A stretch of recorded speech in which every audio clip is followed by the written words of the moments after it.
This is Chuck Shaden with another in our series of programs designed to bridge the sound gap between yesterday and today. Today is Saturday, February 2nd, 1980. It's Jack Benny Month, and this afternoon on Those Were the Days, we begin a month-long salute to the world-famous entertainer with 4 hours of great entertainment from the perennial 39-year-old. Between now and 5 o'clock, we'll tune in to Fred Allen roasting Jack Benny at a Friar's Club tribute in 1951. An interesting 1933 Chevrolet program. A 1940s Armed Forces Radio Command performance co-starring Jack Benny and Deanna Durhin. A 1946 Lux Radio Theater production of Killer Kates, starring Jack Benny. We'll have a 1942 Eddie Cantor show with Jack as guest, and a 1952 Jack Benny program with guest George Burns and all the gang. We're also going to offer our salute to Jimmy Durante, who passed away this week, and we'll be doing that in about an hour and a half from now. It's going to be an afternoon you won't forget, so stick around and don't touch that dial. The fun begins right after this word for Northwest Federal Savings. It's Northwest Federal Savings time. We've got more time for you. These days, it's more important than ever to earn as much as you can on insured savings. And to make it even easier to save, Northwest Federal gives you over 29 super gifts to choose from, free or at greatly reduced prices, just by depositing $300 or more in a new or existing account. Select from brand name items like the Presto Burger Maker, the Gillette Super Curl, Sunbeam Fire and Smoke Detector, a Rival Crockpot, Timex watches, a Presto Hot Air Corn Popper, Hoover Compact Vacuum Cleaner, GTE Flip Phone, and more. But hurry, this offer is good for a limited time only, one gift per family. And while you're at Northwest Federal, see how you can earn even more interest on T-Market certificates. It's all at Northwest Federal Savings, and there's a savings center right near you. It's Northwest Federal Savings time. We've got more time for you. And we'll have a good time for you this evening at Northwest Federal Savings because we have a good memory movie lined up. Eddie Cantor stars in Kid Millions from 1934. Along with Eddie on the screen, we have Ethel Merman, Ann Southern, and George Murphy. It's an elaborate Cantor musical produced by Samuel Goldwyn. Eddie inherits a fortune and has the time of his life. You'll want to see it tonight at 8 o'clock at Northwest Federal Savings Irving Park Community Center Auditorium at 4901 West Irving Park Road in Chicago. Doors open at 7:30. Our program begins at 8 o'clock. Donation is $1.25 per person, and I think you'll enjoy a good film. Now, we also want to remind you that next Friday evening, our Northwest Federal Friday Evening Film Festival continues with another fine Frank Capra movie. And the movie next week from 1937 is Lost Horizon. The original release version of the film, it was first presented in the theater, starring Ronald Colman, Jane Wyatt, Edward Everett Horton, and Thomas Mitchell, and Sam Jaffe, too. It's the classic Shangri-La story. You probably haven't seen it for a long time, and you'll want to see it next Friday evening at 8 o'clock at our Friday Night Film Festival. Doors open at 7:30, and program begins at 8 o'clock. Bob Kolosowski will be there to introduce the film, talk about it a little bit. Donation for that particular program is $2 per person. There are no advance tickets available. Just buy your tickets right at the door. And as long as we're talking about movies coming up, I want to mention that next Saturday evening, the 9th of February, the 9th of February, we have The Horn Blows at Midnight from 1945, starring Jack Benny with Alexis Smith, Alan Jast. Well, it's a great cast, and it's going to be next Saturday evening at Northwest Federal. I know you're a Jack Benny fan, and maybe you'd enjoy seeing The Horn Blows at Midnight on the big screen over there. Tickets are available now in advance at any office of Northwest Federal Savings.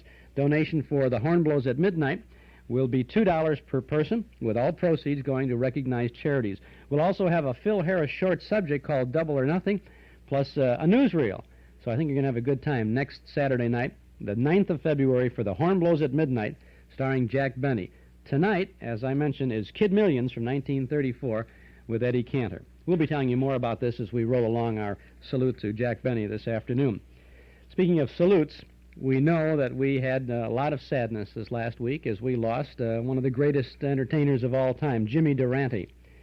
And we wondered in our minds as we're programming our Those Were the Days program, should we will do a tribute to Jimmy Durante. And should we postpone this first day of the Jack Benny salute and then do a Jimmy Durante salute in its place, or how should we do this? Well, we thought what we would do is today present a quarter-hour salute to Jimmy Durante, and then on Saturday, the 1st of March, we will have a 4-hour tribute to Jimmy Durante. So if you'll stay with us throughout this program, we'll mention that, and later on, in about an hour and a half from now, I would say, after the command performance, we're going to have a Friar's Club roast, the Chevrolet program, and command performance. At that point, we'll have our salute to Jimmy Durante today, and then we'll have a full afternoon, a 4-hour tribute to Mr. Durante on the 1st of March.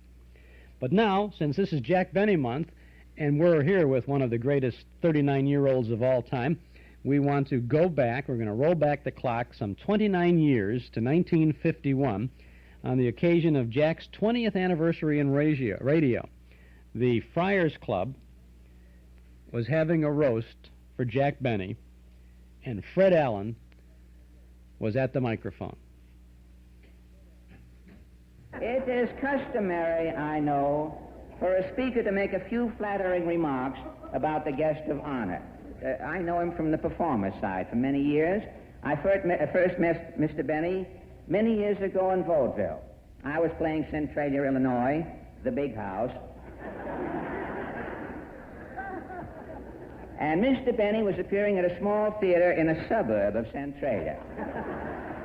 The theater was so far back in the woods, the manager was a bear.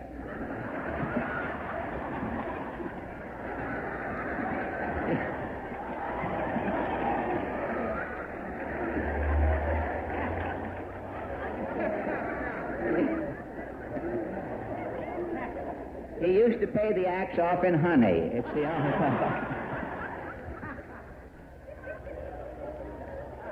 And the theater really wasn't a building, it was a cave. And Mr. Benny's dressing room was a hollow tree. Variety didn't cover this theater. The acts were reviewed by the dramatic critic of Forest and Stream. Mr. Benny was next to closing on a 2-act bill. The feature act was a fire eater. You know, in those days there was no heat in the theaters, and managers used to book fire eaters. Before the show, the manager would chase the fire eater up and down the aisles. The fire eater would start breathing hard and heat up the theater. Well, this fire eater on the bill with Mr. Benny was a worrier. The first fire eater I ever knew who had an ulcer. It was a pilot light.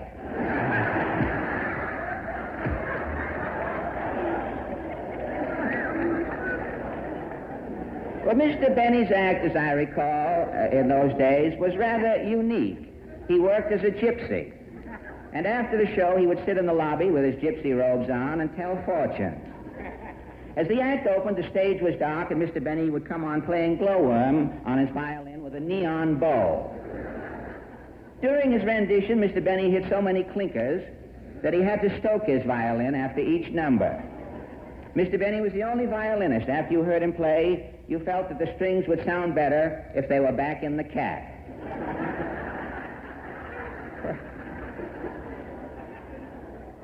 For the finish of his act, Mr. Benny played Stars and Stripes Forever and waved an American flag.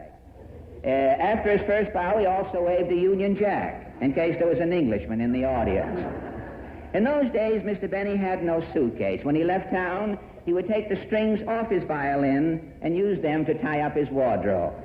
Well, after this first meeting in Vaudeville, since I only played the bigger cities, I didn't see Mr. Benny again for many years. Our paths crossed next during World War I. Mr. Benny was wearing a sailor suit. We, of course, all know his record in the Navy. Mr. Benny was the first sailor in the history of the Navy to ever get seasick in a recruiting office. Even today in the Friar's Club, Mr. Benny has to take Dramamine before he can look at the yacht club boys.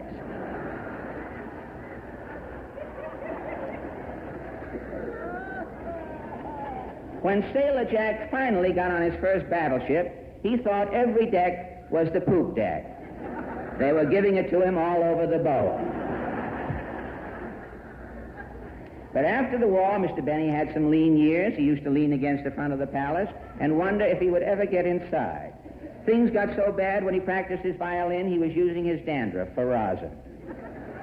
For a time, he left show business and took a job in a health food store. He had an acid condition. He used to stand near the milk and make yogurt out of the milk by appointment. Then his luck... I may as well get a few laughs here. I get none in television, of course, you know, but...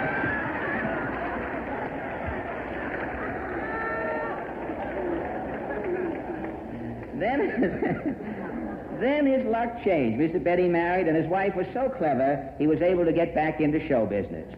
He appeared in Earl Carroll's Vanities. In one memorable tableau, Mr. Benny came on the stage dressed as Abraham Lincoln. For many years, Lincoln had been on the penny, but thanks to Mr. Benny's impersonation, the cent was finally on Lincoln.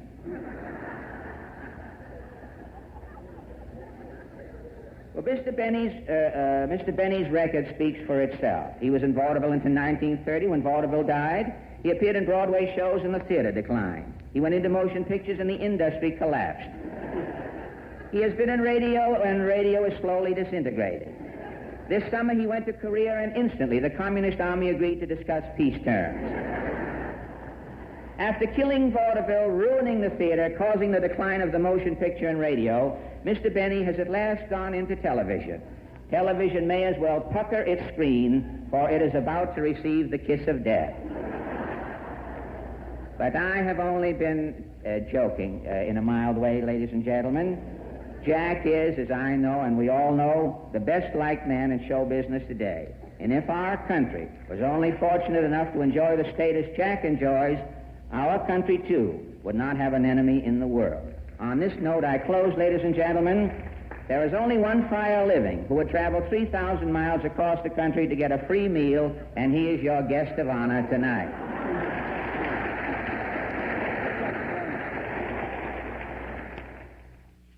A very nice, warm, and funny tribute from Fred Allen to Jack Benny at a Friars Club roast in 1951. Now, that was not a radio broadcast. That was done in wherever it was held, and I don't know where it was held. You could tell it was not a radio broadcast because the audience, there was no microphone over the audience because they sounded a little distant in there. But it was a pleasure to hear, and a nice comedy tribute to Jack Benny at the Friars Roast in 51. I'm Chuck Shaden. This is our Those Were the Days program, WNIB in Chicago at FM 97. We've got a very interesting and somewhat rare Jack Benny Chevrolet program coming up in a little bit. But first, now this sounds familiar.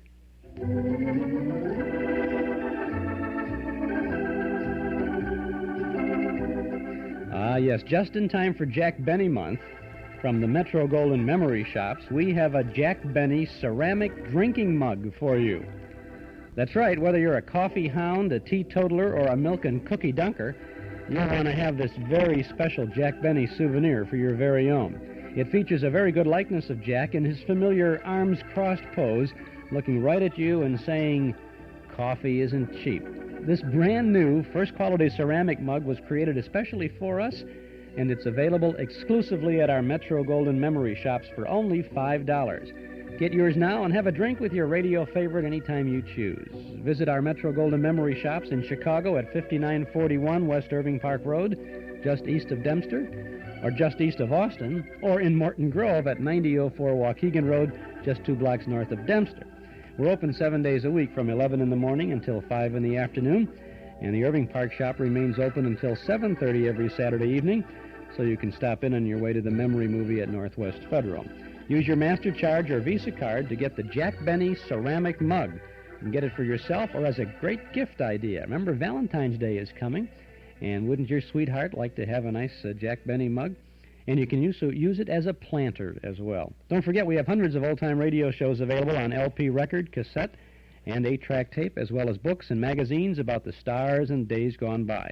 We've got it all for you at Metro-Goldwyn Memories in Chicago and Morton Grove. Come in and browse a while. Eden's Plaza Shopping Center, where you can shop with confidence for all the family. Eden's Plaza Shopping Center, where Eden's Expressway, Skokie Boulevard, and Lake Avenue meet at Wilmette. Eden's Plaza Shopping Center, easy to reach, easy to park, easy to shop. Quality plus value 7 days a week at Eden's Plaza Shopping Center in Wilmette.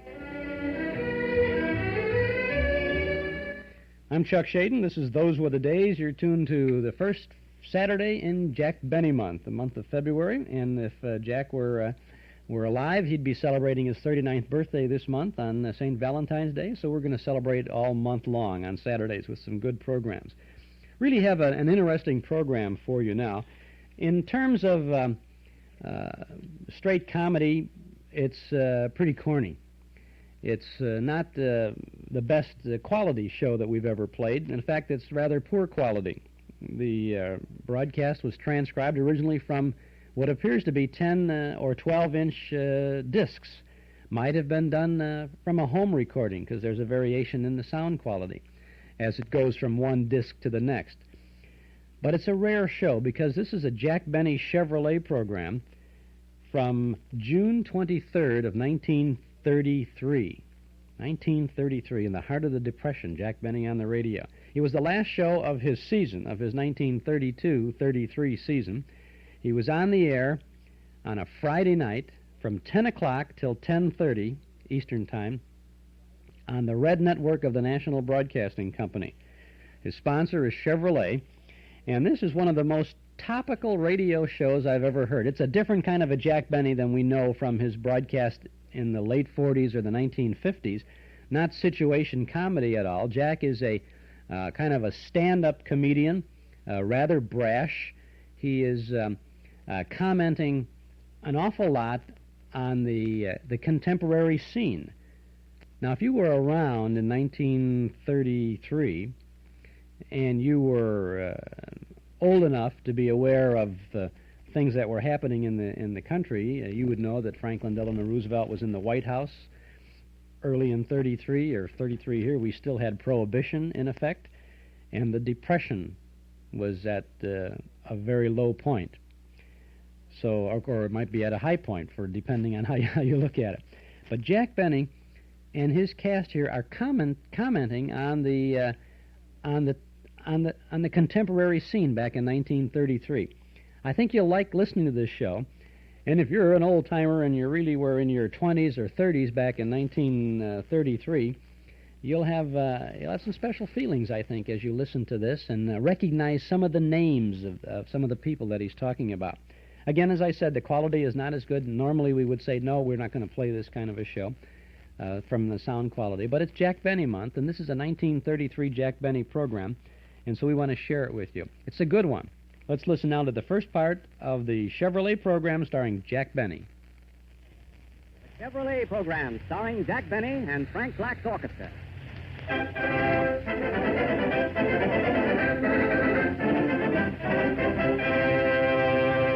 And now Frank Black and his orchestra open the program with Tony's Wife.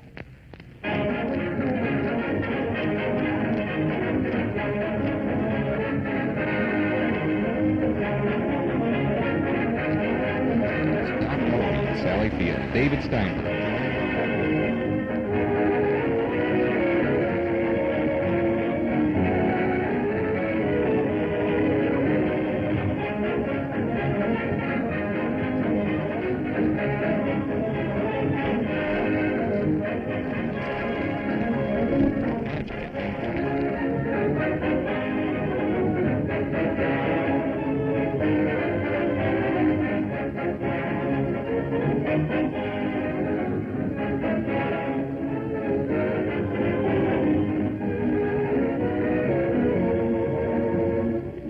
Have you heard the latest, my friends? The newest good news from Chevrolet. Well, talk about business being good. Just listen to this.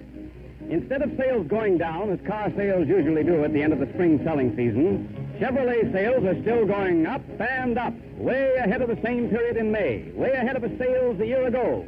Over 20,000 Chevrolets were delivered at retail the first 10 days of June. This is the first time since 1927 that sales in June have exceeded those in May.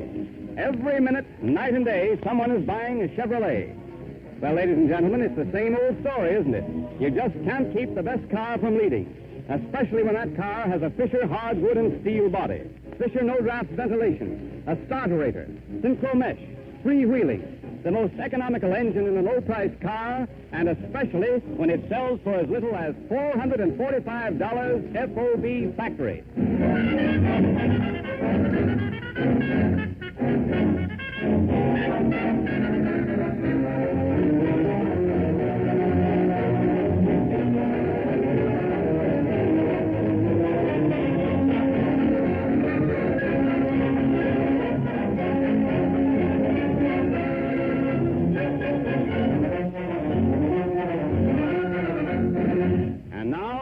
Jack Benny. Hello again. This is Jack Benny, the Earth Galloper, coming to you with all the late news events through the courtesy of, now get this, folks, through the courtesy of I Bought Her a Sandwich, So She Ate It Press. Boy, am I hot tonight. So She Ate It Press. Did you get that, Mary? Yes, and I'm going to get rid of it, too. I see. I don't know. I kind of liked it.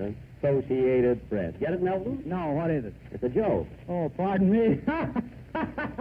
Well, I'll start all over again, folks. Hello again. This is Jack Benny, the Earth Galloper, coming to you through the courtesy of the Daily Exterminator. All the news that's flipped to print. Here they are. Okay, let's go. A little late with the call, but it's okay. Washington, D.C. President Roosevelt takes 2 weeks vacation, which will end June 30th. Vice President Garner's vacation will end in 1936. Paris, France. Russian prince weds 5 and 10 cent store heiress. To keep the money in the family, he buys the ring in her store. New York, New York. Jack Sharkey will fight Primo Carnera at Madison Square Bowl. When interviewed, Sharkey claimed he will not be able to hit high enough to foul Carnera. Fountain Lakes, New Jersey. Carnera training here with King Kong. During brief workout, one of Carnera's legs was found in Scranton, Pennsylvania. Cincinnati, Ohio. Man finds alcohol in 3.2 beer and is given key to the city. Highland, New Jersey. Nudist colony discovered here. During cold spell last week, nudists were seen wrapped in cellophane. Prosperity news, Detroit, Michigan. Big industries raise employees' wages 10%. When do I get a raise, Jack? When we're in Detroit, Mary. Hollywood, California. Roller skating fad hits Hollywood. Greta Garbo given ticket for parking her skates in front of a hydrant. London, England. Nations meet here to pay United States war debt. Poland acknowledges her debt in silver and sends us 4 dimes and a quarter. Finland sends us a fin.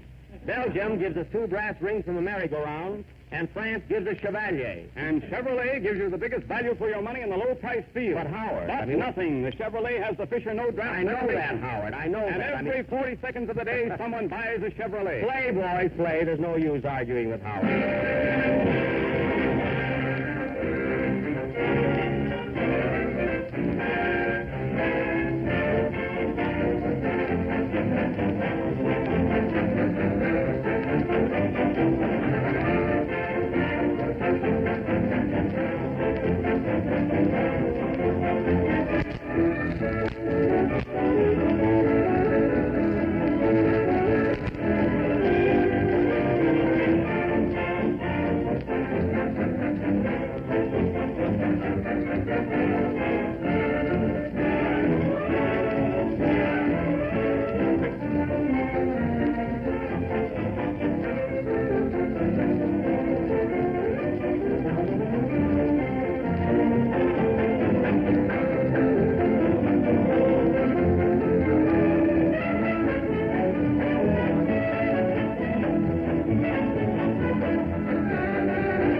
Frank would make those orchestra boys shave, Raed. You know, folks, I never saw so many beards in one orchestra. No, really, I don't know how they get their saxophones in their mouths. I'm not kidding, huh? Now, that's the first segment of this interesting Jack Benny program, the Chevrolet program, from June 23rd of 1933. Nice music there from Frank Black and the orchestra, but Leah Nader likes that, and some of the other folks out there who enjoy all these early 30s music programs. Good stuff there. I would like to buy a Chevrolet for $445. I don't know if you can buy a Chevy for $445 down anymore. Cost you $445, you get a fender dented fender. I have a tongue tied today. I don't know why it is. I don't know what. We'll get back to the Chevrolet program in just a moment or so. This is Chuck Shaden. Those were the days, Saturday afternoons from 1 to 5 on WNIB in Chicago. This is Jack Benny Month. Hi, I'm Barrett Dean, and I was the drummer on the Louis Armstrong Band when I started buying shoes from Paul Meyer on Central Street in Evanston. After I left Louis and worked with Jack Teagarden, Bill Reinhardt Jazz Band, and the Dukes of Dixieland, I was still getting my loafers from Paul. In fact, not long ago, when I toured Europe with Benny Goodman, my grandchildren picked up shoes at Paul Meyer's shoe store. So take a tip from Barrett Dean and get your shoes from Paul Meyer's shoe store in Evanston. That's a good idea. Now let's continue with the Jack Benny Chevrolet program from 1933. Jack. Yes, Mary? Look at these. Aren't they beautiful? Why, Mary, what are you doing with all those flowers? Well, it's my birthday today, Jack. Oh, yes. Yeah, I nearly forgot. Huh? And thanks for the card. Did you like the card I sent you, Mary? Yes, but my name isn't Easter. Well, I happen to have one left over, you know. Oh, that's all right. What are you giving me for a present? Well, let's see, Mary. How old are you today? 21. 21. I'll say I've got a great idea. See, it's too late to buy you something, but I'll give you $1 for each year. See, here it is. Now, 5, 10, 20, 21. Well, that's awfully nice of you, Jack. And, gee, are you lucky? Why? Well, if I told you my right age, you'd owe me $6 more. Mary, make believe you're 16 and give me back $5, would you? Well, folks, you can never tell a person's age. I don't know, a man is as old as he looks, and a woman is as old as she likes. Well, congratulations, Mary. Thanks, Howard. Now, here are a couple of little remembrances. Gee, a ring and a book, thanks. What a pretty ring. But what's the book all about? Well, that's to keep up the payments on the ring. I gave him that joke, folks. You know, live and let live, you know. Mary, I want to congratulate you, too. I want to give you... Yes, Jimmy. ...my very best wishes. Well, anyway, Mary, you don't have to keep up the payments on that, you know. Say, I bet you got a lot of nice telegrams today, huh? Yes, and birthday cards, too. You want me to read some to you? Go ahead, you will anyway. Well, here's one I got from Howard. It says, Happy birthday, I must say. May many more come by your way. 'Cause every minute of the day, someone buys a Chevrolet. Yes, that's a wonderful thought on Howard's part. I knew he'd get that in. Oh, here's another card, Jack. Another card? Read it, Mary. It says, Happy birthday to the sweetest and fairest girl in all the world. Who sent that? I did. You did? Yes, no one knows me like I do. I see. Mary, this being your birthday, really, why don't you do something? I mean, now tell us something about your life. I mean, I think everybody here in the studio would like to know something. Yes? Well, I was born in Plainfield, New Jersey on a very dark day. Mm-hmm. At first, I didn't know what it was all about. And before I knew what had happened, I was 5 years old. How time flies. Yes, now on my 6th birthday, I said to myself, Toots, Plainfield isn't big enough for you, so I went to Elizabeth. Elizabeth, New Jersey? No, my Aunt Elizabeth. Oh, I see. But there was nothing there for me, so I went to Trenton. Oh, your Uncle Trenton? No, Trenton, New Jersey. Oh, well, I'm all mixed up. I don't know. Go ahead. At Trenton, things were kind of dull, so I came back to Plainfield and stayed there until I was 6. Uh-huh. And was I sick? In fact, the doctor told me I would never reach 7. How time flies. But 7 o'clock came, and then 8, and I ate and ate and ate until I was 9. Until you were 9, I see. And then what happened, huh? Then 10 came along, and we started our program. So here I am, and it's only 10:15. Is that all, Mary? Yes, that's all. Applaud everybody. Very good. That was very good, huh? That was very interesting, Mary. And now James Melton will sing Roses of Picardy. By the way, Jimmy, when did you first start to sing? Well, I was born in Georgia, and when I was 5 years old, I said to myself, Toots, this state is too small for you. So I came to New York and took singing lessons. Well, that's interesting, really, that is, huh? Yes, I know. Well, tell me, Jack, when did you first become a master of ceremony? Well, Jimmy, I was born in the United States, you see. And when I was 5 years old, I said to myself, Pitsy, I said, Pitts, this world is too small for you. Why don't you get out of it? I will, Jimmy. Give me time, will you? For heaven's sake. Play, Toots, or both. Will you play,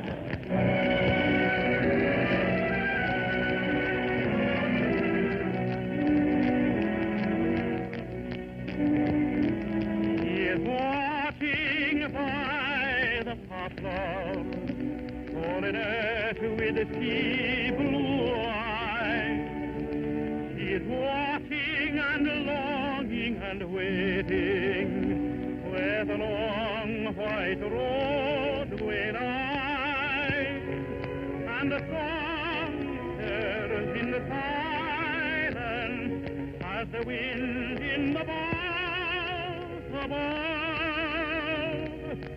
She listens and stops and trembles.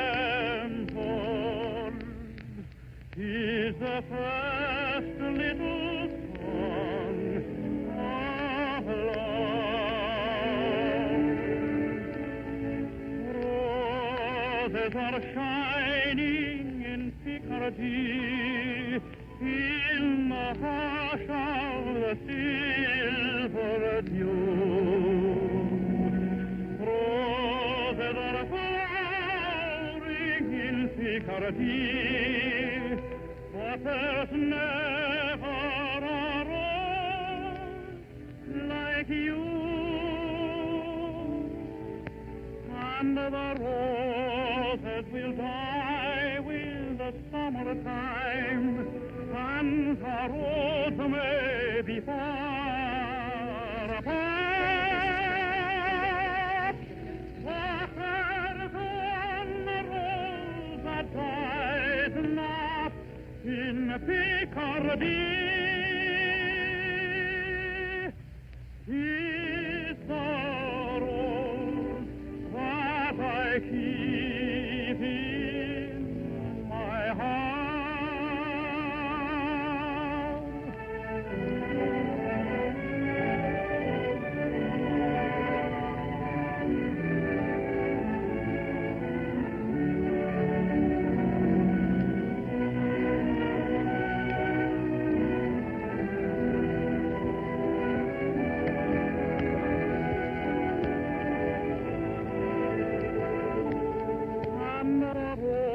Roses will die with the summertime, and the roads may be far apart.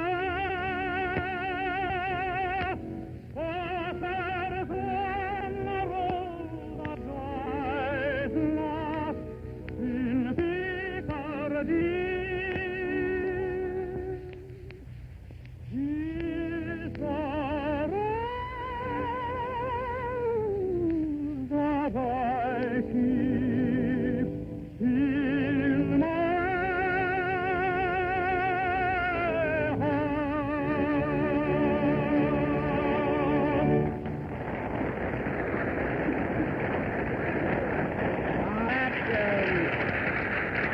That was James Melton singing Roses of Picardy, dedicated to the American Legion, who will meet at their greatest of conventions in Chicago on October 2nd. Hooray!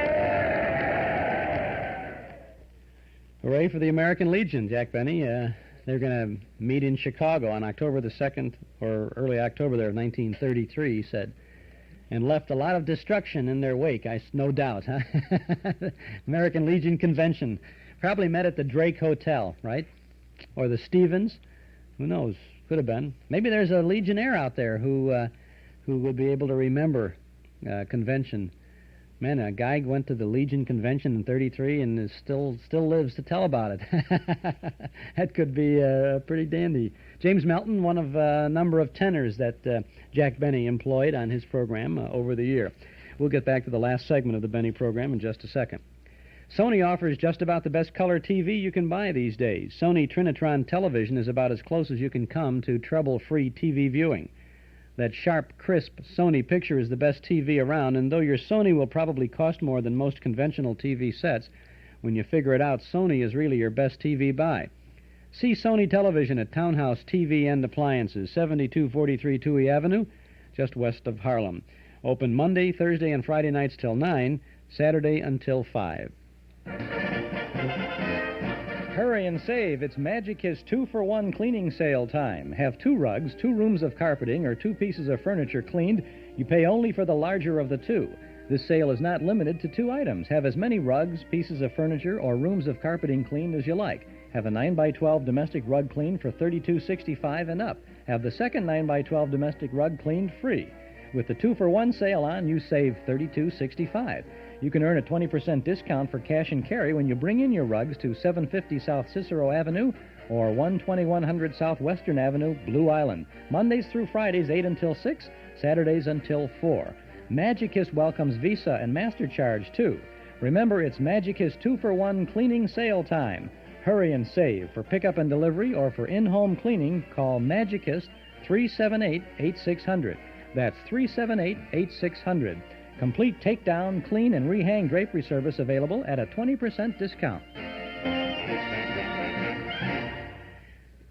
You're tuned to Those Were the Days, the first Saturday in Jack Benny month on WNIB in Chicago at FM 97. I'm Chuck Shaden, and leave it to our listening audience to tell us that the Legion Convention was held at the Chicago Stadium on October 10th of 1933. Must have been tough sleeping there if they stayed overnight. What would you do, go up to the upper balcony and drop a bag of water down on Legionnaire on the main floor? Is that what they would do? Ah, those were the days. This next segment, now the final segment of this 1933 Jack Benny Chevrolet program, is very interesting. Jack is tossing a party because it's the last show of the season, and he is making tremendous number of references to not local, but to very well-known celebrities of the day. Remember, this is now June of 1933. And a couple of things I might point out to you.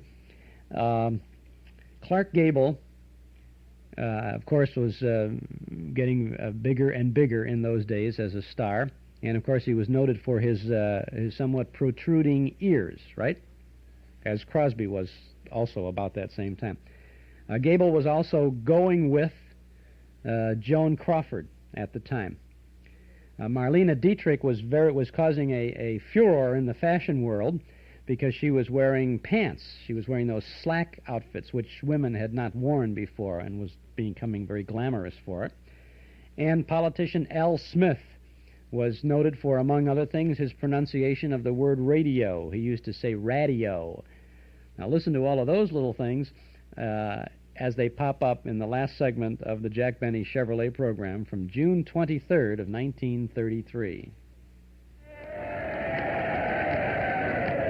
Don't worry, folks. Don't worry about all this noise. It's just a little banquet we're having here tonight. You know, this is our last program until the fall, and we're all celebrating. What a crowd, what gowns, what wraps, and what saps. Everybody's here, they're all in evening clothes. What celebrities. How do you do, Miss Garbo? Sit right here next to Howard Claney. Huh? I want to be alone. Don't worry, you will be. Now, look at Clark Gable. How are you, Clark? Fine, Jack. I want to congratulate you on going off the air tonight. I'll pass that up. I see. We're going to have a lot of music and entertainment tonight, Clark. Will you listen? I'm all ears. That was Clark Gable, folks. Clark Gable. Sit right here. Just throw that bundle down that you have in your arms. What bundle? That's Joan Crawford. Oh, pardon me. I'm sorry. And who's this? Hey, wait a minute, mister. Wait a minute. You can't come in here without an invitation. This is a private affair. What's your name, sir? Marlene Dietrich. Oh, Marlene. Well, come right in. Will we have a good time here tonight? It all depends on you. Oh, I thought that was good. That was awfully good. What merriment, huh? Oh, waiter. Waiter, I'm Jack Benny. Oh, pardon me. Now, here they keep coming. Jack Pearl, Eddie Cantor, Chevalier, Ben Burney, Phil Baker, Bert Lahr. Mary, set the table and serve the food as soon as possible, yeah? Jack, we have no tablecloth. No tablecloth? No. What are we going to do? Oh, here comes Mahatma Gandhi. We're saved. Check your coat, Mahatma? Yes. Mary, here's your tablecloth. Where am I going to sit? Behind that screen. You're fasting anyway, you know. Say, Howard, look at all those cars parked out in front of this building. And they're all Chevrolet. You said it. A little music, boys. Come on, let's liven up the party. Serve the soup, garçon. Oi, oi. Oi, oi. You mean oui. Some French waiter we got here. Play, boys. Come on, play. Let's get the party started.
everybody to have a good time, pitch right into the food. How are you doing, Miss Garbo? Fine.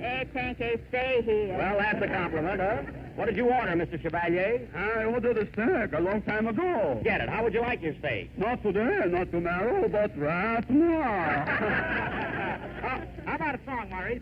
Yeah, come on, give us a song, Maurice. No, I don't feel like Oh, singing. come on, Chevy, just one note. All right. Every bird has a date, every pool has a mate. In the park, in Paris, in the spring. Every bird, every fish seems to get his every wish. In the park, in Paris, in the spring. Every pool has a mate.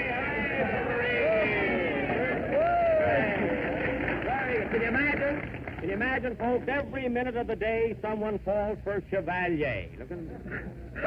Oh, Jack! What is it, Ed? I must tell you a joke. This is gonna kill you. Gee, I wish Ray were here. He'd die at this. No, Kitty, go ahead, tell it. Let's get him to tell the joke. A man walks into a barber shop to get a shave. Yeah, Hey, Jack, yeah. You'll fall down the I imagine I will, yes. A man walks into a barber shop to get a shave. So... How Ed Wynn has changed. Well, anyway, when the barber got through shaving him, he said to his customer, Yeah. "Is that a red tie you're wearing?" And the customer said, "No." So the barber said, "Well, then I must have cut your throat."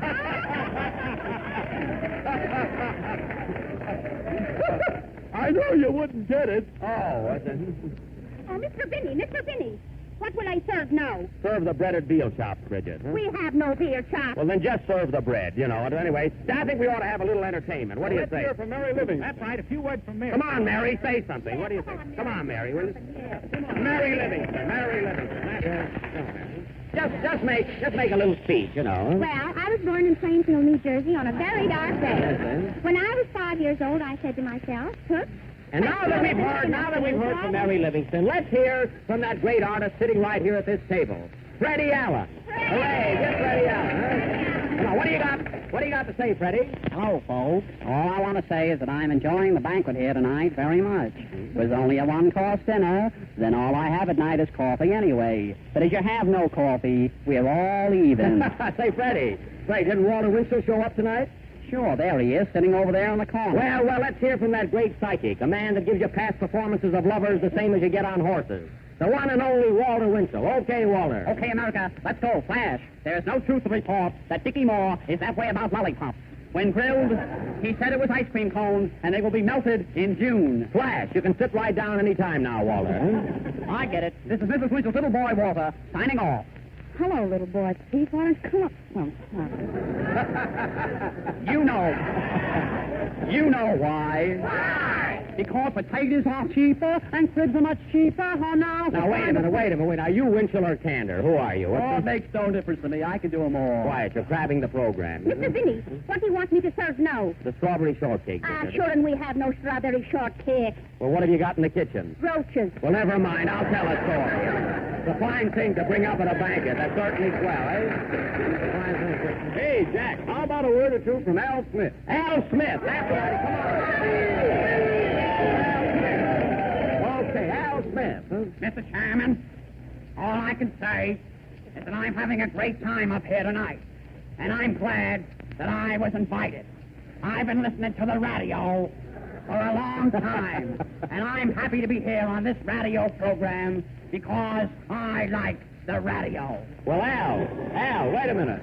Al, do you ever listen to the radio? I like that, too. You do, eh? Well, listen.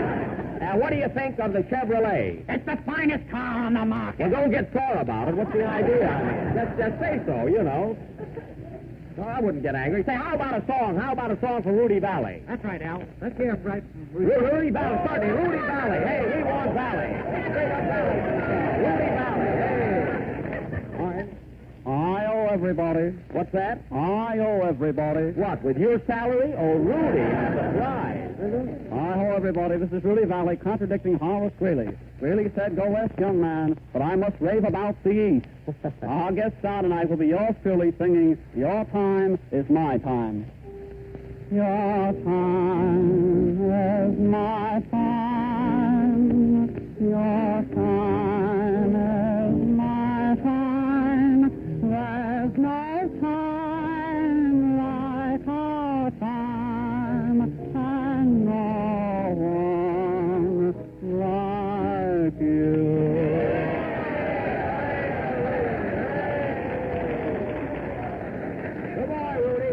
Okay, Jack, I'm afraid we'll have to stop the banquet. It's 10:25. All right, Howard, let's turn out the guests and go to bed, huh? But before we go, I want everybody to meet these celebrities. Ladies and gentlemen, of the radio audience, I would like to introduce to you Mr. Johnny Woods, a young man who imitated all these different stars. Give him a nice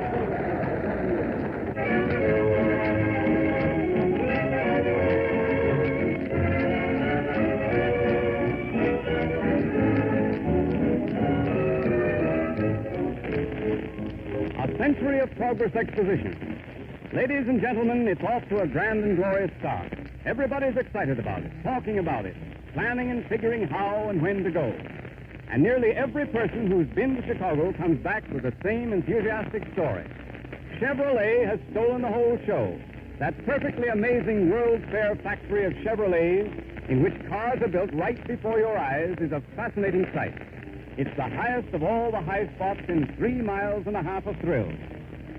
Now, here's a tip, my friends, on how to get to the World's Fair, the easiest way, the coolest way, and by far the cheapest way. Drive in a Chevrolet, America's most economical car. You can travel all day long, and based on average gasoline costs throughout the country, 4 people in a Chevrolet can cover over 200 miles for less than 40 cents apiece. Yes, you'll not only have a cooler, more restful, more enjoyable trip in a Chevrolet, but you'll have more money left to spend at the fair when you get there. On to Chicago, America. On to the World's Fair, the most economical way. In that big, thrifty, dependable 6, Chevrolet.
That was Mary singing, It's Great to Be Alive. Come on, Mary, I'll take you home now. I'm sorry, Jack. I have a date tonight. With whom? Oh, yeah? Well, he'll find out. Good night, folks. Come on, Shadow.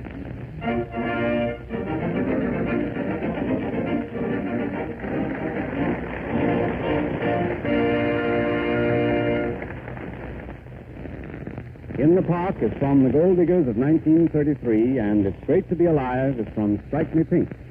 This is the National Broadcasting Company. Interesting program there. Funny and very quaint and very dated, but very topical for 1933, June 23rd of that year, a Jack Benny Chevrolet program. It was fun to hear them talking about the century of progress in Chicago. What did he say? A family of 4 people traveling together could travel 200 miles for 40 cents apiece. That would be $1.60 to travel 200 miles. Dennis Bubas says it cost him $9.60 to travel 200 miles today. And that's not, that's just gasoline, right? No oil, no anything else. No tolls. A good show. Interesting Jack Benny program. This is Jack Benny Month, and you're tuned to WNIB in Chicago, FM 97. I'm Chuck Shaden, your host for Those Were the Days, every Saturday afternoon from 1 to 5 on this WNIB radio spot on your dial. We're broadcasting from our studio in our Metro Golden Memory Shop at 9004 Waukegan Road, just north of Dempster in Morton Grove. Coming up now, this rest of the afternoon, we have a command performance, World War II command performance broadcast with Jack Benny and Deanna Durbin. Then we will have our salute to Jimmy Durante. We're going to have about a quarter-hour salute to Jimmy Durante today, and then we will have a full 4-hour tribute to Mr. Durante on the 1st of March. We also have a Lux Radio Theater production of Killer Kates with Jack Benny and Gail Patrick, Alan Reed, and Gail Gordon from 1946. We have an Eddie Cantor It's Time to Smile program from 1942 with Jack Benny as his guest. And then we have a Jack Benny program from 1952 with George Burns as Jack's guest. So all of that is coming up today. As I said, this is Jack Benny month. Next Saturday afternoon, we'll have a Jack Benny program from 1955 as the gang plans a surprise party for Jack on his birthday. We will have Jack Benny reminiscing about his career, his violin, money, and timing with the Jack Benny story. We'll have a 1937 Jack Benny Jello program with Kenny Baker and Andy Devine. They do a Buck Benny sketch on there. Have a 1940s Armed Forces Radio Jubilee program with Jack Benny and Rochester. And then another Jack Benny program from 1952. We're playing the last program we do on Saturdays now for the next 4 weeks. Is going to be they're going to be programs that are related, and they deal with Jack trying to get exposure for the song that he's written. And then on the 16th of February, we have 4 Jack Benny programs that day. Fred Allen and the cast of Allen's Alley will be joining Jack for one of them. Van Johnson as a guest on another. Robert Taylor will substitute for Jack on a 1948 program.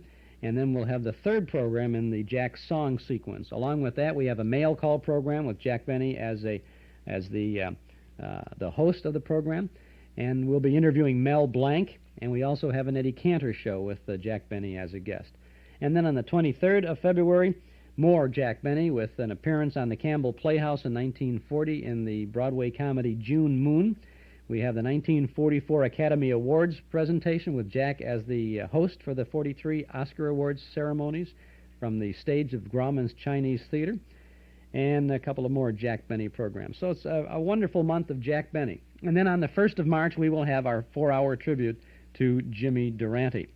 Now, if you'd like to keep track of all of the things that we have lined up for you, we invite you to subscribe to our Nostalgia newsletter and radio guide.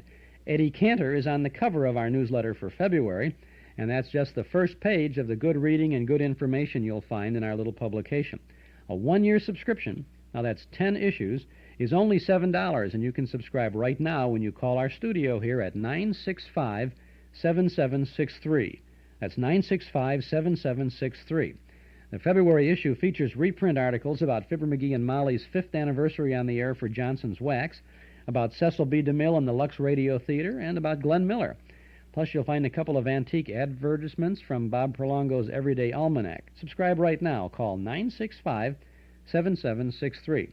You'll read some nice letters from listeners, get advance news of movies and other special events at Northwest Federal, plus the complete listing of all the good old shows that we present every Saturday afternoon here on WNIB.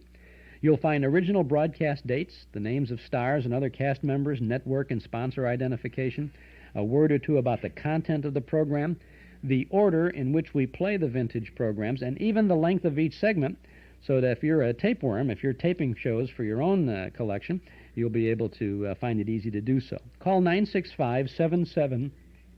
965-7763. If the lines are busy when you call, we sure will appreciate it if you wait a moment or two and then dial back. 965-7763. We'll be happy to begin your subscription with the current February issue, which you'll receive by first-class mail within the week, and we'll include an invoice with your first copy. Call now, 965-7763. Or if you like, you can send $7 for a 1-year subscription to Nostalgia Newsletter, Box 421, Morton Grove, 60053. But why not give us a buzz now? We're easy to reach. Dial us up at 965-7763. Back in 1931, Norm Nelson and Ralph Hirschberg opened their Ford automobile agency on a small piece of land at 5133 West Irving Park Road. The first year, they sold about 100 new Fords. Today, thousands and thousands of new Fords later, Nelson Hirschberg Ford occupies a whole city block at that same location on Irving Park Road at Laramie. And thousands of Chicagoland families have not only bought their first Ford from Nelson Hirschberg, but have returned again and again for all their new Fords. The proof is in the seeing. Next time you're out for a drive, notice how many Fords bear the Nelson Hirschberg emblem. And you'll notice how many drivers have seen Nelson Hirschberg, one of Chicagoland's oldest, most respected Ford dealers. 5133 West Irving Park Road at Laramie. Get your new Ford from an old-fashioned, service-minded dealer, Nelson Hirschberg Ford.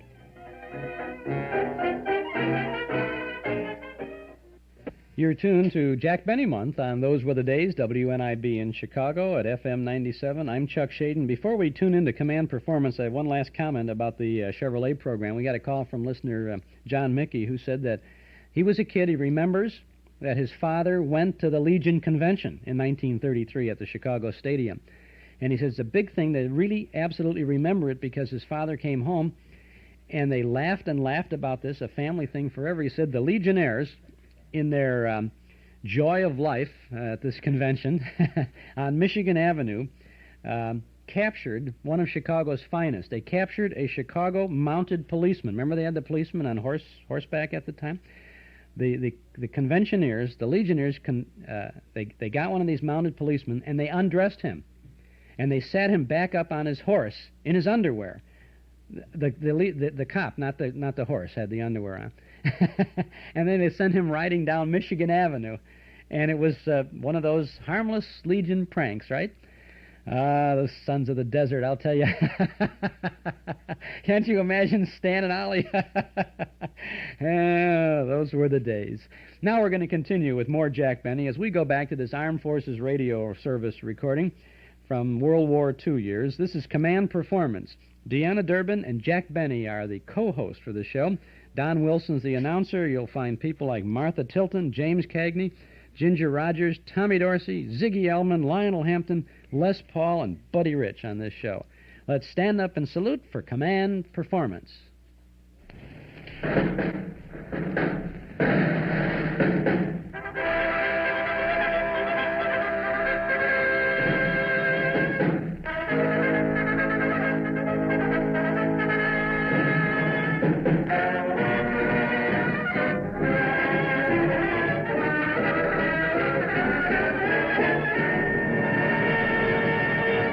Command Performance USA, the greatest entertainers in America, as requested by you, the servicemen and women of the United States Armed Forces throughout the world.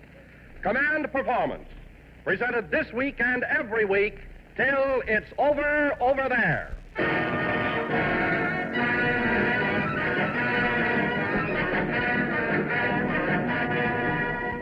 Okay there, gang. Time to rustle the rump around the rostrum and reel in some ribald raucuses in answer to your request to Command Performance, Armed Forces Radio, Los Angeles, USA. Incidentally, this month marks the 5,000th hour of broadcasting from the AES at Tehran in the Persian Gulf Command. And in honor of them, Command Performance has selected as your mistress of ceremonies on this particular stanza the lovely star of Universal Pictures, Deanna Durbin.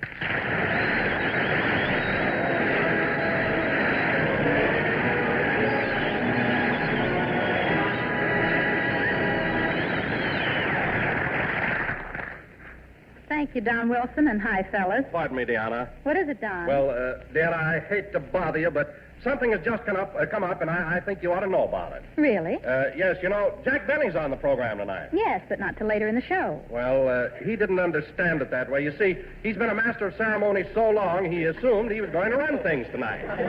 Oh. Well, where's Jack now? Well, he's backstage mumbling to himself and writing down with Deanna Durbin on all the dressing room doors. Oh, I'm sorry Jack is so upset. But I'm sure that you can straighten things out, Deanna. And when he comes in, be diplomatic, won't you? Oh, sure. Here he comes now. I must be tactful. Yeah. Gentlemen of the AES, meet the great comedian who has entertained you in person in almost every theater of operations, Jack Benny.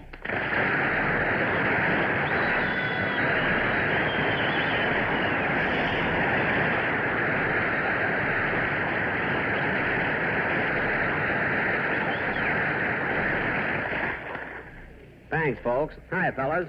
Welcome to Command Performance, Jack. Thanks, you little sneak. Now, Jack, you shouldn't feel like that. I was called upon to be mistress of ceremonies here tonight, and just because you misunderstood and thought you were going to take charge is no reason for any hard feelings. It isn't, huh? No, I realize that you're one of the world's greatest MCs. You do, huh? Yes. And I also realize that you've just returned from an extensive tour of our bases in the South Pacific. And they loved me in New Guinea. Well, I understand that they loved you everywhere. But I should think that after a trip like that and with all that work, you must be awfully tired. Oh, I am. I'm exhausted. Then why don't you go over in the corner and sit down?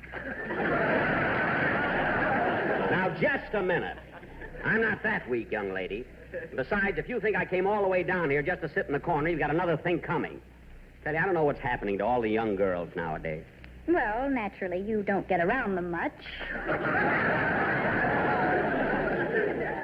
Now, listen, Deanna, topping me will get you nowhere.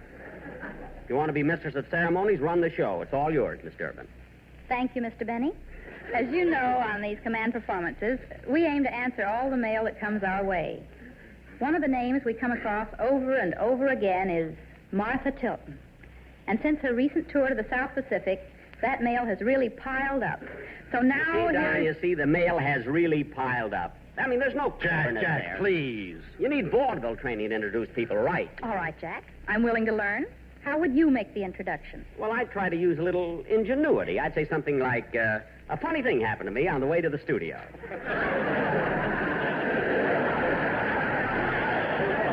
That's not even the joke yet, you know. I stopped in at the drugstore, and there was a girl playing the pinball machine. And she would have won except for one thing. What was that, Jack? She was Tilton. Martha Tilton.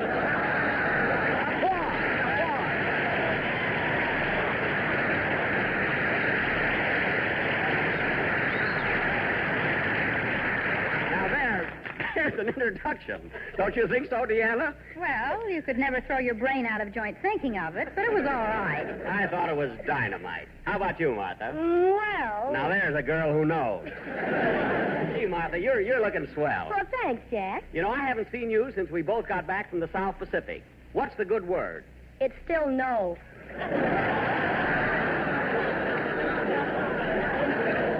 Find out what Martha's going to sing. I'm getting nowhere. Okay, Jack. What's for the boys, Martha? Lots of requests for I Walk Alone, Deanna.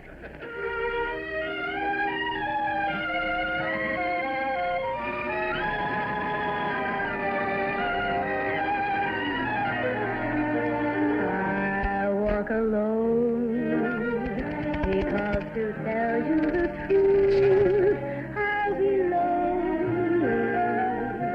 I don't mind being lonely when my heart tells me you are lonely too. I walk alone, they ask me why, and I tell them I'd rather. Their dreams I must gather, dreams we fashioned the night you held me tight. I'll always be near you wherever you are each night. In every prayer, if you call, I'll hear you.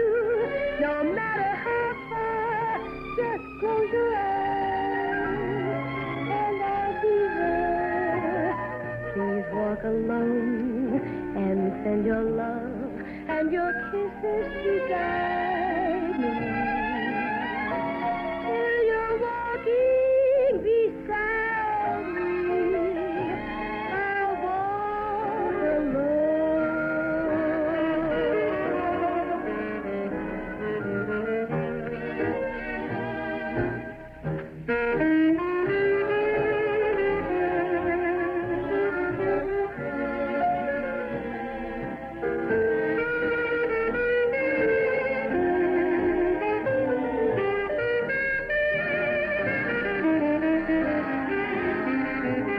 I'll walk alone. They'll ask me why, and I'll tell them I'd rather.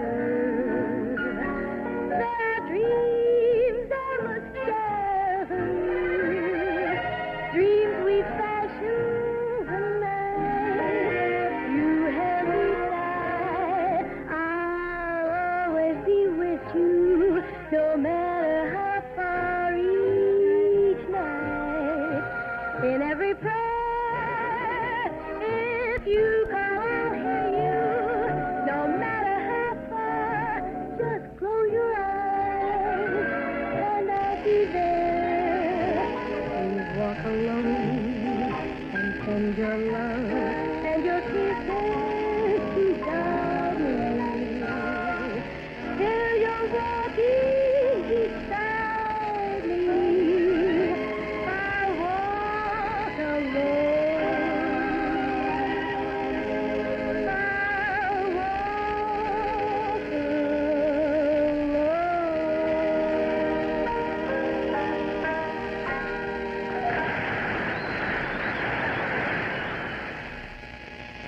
That's the first segment of this World War II Command Performances broadcast with Deanna Durbin and Jack Benny as co-hosts. We'll get back to that in just a moment on Those Were the Days from WNIB in Chicago at FM 97.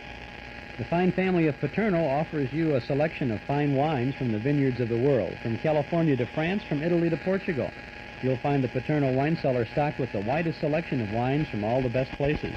Paterno Foremost Liquors at 5303 Milwaukee Avenue at Central, just north of Foster. It's the largest beverage store of its kind in all Chicagoland.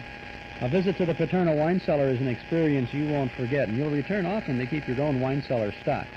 Whether it's an intimate candlelit dinner for two or an important dinner party for quite a few, you'll find everything you need to add the word special to your next occasion. Visit the wine cellar at Paterno Foremost Liquors, open Monday through Saturday from 9 in the morning until 10 at night, Sunday from noon till 6. Paterno Foremost Liquors, 5303 Milwaukee Avenue at Central, just north of Foster. Eden's Plaza Shopping Center, where Eden's Expressway, Skokie Boulevard, and Lake Avenue meet at Wilmette. Eden's Plaza Shopping Center, where convenience is important, and so are you. Eden's Plaza Shopping Center, easy to reach, easy to park, easy to shop. Shop and save 7 days a week at Eden's Plaza Shopping Center in Wilmette. Now let's get back to command performance.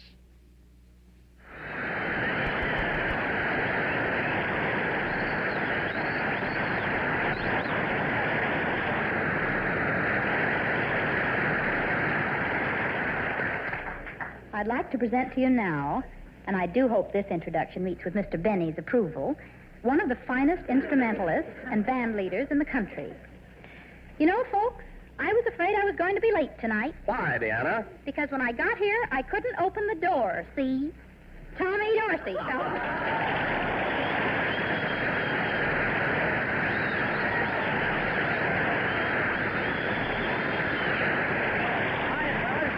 Thanks, Deanna. Tommy, I'd like to explain that introduction. You see, it comes from the Jack Benny School of Comedy.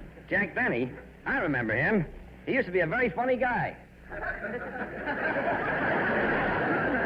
I'm still funny, Junior. Oh, hello, Jack. What are you doing here? Up to now, nothing. What are you doing here, Tommy? Oh, I'm going to take some and leave some with the boys. That's right. The fellows overseas have sent in lots of requests for an all-American jam session. Good idea. So we've invited the best in the West to beat it out. In addition to Tommy Dorsey, we have Count Basie at the piano, Buddy Rich at the drums, Illinois Jack Cat on the tenor sax, Lionel Hampton on the vibes, Artie Shaw on the clarinet, Sergeant Ed McKinney on the bass, Sergeant Ziggy Elman on the trumpet, and Les Paul on the guitar. Come on, boys, let's go.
That's all right if you want loud stuff. Fellas, let's give Ida sweet as apple cider.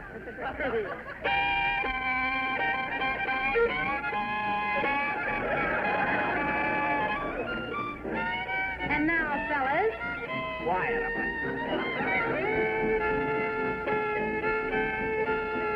Get this.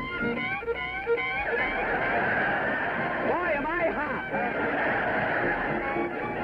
I got it, haven't I? I don't know where to put it.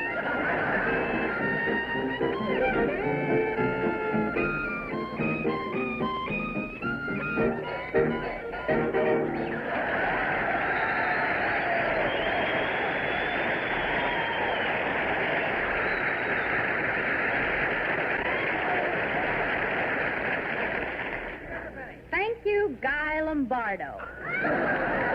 Now cut that out. Listen, Deanna, I don't mind a little kidding, but when I play a beautiful violin solo, give me the credit for it. Nobody else. Well, Jack, I was just trying to have a little fun. Be clever, like you said. There's nothing funny about my music, Deanna. Oh, Jack, calm down, calm down. Calm down. If you and Deanna have a difference of opinion, settle it, but stop bickering. Settle it. How can I hit a woman? You don't have to hit anybody. Well, I'm not the kind of a guy that settles things with words. I'm a two-fisted guy. You know. What's come over you? You want to know something, Don? I beat up Jimmy Cagney on the way to the studio tonight, and he's plenty tough. You beat up Cagney? Look, gentlemen, are we going to get on with the show, or are we going to stand here and listen to Mr. Benny flap his gray chops?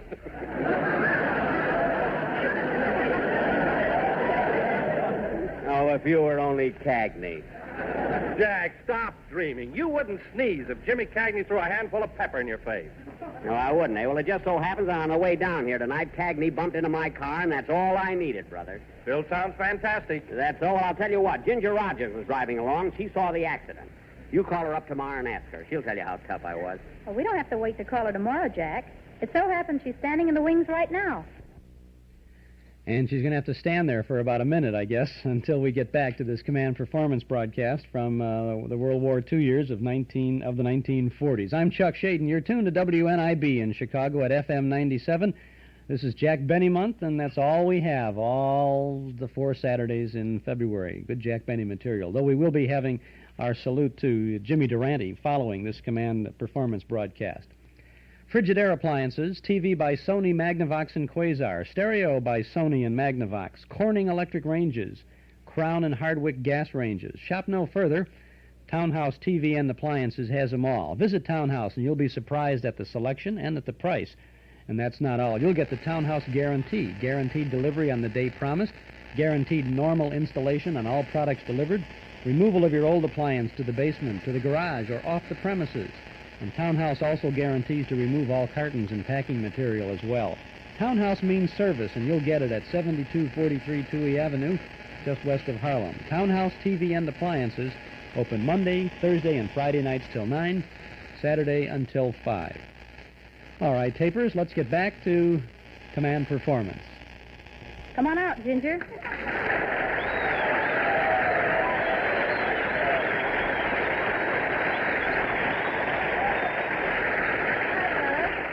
Hello, Deanna. Hello, Ginger. The trouble with this show, everybody's on it. Why, hello, Jack. What are you doing here? What are you doing, dear? Cheaper. Oh, Ginger, Jack was just telling us that you were a witness to a little accident. What happened? Oh, it's not important. I'm not suing Cagney or anything. Let's forget about it. No. I'd like to know what happened. Well... Say, Ginger, that's a beautiful hat. May I wear it sometime? You've still got an umbrella of mine that you borrowed in 1929. Well, I've been meaning to return it. You know. Oh, now quit stalling, Jack. What about the accident? What are you, an ambulance chaser or something? Look, we're talking about Ginger's hat. Come on, Ginger. Tell us about the accident. Well, we were all driving east on Sunset, and Jack was waving at me and giggling and honking his horn. Well, sure I was giggling. I mean, the springs in my front seat are all sticking through. And naturally, Jack's car got out of control, and he smacked into Cagney's fender. That'll be decided in court, Miss Rogers. Then things started to happen. Jack was really mad. He jumped out of his car. Cagney jumped out of his car. Jack jumped back into his car. What's that? Well, I bawled Cagney out. You can't deny that. Oh, that's right. He really dressed Jimmy down. You're darn right I did. Well, of course, Jack locked the door and rolled up the window first. I did not. There's not a window in my car. Not now, there isn't. I'll never forget the look on Jack's face when he saw Jimmy's fist coming through the windshield. Well, he didn't hit me. Oh, could he? You had your head in the glove compartment.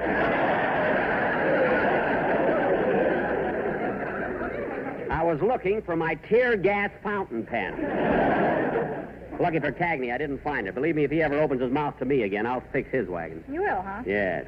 Well, Jack, what would you say if I told you that right now Jimmy Cagney was standing right in back of you? Well, that's just it. Yikes!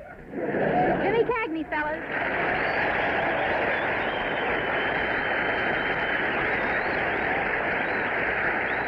Well, hello, Ginger. Deanna? Hello, Jimmy. Well, if it isn't Barney Oldfield.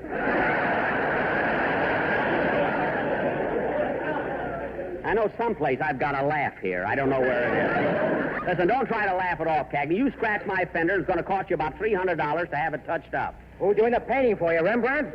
That happens to be his name, Morty Rembrandt. 1820 Temple Street. Open evenings. I'll have Morty send you the bill. Look, Jack, you better drop the whole thing, or I'll start an action against you to collect for the damage to my car. You'll have some job getting anything out of me, brother. I'll get some dough out of you if I have to dig up your whole front yard. You can dig all you want, but if you haven't got the map, you're a dead duck. Besides, Cagney, I've got a witness. She saw the whole thing, Ginger Rogers. Why, I couldn't testify for you, Jack. After all, you bumped into Jimsy. Jimsy? Jimsy? Well, I can see where I stand here. Well, I think Ginger's being very fair. Fair meaning she's not a brunette. Listen, Ginger, you can look at this accident any way you want to. Look, Jack, you're acting like a little boy. Yep, an old, broken-down little boy. Jack, once and for all, let's stop the whole thing, or you're going to pay for my fender. Oh, I am, eh? Well, I can see there's only one way out. We'll settle this man to man. Do you fight? Fight a bit. What else do you do? I dance. Well, let's dance and settle this. I hate to break up these beautiful hostilities, but we've got to get back to command performance. There's a letter here addressed to Jimmy Cagney from the Brooklyn gang at APO 885. It seems that Gowanus Gus, Flatbush Flanagan, Demi-Tass McGuire of Borough Hall, Left Field Louie from Ebbets Field, and Sam Flea Phil from Coney Island have a special request. What is it, Deanna? Well, they say they haven't had a chance to see you in pictures lately, but they sure remember some of those tough guy parts you used to do. So they want you to pick somebody on command performance tonight and punch them in the jaw.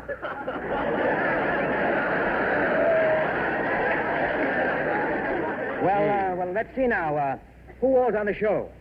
Well, there's me, Martha Tilton, Ginger Rogers, and Don Wilson. Good old Don. And then, of course, there's you, Jackie.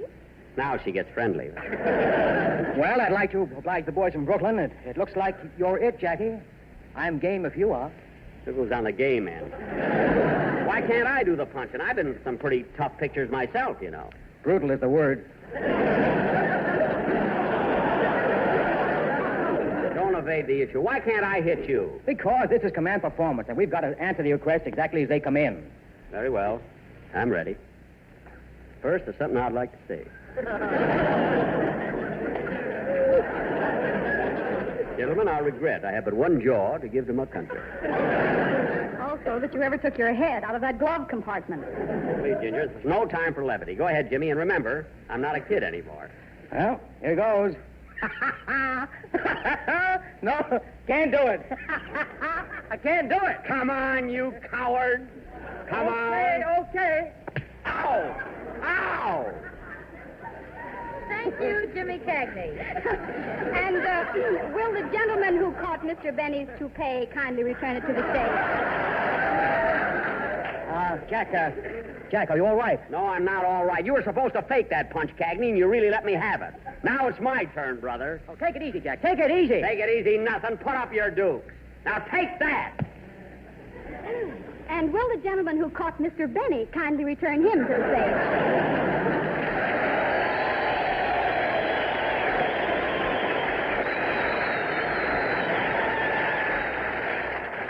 While the ushers are reviving Mr. Benny, this seems a good time to say that we've had an awful lot of requests to have Jimmy Cagney sing some of the songs from Yankee Doodle Dandy. How about it, James?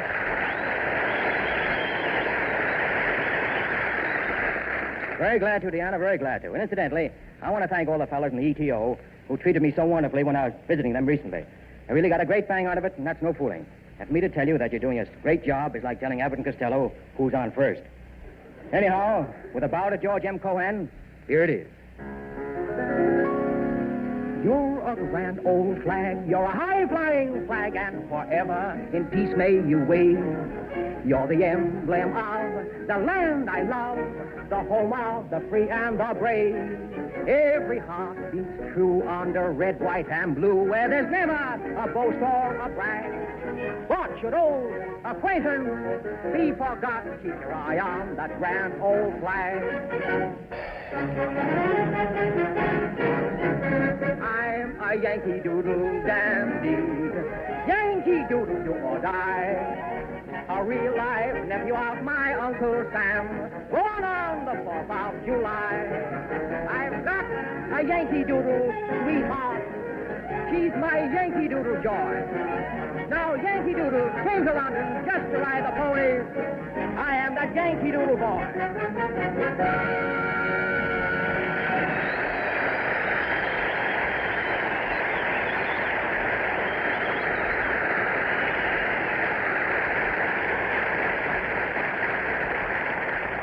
Well, gang, that kind of wraps up another bundle of whatever you want to call it.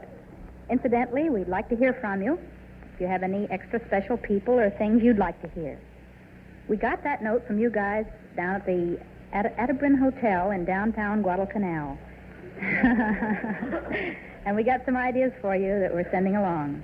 Meantime... Pardon me, Deanna. I'd just like to say that if any of my fans are worried about me, I'm perfectly okay. That punching business was just a little gag. I'd give that Cagney a Mickey Finn if I didn't think he'd enjoy it. Good night, fellas.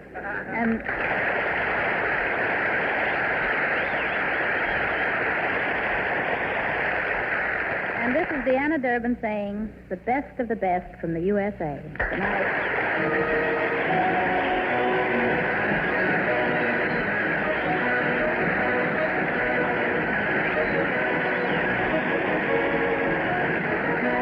This is the Armed Forces Radio Service.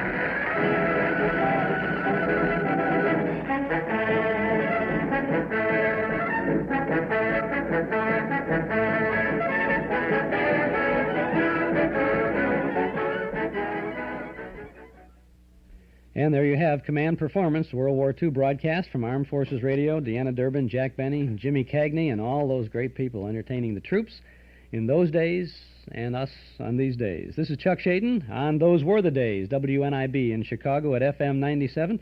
This is Jack Benny month. And coming up in just a couple of minutes, we're going to have our salute to Jimmy Durante, followed by the Lux Radio Theater production of Killer Kate starring Jack Benny.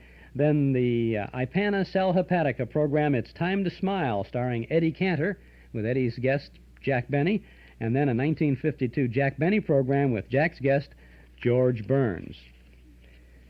February may be Jack Benny month, and it is, as we have proclaimed it and as we are observing it, but it is also the month of presidents. And so our cassette tape of the month for February is an appropriate one. We bring you Mr. President, starring Edward Arnold. Mr. President, presented by the American Broadcasting Company. Mr. President, at home in the White House, the elected leader of our country, our fellow citizen and neighbor. These are little-known stories of the men who've lived in the White House, dramatic, exciting events in their lives that you and I so rarely hear. True human stories of Mr. President.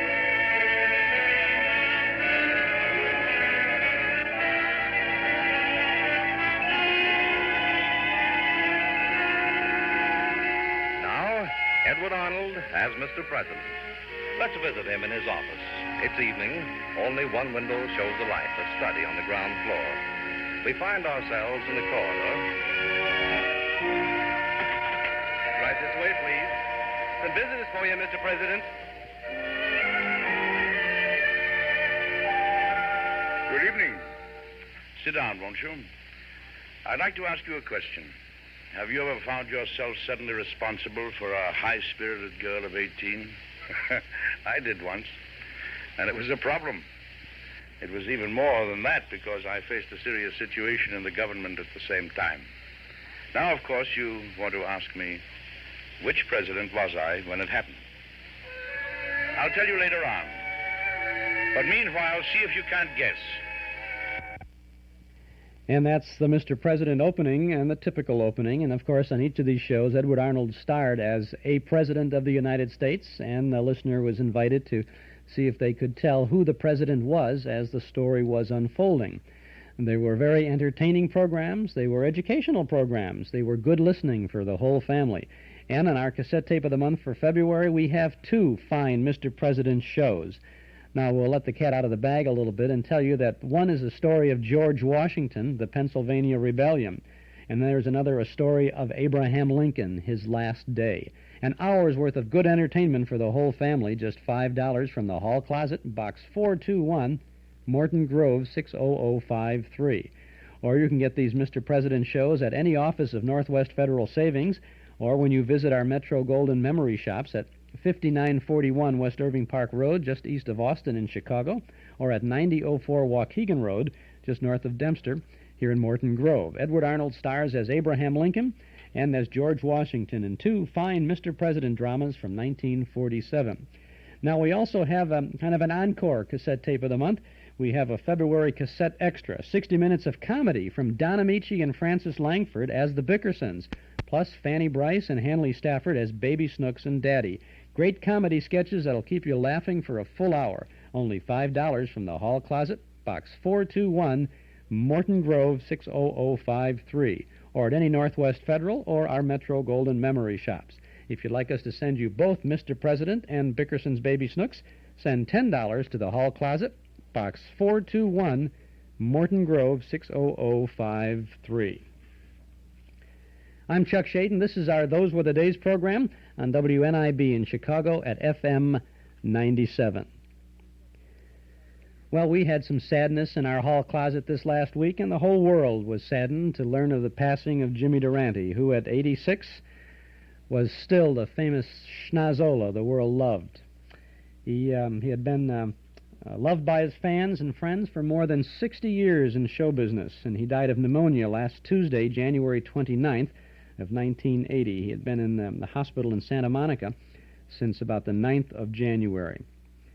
He had been in retirement since he suffered a stroke in 1972 that left him partially paralyzed. He was admitted to the hospital for a treatment of a condition similar to pneumonia. His condition steadily deteriorated, and he died on Tuesday, the 29th of January. A requiem mass was celebrated last Thursday evening in Beverly Hills, California, at the Church of the Good Shepherd, and burial was Friday in Holy Cross Cemetery. Among the pallbearers, the list of pallbearers for Jimmy Durante read like a who's who of show business. Desi Arnaz, Milton Berle, Joey Bishop, Ray Bolger, Ernest Borgnine, Los Angeles Mayor Tom Bradley, George Burns, James Cagney, Dennis Day, Richard Egan, Bob Hope, Eddie Jackson, Harry James, and Georgie Jessel.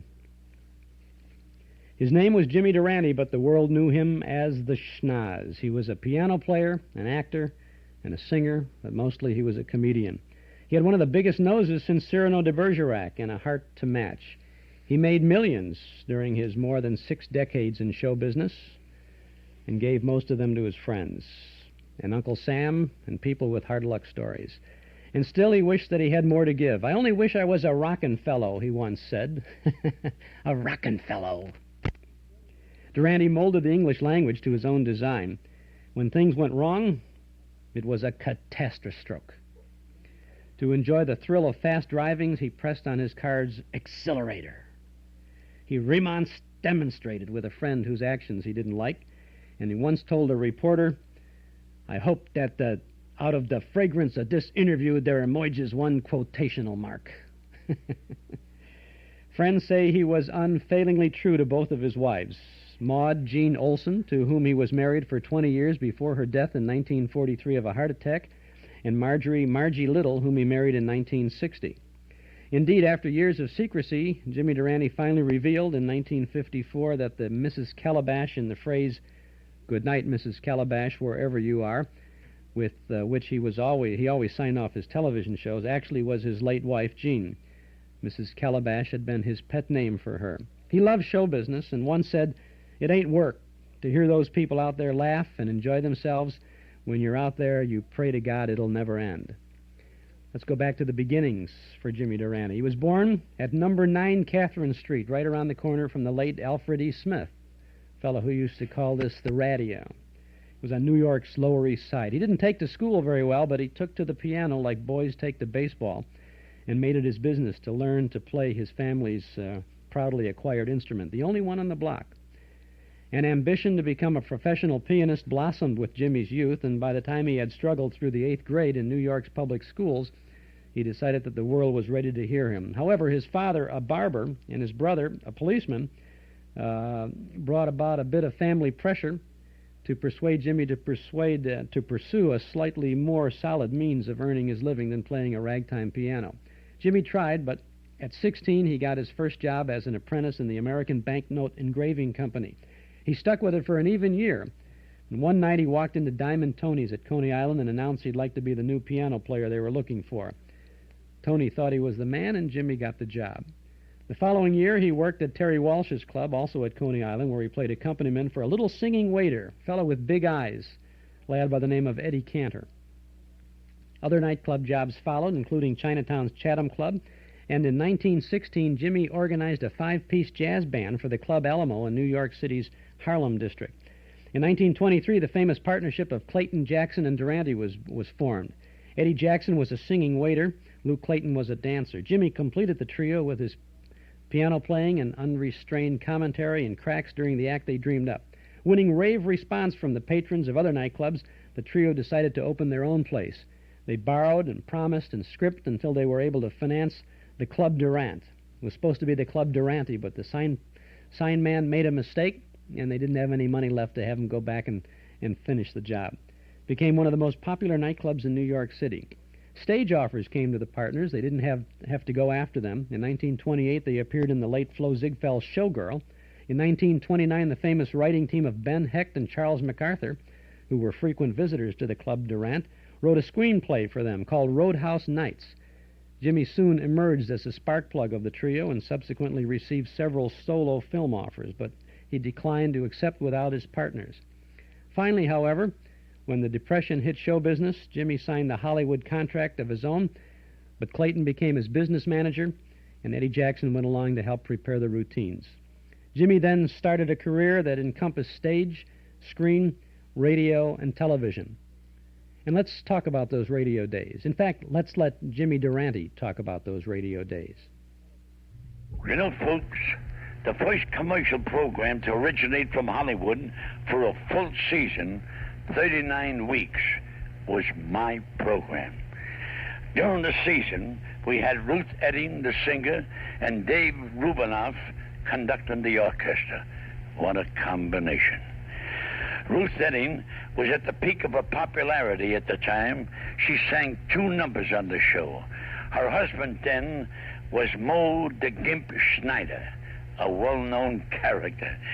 He was always there during the rehearsals, and as soon as the engineer and the agency director had set a balance between Ruth's voice and the orchestra, Moe would go over to Ruth with a piece of chalk and mark her shoes on the carpet.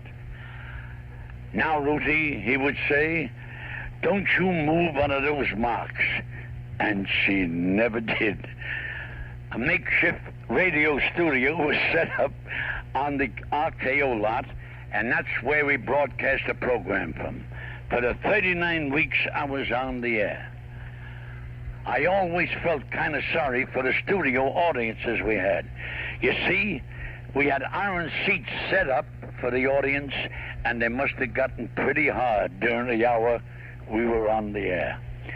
Then after our show was over, the studio audience stayed for another half hour for the Will Rogers show. The problem was we only had one audience studio, and since Will followed me on the air, we had to use the same audience. Actually, the Will Rogers show originated in New York.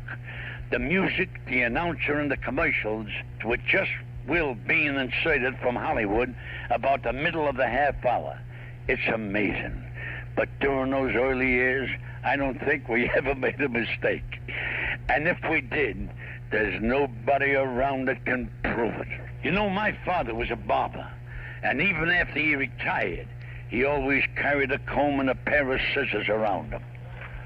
Once, I brought him out here to Hollywood, and one day I took him to the studio.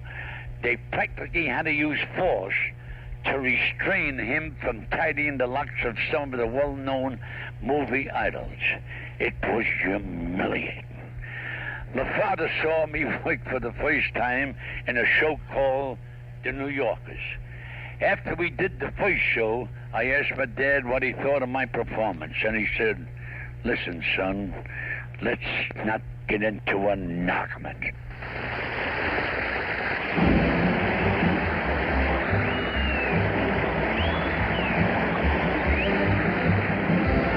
You gotta start off each day with a song. Now even when things go wrong, you feel better, you even look better.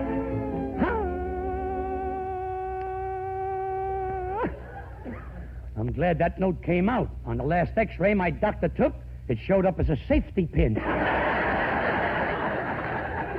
Already, you must have swallowed your Longines watch. You're really tickled tonight.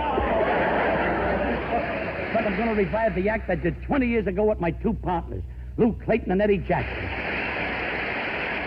I'm at the piano. Clayton is polishing up his dancing shoes, and Eddie is out on the floor singing.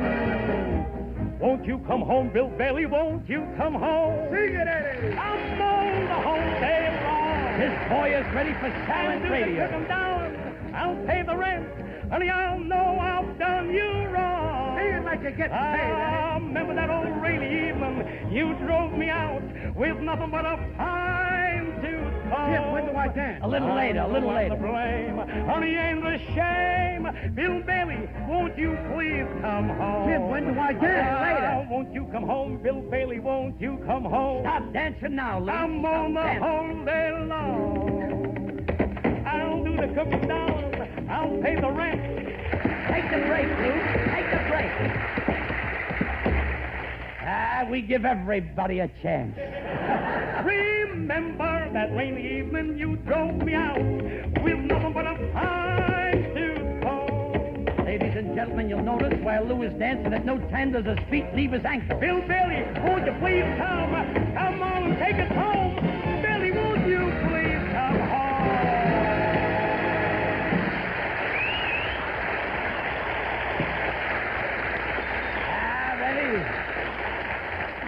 Ready, your voice is colossal tonight. And Lou, I haven't seen you dance like that in 25 years.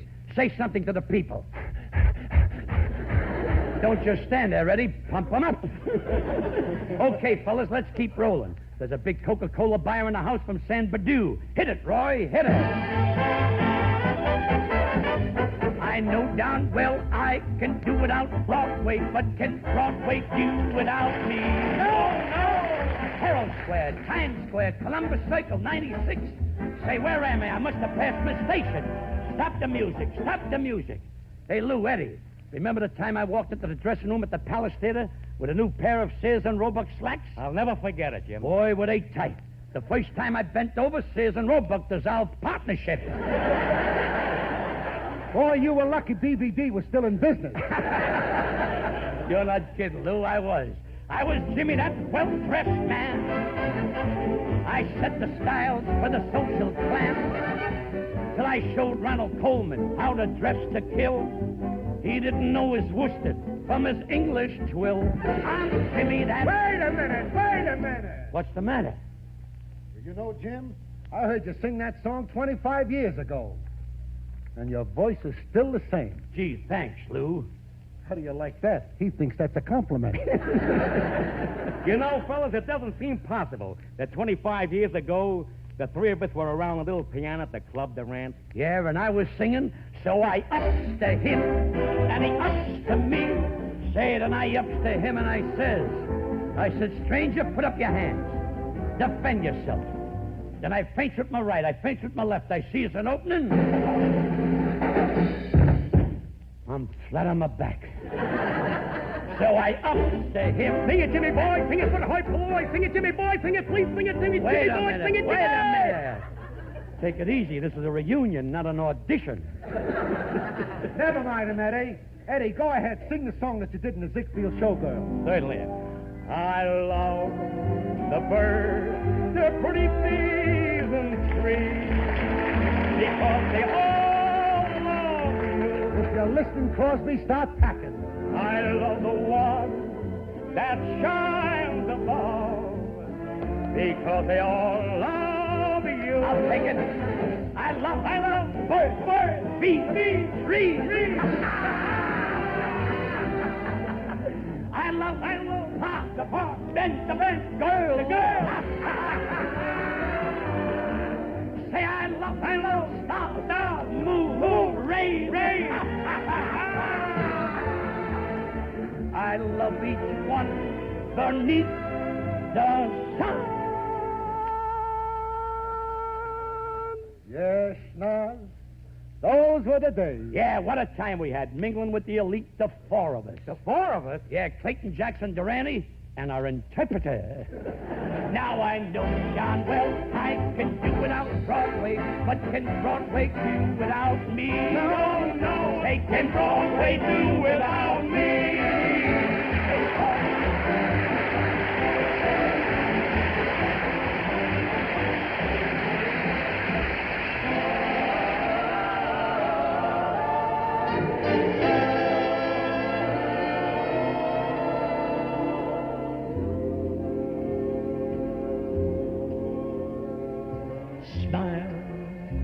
Though your heart is aching, smile, even though it's breaking.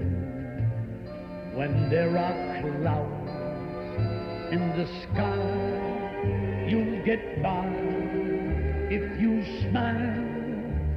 Through your fear and sorrow, smile, and maybe tomorrow you'll see the sun come shining through for you.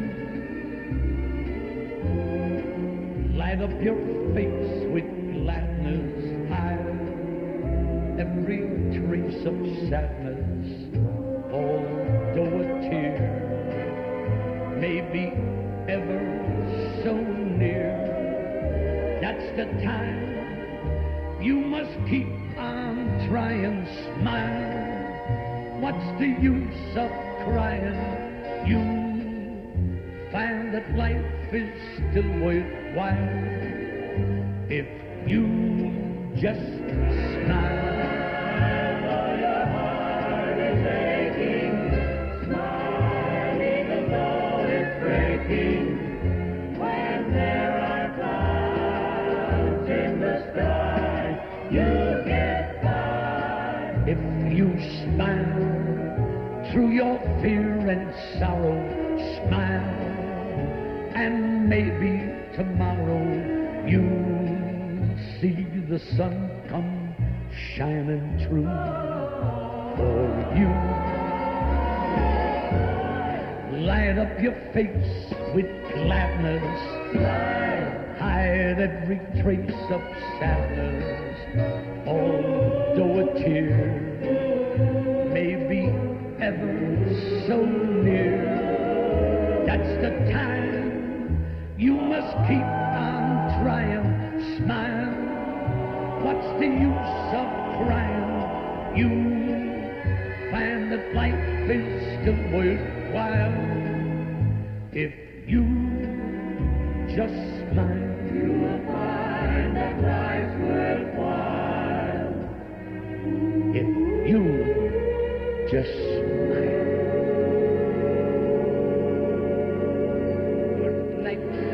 Good night, good night. It's time to say good night. Good night, good night. What more is there to say but good night? We've had a few laughs, and it's time for toodaloo. Arrivo, up we the sing, and inka-dinka-doo. Good night. Good night.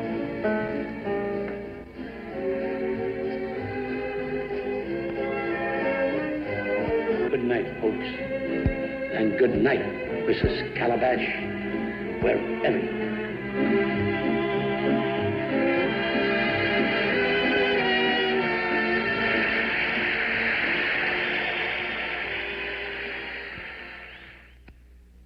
Jimmy Durante died at the age of 86 last January 29th, 1980. Once Jimmy Durante, in his 70s, was asked how long he was going to continue to perform, and he said, as long as the audiences want me. The audiences wanted Jimmy Durante long after he was able to continue to perform, but thanks to the movies, to television kinescopes, and to these fantastic radio programs, the talents of Jimmy Durante will last forever.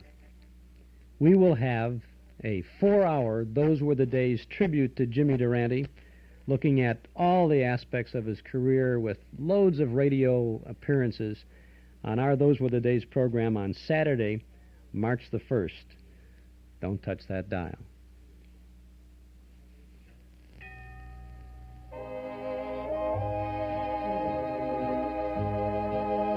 Au revoir, pleasant dreams to you, my friends.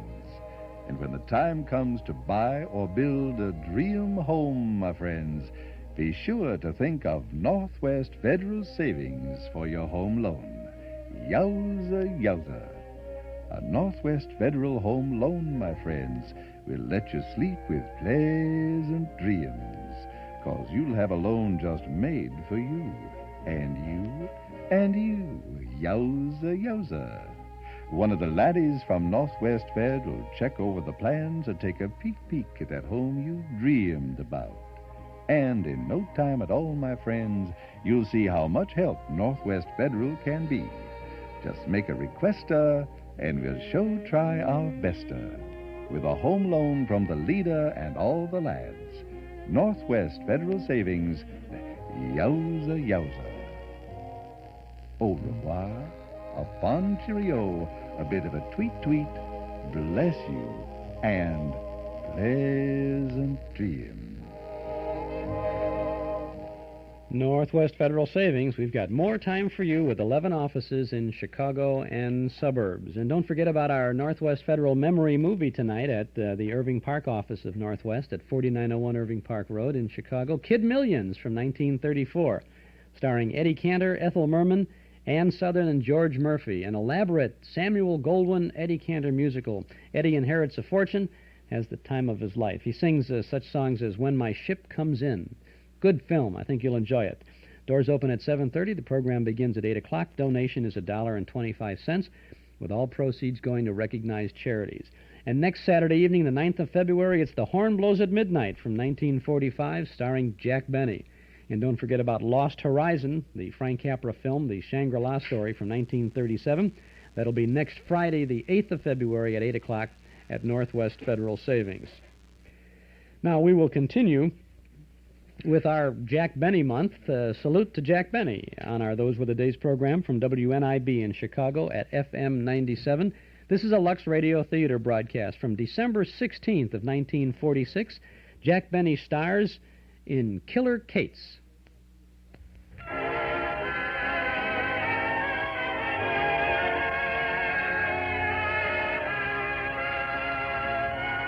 The Radio Theater, starring Jack Benny and Gail Patrick in Killer Kate. Ladies and gentlemen, your producer, Mr. William Keeley.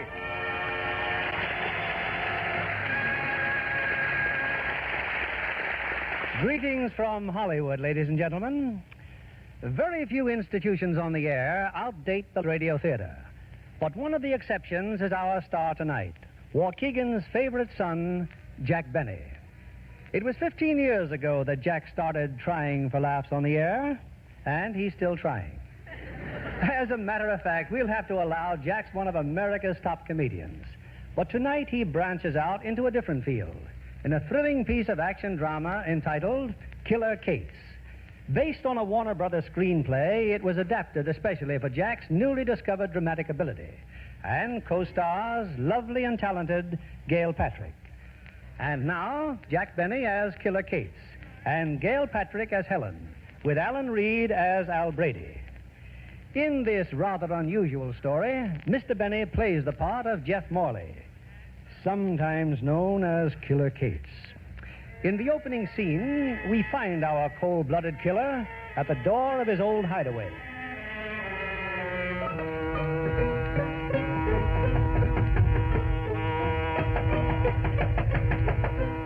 Hey, you, Spangler, wait till I get this door open. Spangler, where have you... Killer Kates. It's you. Yeah. Yeah, Blinky, it's me. Gee, Killer, I didn't know it was you.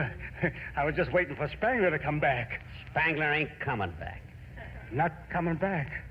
Well, it serves him right. He had it coming. I was going to knock him off myself. I was, Killer. He's the guy that ratted on you. Yeah? Yeah, Killer, yeah. Gee, it's good to see you back again. When'd you get out? Last night, Blinky. I busted out just to see you and Spangler. I just seen Spangler. You busted out? Then you're hot. Well, don't worry, Killer. I'll hide you. You can use my place. So you can put the finger on me like you did last time, eh, Blinky? It wasn't me, Killer. I swear it wasn't me. It was Spangler, I tell you. It was Spangler. He was the guy that... Shut up, you lying rat. Honest, Killer. You gotta believe me. I had nothing to do with it. Get down on your knees, Blinky, and start praying. But, Killer, please. You can't do this. I'm your pal, your friend. We grew up together. We was like brothers, Killer. Please give me a break. You didn't give me a break, did you? When you sent me up to the big house to rot in a lousy cell? You weren't satisfied to take over my racket. You even had to steal my dame. I tell you, I didn't do it, Killer. Everything is just the way you left it. And Millie, I didn't steal her. She's still your girl, Killer. She's waiting for you. Where do you want it, Blinky? In the belly or the back?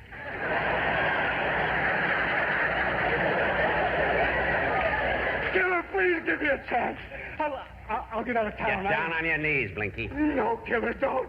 I swear I had nothing to do with this. Believe me. Start praying, Blinky. Killer! You can't do it. Don't shoot. Don't.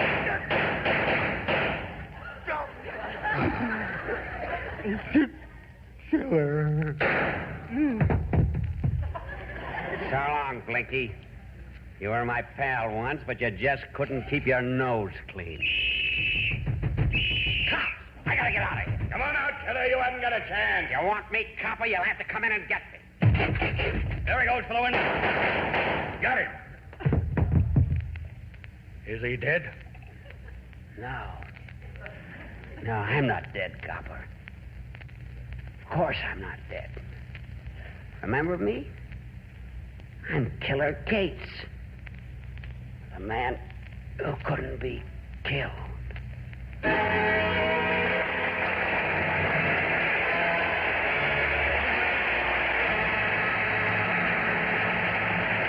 Just keep bringing the curtain up and down, Eddie. He's good for a dozen bouts.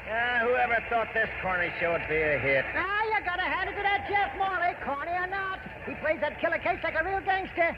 Get down on your knees and start praying, Blinky. Where do you want it? In the belly or the back? Hey, quiet. Here he comes. Nice show, Mr. Morley. Thanks, Eddie. Is my manager around? Yeah, Mr. Brady said he'd wait for you in your dressing room. Thanks. Hiya, Jeff. Hello, Brady. I want to talk to you. Fine, and say congratulations, Killer. For what? For the 1,000th performance of The Man Who Couldn't Be Killed. Seems like a million. And stop calling me Killer, will you?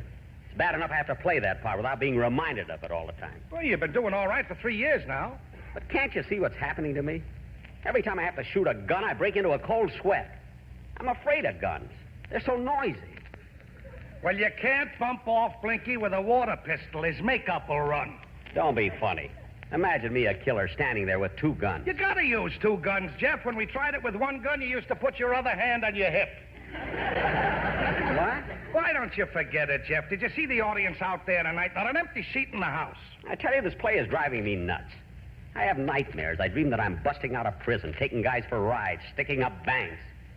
Gee, it's getting so every time I walk down the street and see a policeman, I duck. Look, Jeff, what you need is a nice long rest. Go home and relax. Spend some time with your wife. Play a little golf. This is Saturday. You don't have to be back to the theater till Monday night. No, Brady. That's not the solution. Don't you understand? I'm a comedian. A comic. All my life I've been a comedian. I don't want to play a gangster. I want to make people laugh. All right, so you're a comedian. What happened when you played comedy? You did a show on Broadway called The Meanest Man in Syracuse, folded in 2 weeks. I know. And when you went out to Hollywood to make a picture, what was the name of that epic? Oh, The Bugle Blew at Midnight. Well? The audience blew at 9 o'clock. So what? I made a mistake. Anybody's entitled to one mistake. Yeah, but you made yours while you were standing in front of a camera. And everybody who saw that picture's a witness. There weren't many, but they're witnesses. Look, Brady, you can talk till doomsday. But I know how I feel inside. For 25 years, I've been doing comedy, and that's what I want to keep on doing. Jeff, what's the use of kidding? As a comedian, you're lousy. You stink. Oh, you and your innuendos. Look at the record. Since you gave up comedy and became Killer Kate's, look what you got. An estate on Long Island, a butler, 3 cars, and you're only number 12 in line for a new refrigerator. What more do you want? My peace of mind. That's what I want. And it's no use arguing. I'm getting out of this play while I've still got my sanity, my health, even if it means those one-night stands again. But, Jeff, boy, think of your wife. Think of Helen. I am thinking of Helen. In the mental condition I'm in, what kind of a husband am I? Well, then think of me. I get 10% of your salary. For the last 3 years, I've been eating. I live in a nice apartment. I wear good clothes. Don't take those things away from me, Jeff. That's what I thought. All you care about is your 10%. Well, I'm through, so you might as well get out of here, Brady, and start looking for a new killer. Now get out. Out. Out. Okay. Ooh, my head. Oh, those awful headaches.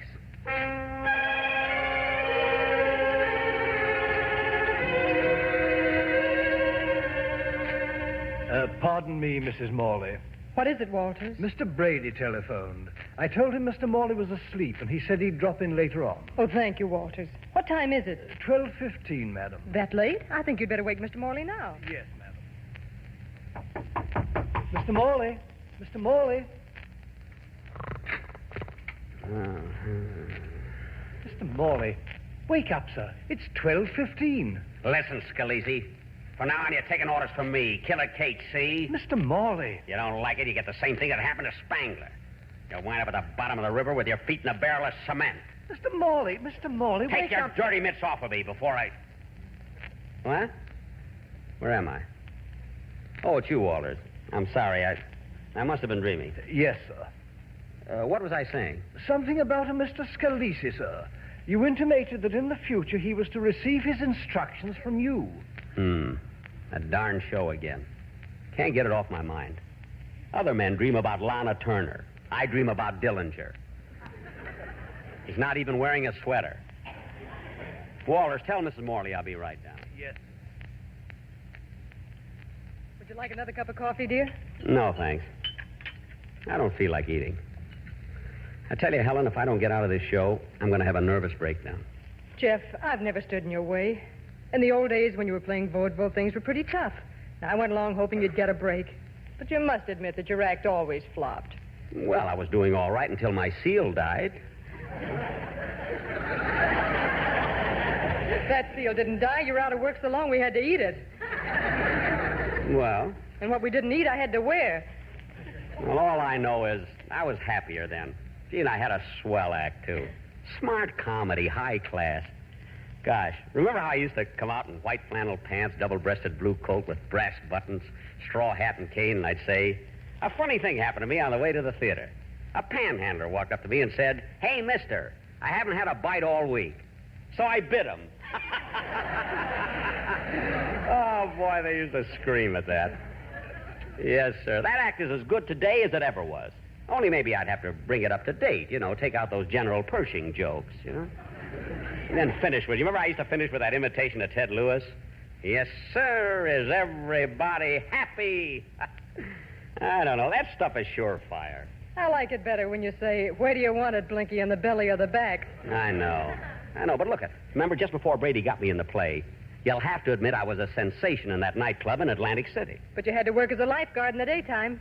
I didn't have to. I insisted on it. It kept me in condition. Atlantic City, I was terrific there. I got a million laughs. Who wouldn't in that bathing suit? All right. But all right, Jeff, if it means your health and it'll make you any happier, then I'm for it. We'll start all over again, right from the very, very, very bottom. Gee, Helen, you're wonderful. After all, look, we've got what we want. This big house, the butler, 3 cars. Yes, but when are we going to get the new refrigerator? We're number 12. Oh, Helen, if you only knew how happy I am. I'm the old Jeff Morley again. No kidding. When my baby smiles at me, there's a one. There's someone at the door. Walters, that's probably Mr. Brady. Show him right in. Yes, madam. Brady? How do you like that? He won't even let me alone on Sundays.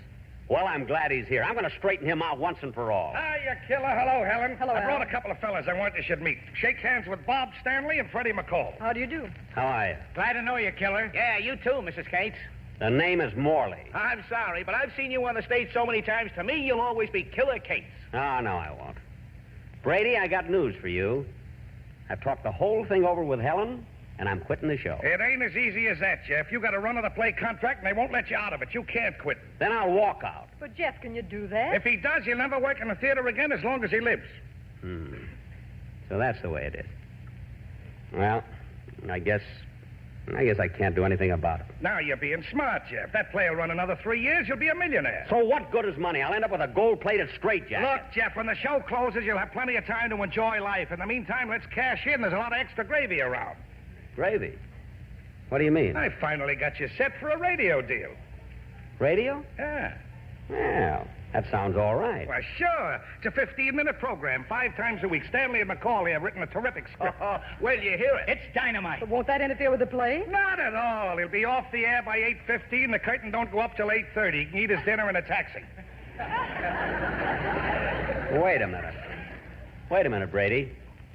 Is this that comedy program you were talking about? No, I couldn't get a sponsor interested in that. This one is a natural. We got the radio rights to the man who couldn't be killed. You're going on the air as Killer Cates.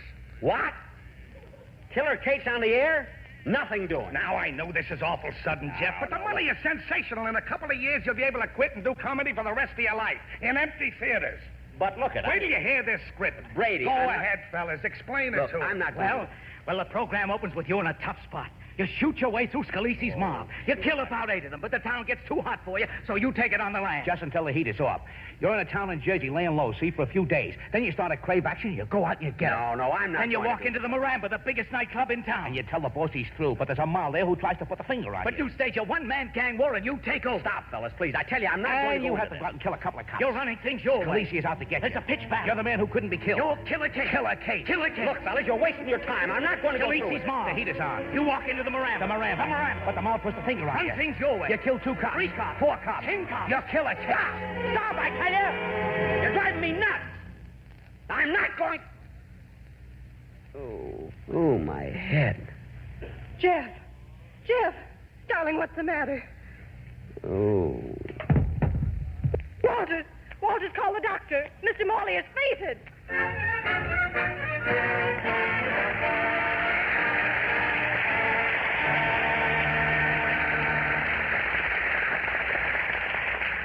In a moment, we'll present Act 2 of Killer Cates.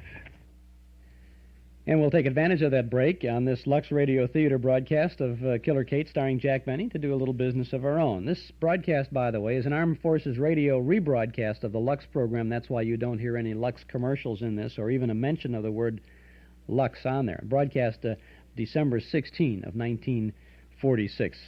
Jack Benny doing a fine job in this program, too. Well, Eddie Cantor is on the cover of our Nostalgia newsletter for February, and that's just the first page of the good reading and good information you'll find in our little publication. A 1-year subscription, that's 10 issues, is only $7, and if you'd like to subscribe, we invite you to do so right now. Just call our studio here at 965-7763. That's 965-7763. The February issue features reprint articles about Fibber McGee and Molly's 5th anniversary on the air for Johnson's Wax, Cecil B. DeMille and the Lux Radio Theater, and Glenn Miller. They're all covered in this February newsletter. Plus, you'll find some interesting antique ads from Bob Perlongo's Everyday Almanac. Subscribe now. Call 965-7763. You'll read some nice letters from listeners, get advance news of our movies and other special events at Northwest Federal, and you'll find the complete listing of all the good old shows that we present every Saturday afternoon here on WNIB. We give you original broadcast dates, names of stars and other cast members, network and sponsor identification. There's a word or two about the content of the program, the order in which we play the vintage shows, even the length of each segment, so you'll have an easy time recording the old shows for your own collection. Call 965-7763. If the lines are busy when you call, wait just a moment. Dial again, 965-7763. We'll begin your subscription with the February issue, which you'll receive by first-class mail within the week, and we'll include an invoice along with that first copy. So call us now at 965-7763. Or send $7 for a one-year subscription to Nostalgia Newsletter, Box 421, Morton Grove, 60053. But give us a buzz now. We're right here. You're right there. The telephone's between us. Call us up, 965-7763.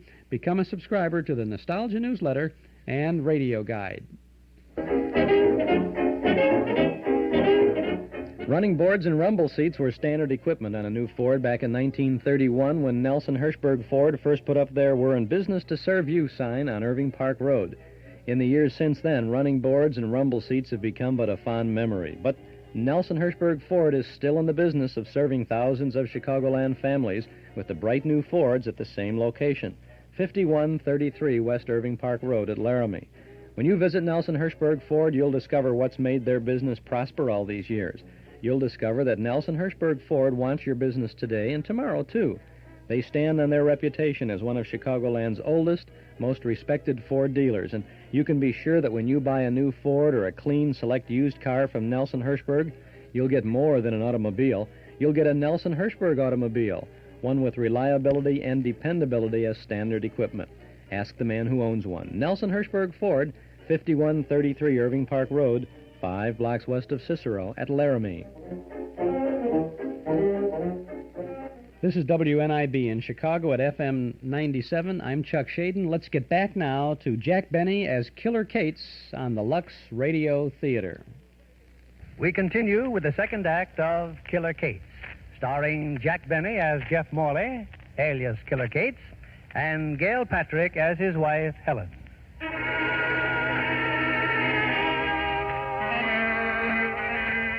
A few moments ago, when we left Jeff Morley, he was flat on the floor with a nervous collapse.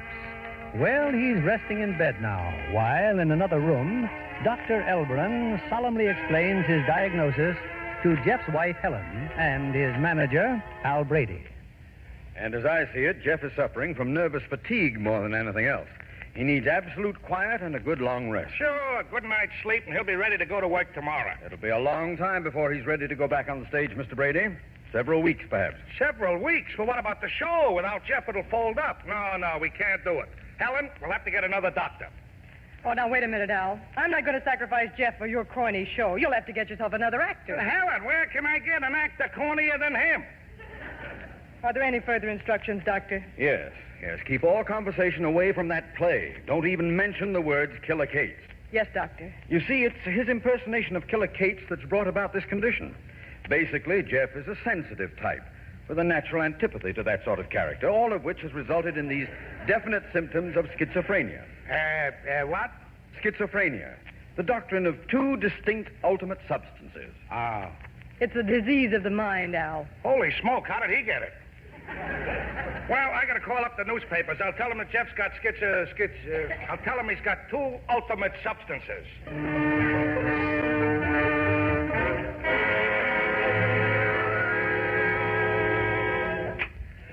Who's that? Just me, Jeff. I hope I didn't wake you. Where you going? Just open the window. My, this room's stuffy. What's that? Why, nothing, dear. Just a car backfiring. What are you giving me? Those are gunshots. That must be Scalise's mob. Scalise's mob? Oh, darling, you're having another nightmare. Now get right back in bed. The doctor said... Come here, you. Oh, please. Please, you're twisting my wrist. Who sent you here? Oh, darling, you're hysterical. I'll call the doctor. Don't touch that phone. Oh, please let me go. I will when I get good and ready. Say, you're not a bad-looking dish.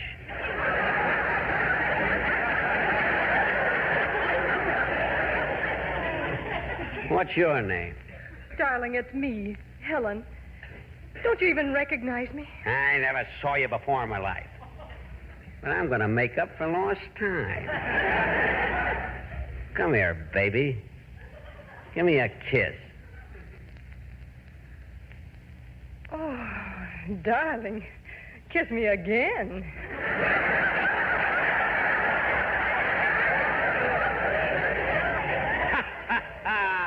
Happens every time. Anyway, baby, that'll hold you till I get back. Get back? Where are you going? What do you think I am, a sucker? Think I'm going to open up to you so you can tip off the mob and put the finger on me? But darling, what are you doing? Come on, get in this closet. Come on. But you can't... Let me out! Let me out! Shut up or I'll come in there and slug you. That's better. Now to get out of here. Who's that? It's I, sir, Walters. Oh, I didn't know you were up. Oh, dear, and I was given orders not to disturb you. Listen, you mug, I'm Killer Kate. I'm giving orders around here, see? Very amusing, sir. Wipe that smile off your kisser. Oh, but... Wipe it off. Oh, you struck me, sir. This leaves me no alternative. I'll leave for Reno in the morning.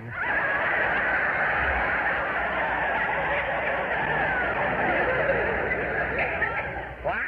I live there, you know. Shut up. Now listen, you. Where do they keep the scratch around here? The what, sir? The scratch, the moolah, the money. The money, sir? Why, it's in the safe. Well, lead me to it. But, sir, you know where the... Now lead me to that safe and don't give me no more of your lip. Yes, sir. This way, sir. There it is, sir, behind the picture. Hey, wait a minute. Who's that mug in the picture? But, sir... Never mind, I can read the nameplate. Jeff Morley, star of stage and screen. What a conceited punk. Yes, sir. Now watch the front door. Let me know if he comes in. Now, come on. What's the combination of this safe? I don't know, sir. And get out of the way. Out of the way. I can open this tin can with boxing gloves on. There. It's coming. A cinch. Ah, look at those bills. 50s, 100s. What a haul. But, sir, don't you understand that you're... It's for the new refrigerator, sir. I don't care what it's for. Now turn around. Face the wall. Yes, sir. Sir, what are you going to do with that vase? I'm going... Oh. I guess I should have told him first. Well, that takes care of him. Look out, Scalisi. Here comes Killer Kate.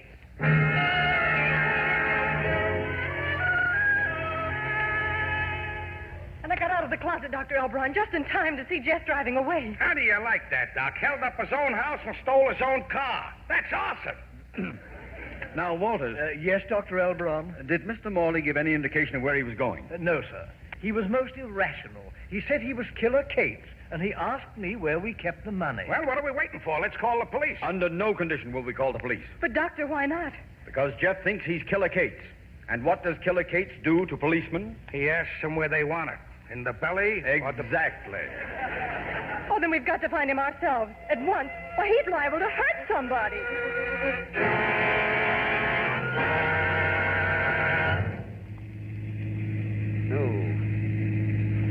Oh, my head.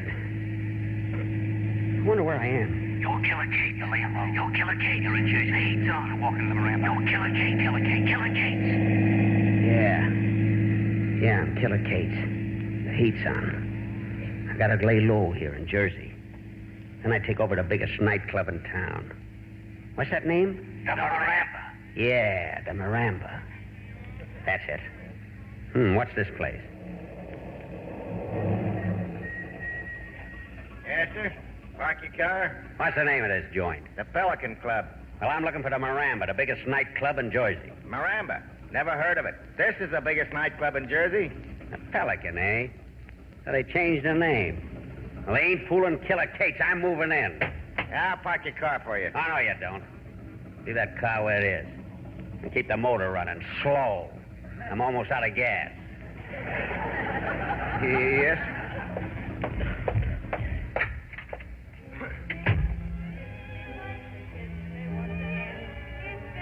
Were you looking for somebody? Who are you? I'm Mario, the head waiter. Well, I'm Killer Kate, your new boss, see? From now on, you're taking orders from me. But I don't understand. Mr. Norton didn't mention anything about selling the place. Norton? Who's Norton? He's the boss. Hey, cut that out. I told you I'm the boss. Now get out of my way. Hey, waiter!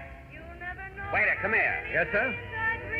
Who's the tomato out there singing? Peaches Mason, sir. She's the star of the show. Easy on the eyes, ain't she? Waiter, get me a double bourbon. I'll sit down here. But, sir, this table... Shut up and do like I told you. Yes, sir.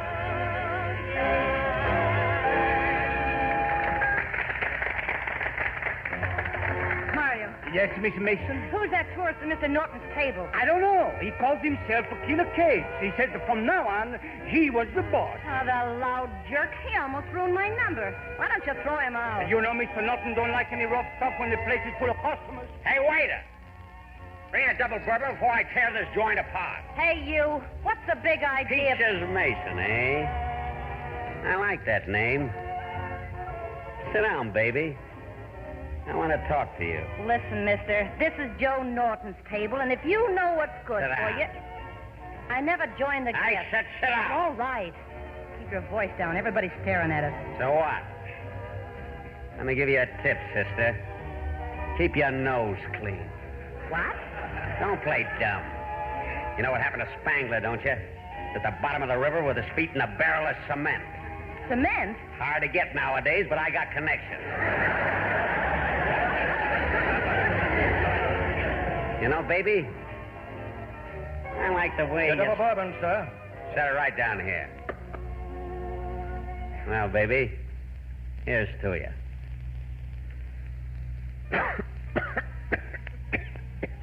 Boy, that's good. Well, ain't you going to drink the rest of it? Nah. I always save a little to fill my lighter.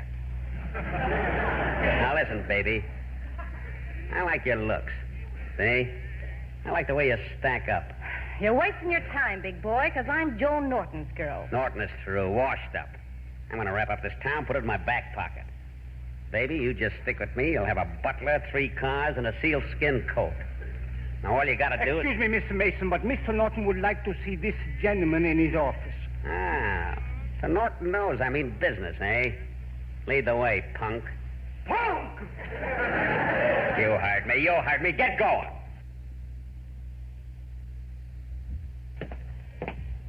So Norton's worried, eh?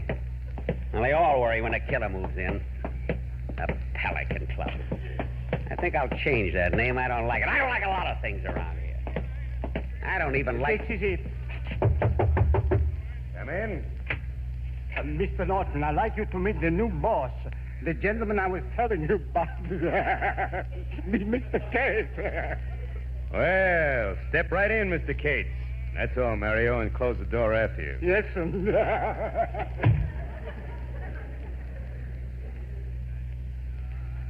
So you're Norton, eh? Who are these 2 mugs? Oh, excuse me. Allow me to introduce my 2 assistants, Lefty Ryan and Steve Kapouras. Charmed, I'm sure. This is Untitled Chapter. Mr. Cates, I want to apologize for asking you to come all the way back here, but you see, we don't like to throw anybody out the front door. It gives the place a bad name. All right, Lefty, throw this bum out in the alley. This is Untitled Chapter. Take your hands off of me. Come on, yo. Now, anybody else feel like throwing me out? Oh, what's up, guy, huh? Wait a Well, minute, I'll Steve. All right, Cates, the back door's right behind you. Now get out. That gun don't scare me, Norton. I'm going to walk over there and take it away from you. Stay where you are. I'm warning you. You can't pull the trigger, Norton. You ain't got the guts. I'm telling you for the last time. One more step and I'll shoot. Go ahead.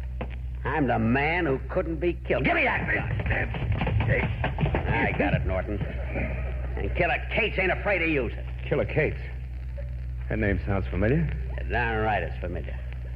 You know something, Norton? I think I'm going to like this new office. Hey, it's a nice-looking safe you got there. Okay, Norton, open it. But I said open it. All right. Don't hit me again. I'll do it. There. It's open. Well, come on. Hand over the money. Hey, you. Come here and put this dough in the satchel. Now, be quick about it. Is it all right, boss? I'm the boss around Do what here. he tells you, Steve. Okay. Well, that's all the money I got. Yeah? What about that $10? Yeah, but get it out. There's nothing in it.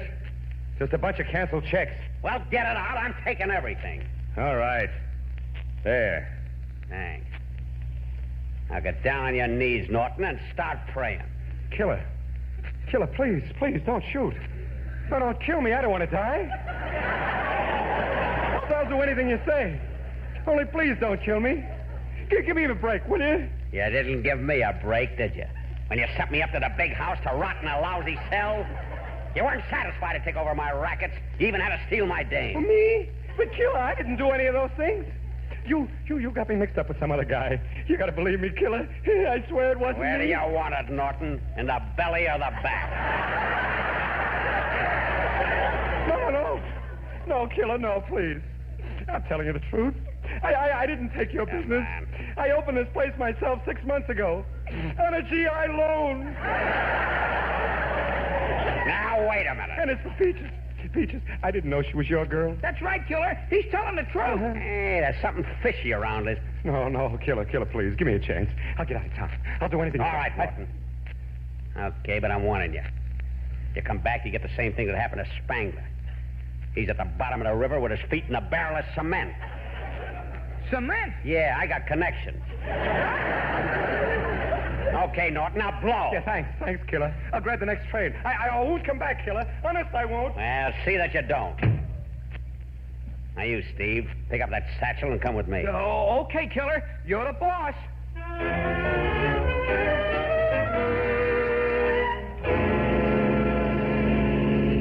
Hey, Killer, slow down, will you?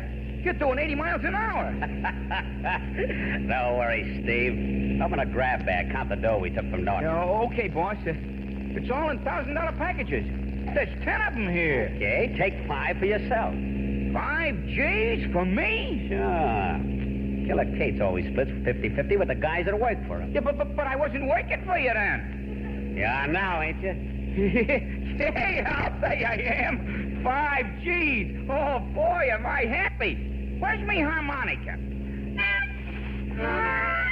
Put that away. I don't want no trouble with Petrillo. Put it away. Gosh, 5 G's. Wait till I tell the boys about this. The boys? The rest of Norton's mob. They'll all want to wait for you now. Okay, well, get them together. Have them bring their artillery. I'm going to take over this town, and I'm going to start tonight.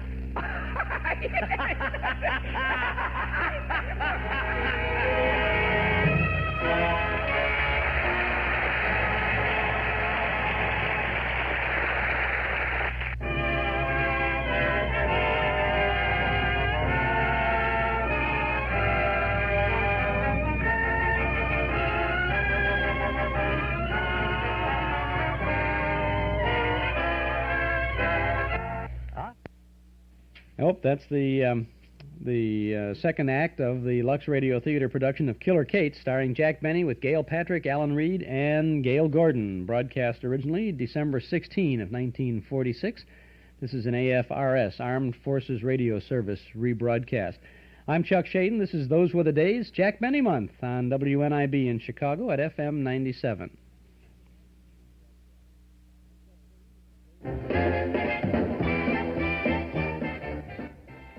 You'll find a generous helping of memories from and about the good old days at our Metro Golden Memory Shops in Morton Grove at 9004 Waukegan Road, just north of Dempster, in Chicago at 5941 West Irving Park Road, just east of Austin.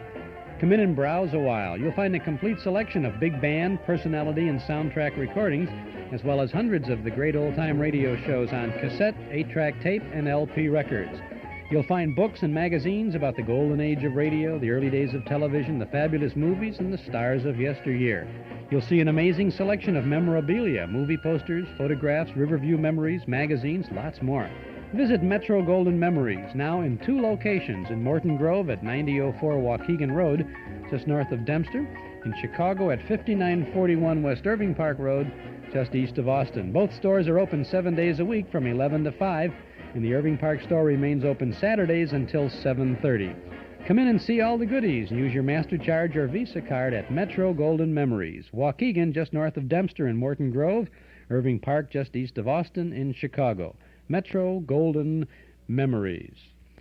Let's return now to the last act of the Lux Radio Theater production of Killer Kates, starring Jack Benny. After the play, we'll invite Jack Benny to step out of his role as Killer Kates and join us for a brief chat with tonight's stars. Here they are in Act 3, Jack Benny as Jeff Morley and Gail Patrick as Helen.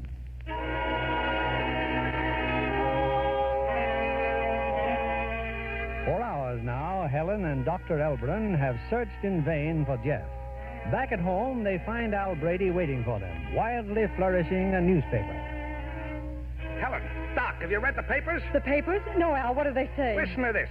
Daring thugs menace Daleville, New Jersey. Reign of terror grips city. According to one of the victims, David Franklin, gas station owner, he had just locked up for the night when 4 thugs broke in and demanded that he hand over all the money in his cash register. When Franklin resisted, the leader of the thugs threatened him with the same thing that happened to Spangler, asserting that Spangler was at the bottom of the river with his feet continuing on page 2. With his feet in a barrel of cement. The victim also mentioned that the killer mumbled something about bumping off 11 people so he could be first in line for a new refrigerator. Spangler with his feet in cement. Well, that dialogue's right out of the play. Sure. That's Jeff, all right. He really believes he's Killer Kates. Oh, we got to stop him before he does any more damage. Oh, poor Jeff. Come on, we'll use my car. It's only an hour's drive to Daleville. Gosh, Jeff must have made a pile of dough with those gangsters. I hope nothing happens to my husband. Hope nothing happens to my 10%.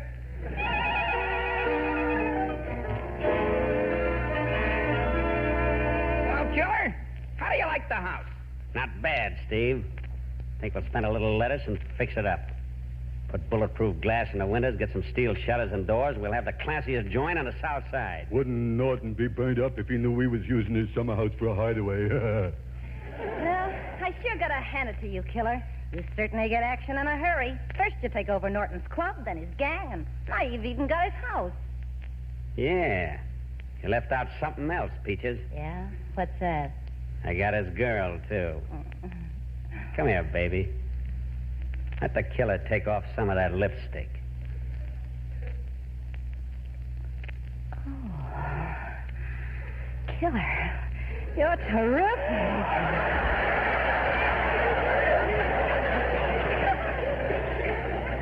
And there's more where that came from.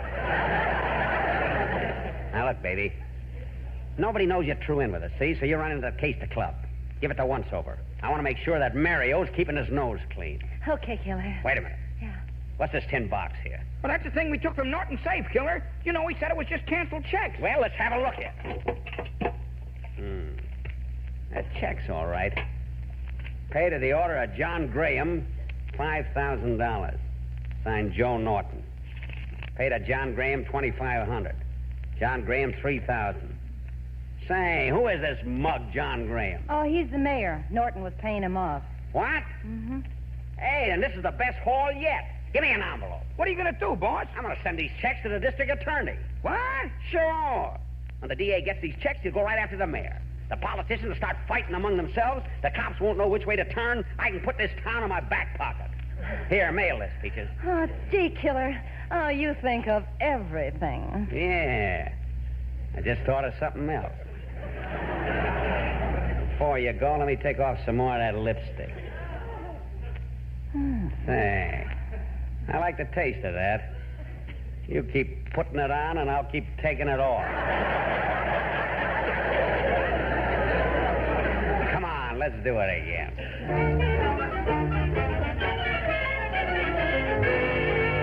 I'm telling you, Graham, I'm on a spot. You got to get me off. You can do it. You're the mayor. I'm sorry, Norton. Election's only 2 weeks away. I have my own troubles, not to mention the gambling ship. You're going to have a lot more trouble if this killer Kate stays on the loose. I'm supposed to be out of town right now. I'm liable to be bumped off any minute. We all have to take a bath sometime, Joe. Maybe it's your turn to be washed up. Oh, yeah? Well, if I go to the cleaners, you're going with me. What do you mean? Wouldn't the DA be surprised to find our honest mayor gets 15% of all the take in this town? And how's he going to find out? There's a little matter of a few canceled checks that I made out to you. They're going to look very pretty in court. You wouldn't dare turn in those checks. You're in it as deep as I am. Killer Cates isn't, and he's got the checks. What? You heard me. He stole them out of my safe. This DA's been gunning for me for 5 years, and if he ever gets his hands on those checks... Can't let the police get hold of them either. I don't trust the commissioner. I think he's honest. There's only one way to do it, but it's going to cost a few grand. I'll have to put a new mob together and get Killer Kate. How much will it take? Oh, about 10 G's. Very well. Just don't spend any more than you have to. Remember, it's the taxpayers' money.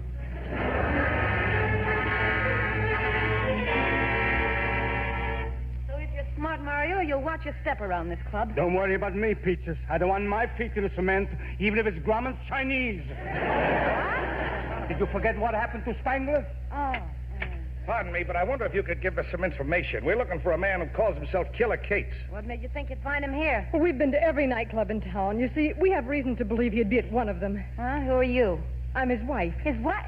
He never told me he was married. Well, then you know him. Oh, please, tell me, where is he? If I find out he's been Miss, it's two-timing vitally me... important that we find this man immediately. You see, there are a few things we have to straighten out with him. Yeah, and I got a few things to straighten out with him myself. Okay, come along, follow me. Peaches, you're playing with the dynamite. Killer or no killer, I gotta know where I stand. Peaches. What a doll. There's nobody in the play like that. Jeff must be ad-libbing. Well, he can't be altogether out of his mind. No, sir.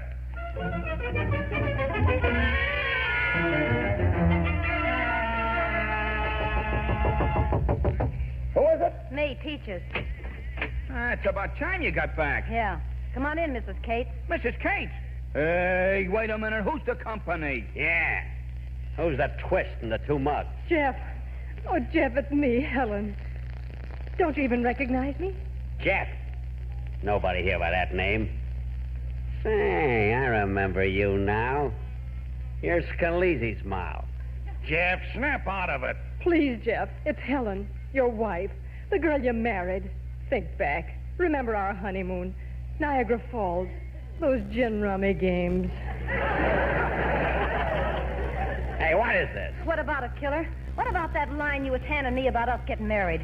Start talking. Shut up. I'm not shutting up until I find out where I stand. Oh, you and your sealskin coat. Button your lip before I let you have it.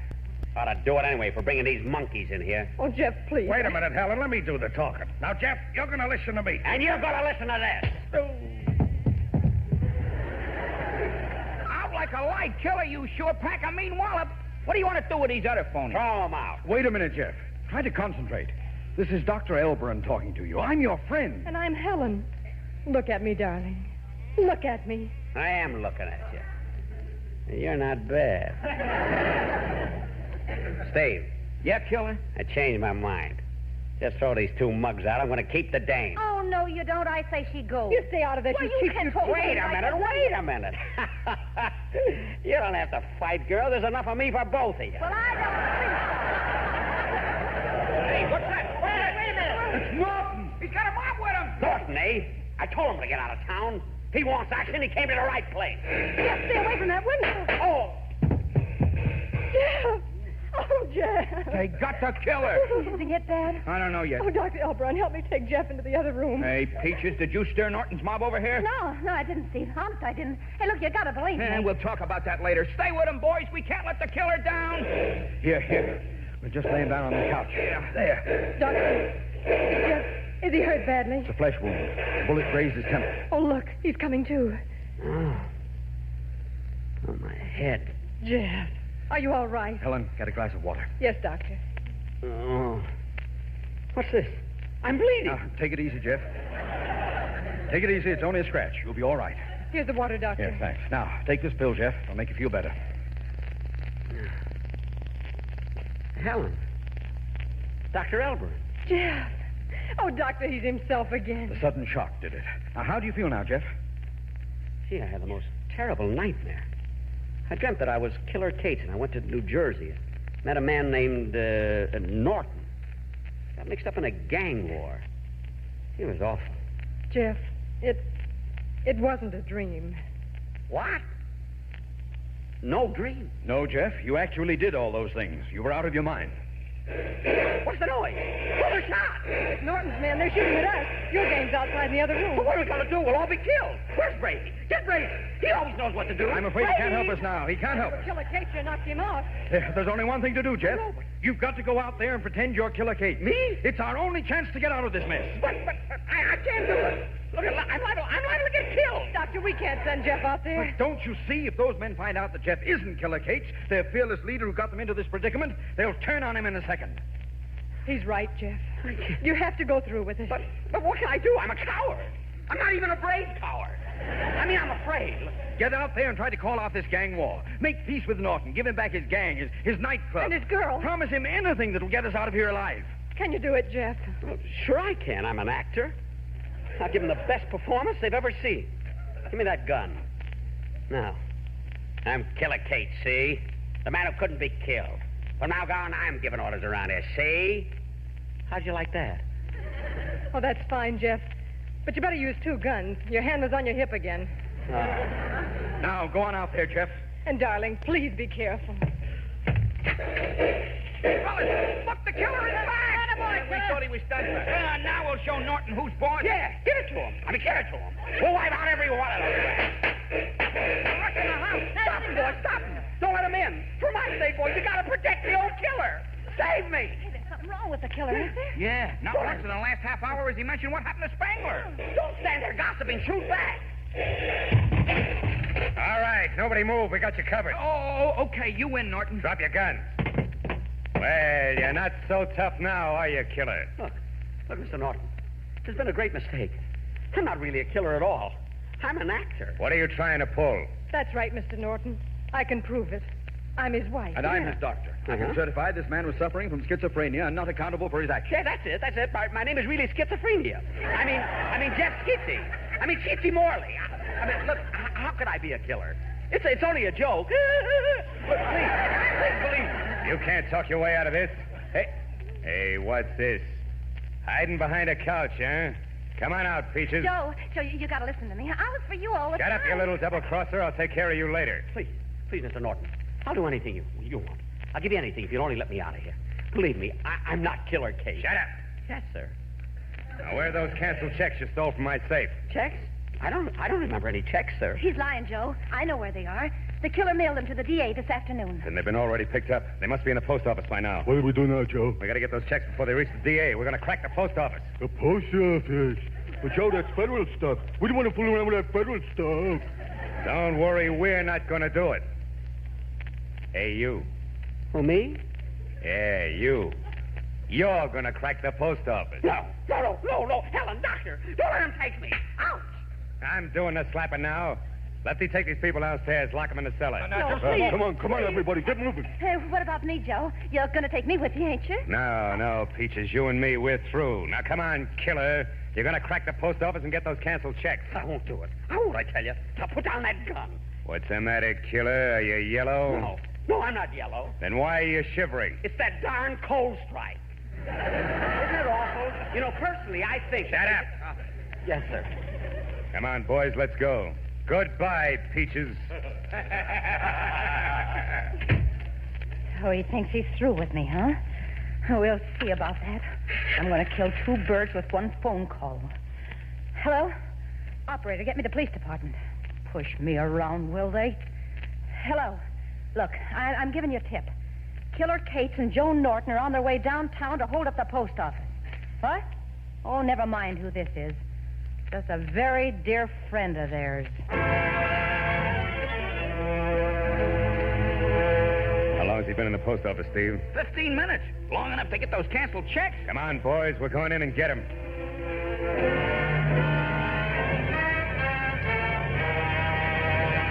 All right, killer. Your time is up. Wait a minute, Norton. I've been looking all through these mail bags. I can't find the canceled checks. Honest, I can't. Where do you want it, killer? In the belly or in the back? In the belly. In the back. I mean, any place. I'm ticklish in both places. Honest, I couldn't find the checks. What's that you got in your hands? Oh, just some old letters I found. Let me see them. I can't stand Jack Benny because... I can't stand him either. Honest, I can't. Honest, I can't. All right, killer, this is your last chance. It's a frame! Have your guns. You haven't got a chance. Okay, don't shoot. You got it. Round him up, men. Durhin, where's Killer Cates? There he is, on the floor. Looks like we got him, Chief. Yep, that's Killer Cates, all right. And he's supposed to be a tough guy. What do you mean, Chief? Isn't he dead? Dead nothing. He fainted.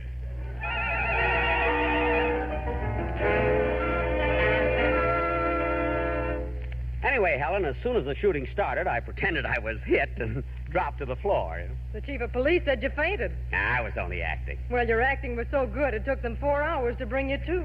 Well, I might have overacted a little, you know. Jeff, are you sure you're well enough to do the show tonight? Never felt better in my life, Doctor. You know, somehow I'm looking forward to playing Killer Cates again. I guess it's because I feel that now I've actually lived the part. Jeff, I'll never forget the way you kissed me when you thought you were Killer Kate. Then let's refresh your memory, Helen. You mean like that? Well, no. But I'd rather have you this way. Jeff, I'm so glad nothing happened to you because... What, Helen? Well... Doctor, you tell him. Doctor? Doctor, what is it? While you were gone, they delivered the new refrigerator. Oh, goody! Come on, let's make some ice cream.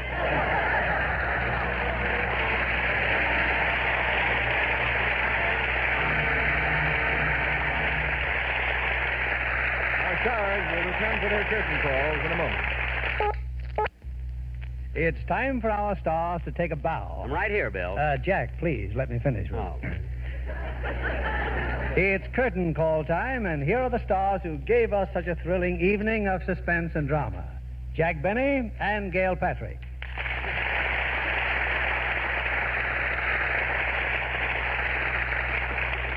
You know, Jack, now that it's over, I can honestly say you gave us a superb example of dramatic acting. Really brilliant. Well, thanks, Bill. I guess there's no room for argument there. Jack, may I say something, too? Certainly, Gail. What is it? You ought to play more romantic roles in pictures. Me, romantic roles? Sure, Jack. When you kissed me, it was wonderful. Really? When it comes to kissing, you could teach a lot to Robert Taylor and Clark Gable, Tyrone Power. I know, but I'd feel so silly kissing them. Oh, say, Bill, as long as you like my work so much, I've got another great script, a magnificent dramatic piece for next week. But, Jack, we've already got a play in cast for next week. Well, maybe you could postpone them and use my play instead. It's another great thriller. I play another fellow who's cold, calculating, ruthless. Ruthless? Ruthless, yeah, ruthless. I always make that same mistake. But how about my play, Bill? What about the week after next? You have that set, too, haven't you, Bill? That's right. Well, how about the week after that? Jack, I'm afraid we're all booked up for the third week, too. Well, look, Bill, will you call me any time in the next few months? I'll be waiting to hear from you. Sure, Jack. Do I have your number? You don't need my number. I'll be waiting in the wings. Okay, Jack. And for tonight, at least, our most sincere thanks. Good night. Good night. Good night, Bill. Oh, Bill, by the way, I don't like to bring this up, but every little bit helps, so... Well, you know, haven't I got something coming to me for tonight's performance? Oh, yes, Jack. Where do you want it, in the abdomen or in the back? In the side pocket. Good night, Bill.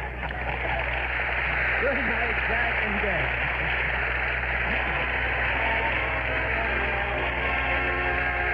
Gail. This is William. Good night to you from Hollywood.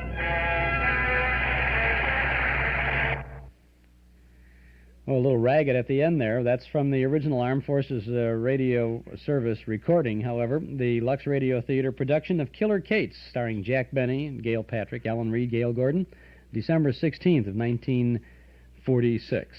Jack Benny Month on WNIB in Chicago. I'm Chuck Shaden. This is our Those Were the Days program. Jack with Eddie Cantor, and then Jack with George Burns, still ahead of us this afternoon. If you enjoyed Jack in more or less of a dramatic role, You'll enjoy him in The Horn Blows at Midnight, the famous movie on screen, and our memory movie next Saturday evening, the 9th of February.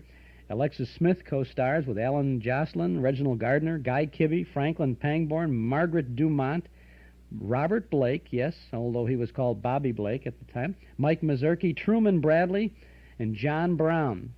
They're all in The Horn Blows at Midnight. Donation is $2 next Saturday evening. I think you'll enjoy it. Tickets are available in advance. You can pick them up at any office of Northwest Federal Savings, or if you're coming to the memory movie tonight to see Eddie Cantor and Ethel Merman in Kid Millions from 1934. Well, I have a clip for you now from our cassette tape extra this month. You know, our regular cassette tape is Mr. President. Well, we have an extra this month featuring the Bickersons and Baby Snooks and Daddy. So let's have a little clip now from those battling Bickersons. There's the clock again, 2 o'clock. I've counted that thing chime 45 times since we went to bed, and I still haven't slept. Well, how do you expect to sleep? You're going to lie there counting chimes. Throw the darn clock out. It's keeping me awake, too. You wouldn't wake up if we had Big Ben in the room. Big Ben who? The house could fall down, and you'd never know it. Oh, that's not true, Blanche. You know I'm a very light sleeper. Light sleeper. About an hour ago, we had the worst thunderstorm I ever heard, and you never even budged. Well, why didn't you wake me? You know I can't sleep when it's thundering. I'm a nervous wreck. I've got crow's feet around my eyes. My forehead's all wrinkled. My chin is sagging. Yeah. I'm beginning to look like an old hag. It's true, isn't it? I wouldn't say that. Why not, John? I'll be awake for the rest of the night. You do think it's true, though, don't you? What's true? I'm beginning to look like an old hag. You are not beginning to look like an old hag.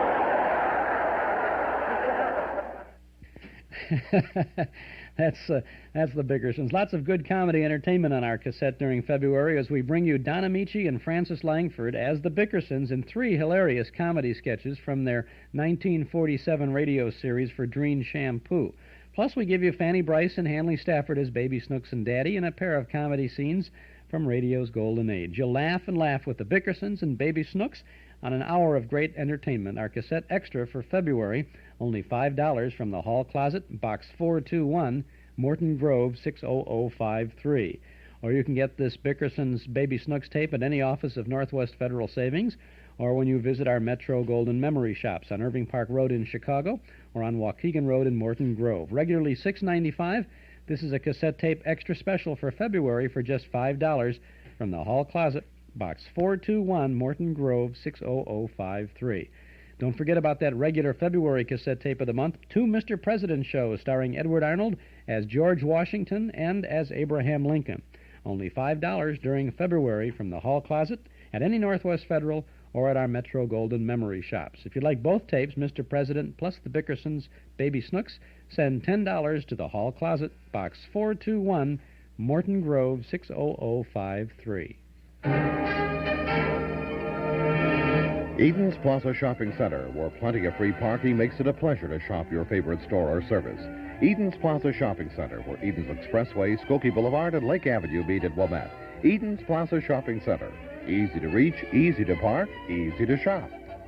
Many fine stores open to serve you 7 days a week at Eden's Plaza Shopping Center in Wilmette. This is Chuck Shaden. This is WNIB in Chicago. This is Jack Benny Month, and this is an Eddie Cantor show from November 25th of 1942.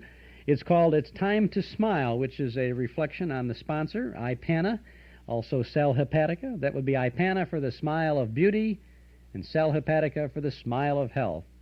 The network was NBC, Harry Von Zell, Bert Gordon, Dinah Shore, Hattie McDaniel. You'll hear Frank Nelson in this. And, of course, the guest star is Mr. Jack Benny. It's time to smile.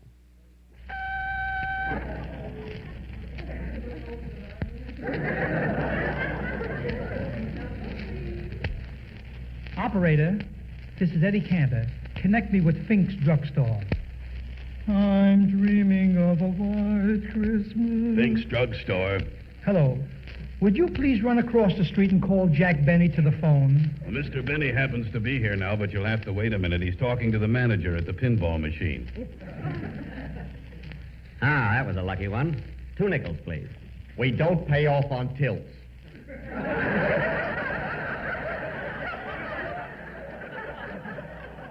Tilt, listen, buddy, I play the game fair and square. I don't even lay my hands on the machine. What I do with my feet is pure skill.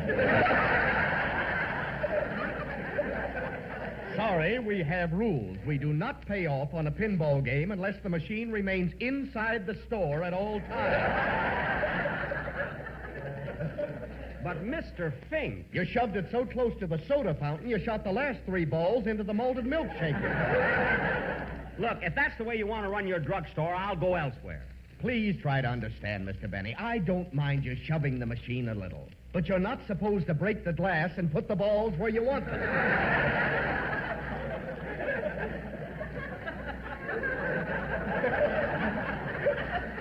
That was an accident. I dropped my handkerchief on it. Your handkerchief? Yes, I had my lunch in it.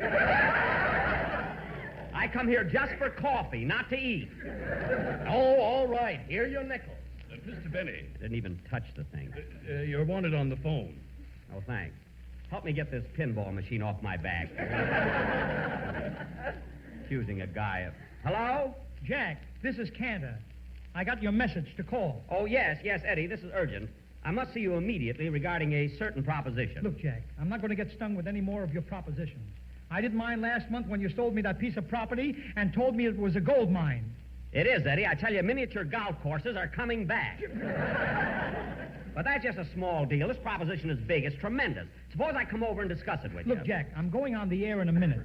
I can't have you barging in on my program unless the sponsor gives us consent. Okay, I'll hang around the drugstore until you hear from your sponsor. You can't afford to miss this opportunity. Ladies and gentlemen, Bristol Myers, the makers of Ipana for the smile of beauty and Sal Hepatica for the smile of health, present It's Time to Smile with Eddie Cantor.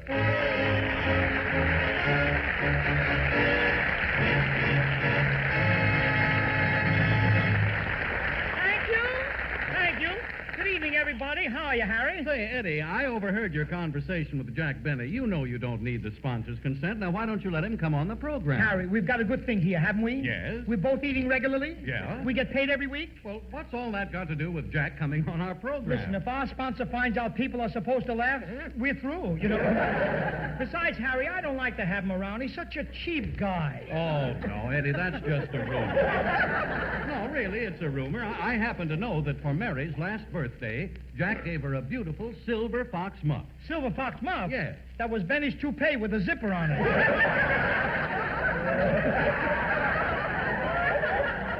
Eddie, you're exaggerating I'm again. not. That guy is really tight.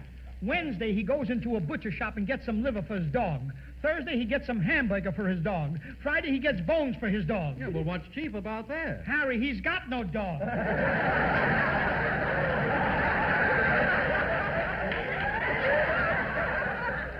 Really, Eddie, I never thought Jack was that stingy. He's always been that way. When Benny was a baby, he was weaned on a piggy bank. Believe me, Harry. Oh, and the phone there, Eddie.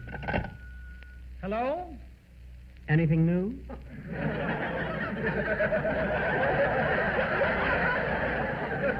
No, Jack. The sponsor hasn't called yet. Why can't you tell me about your proposition now? Look, not over the phone, Eddie. It's too big, too important. Look, did John D. Rockefeller ever transact business over a phone? Did Rockefeller ever discuss million-dollar deals over a phone? Yes, he did. Well, who do you think I am, Rockefeller? Don't be ridiculous. Yeah, but Jack, I'm busy. Will you call me back? Okay. I don't know what to do with that guy. He is the... Oh, hello, Mr. Cantor. Well, it's Hattie McDaniel.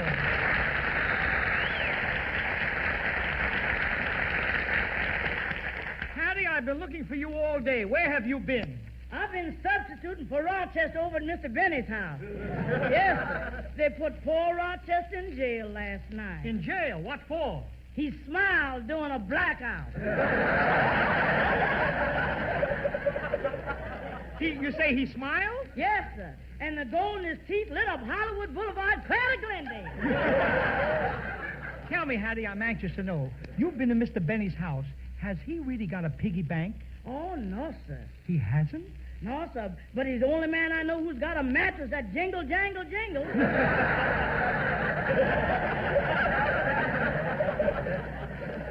Well, Mr. Cantor, I'll be running along now. All right, goodbye, Hattie. So long.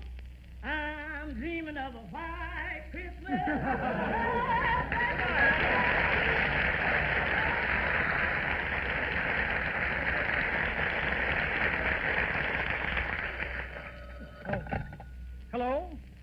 Cantor speaking. Oh, is this you, Eddie? I must have dialed your number by mistake.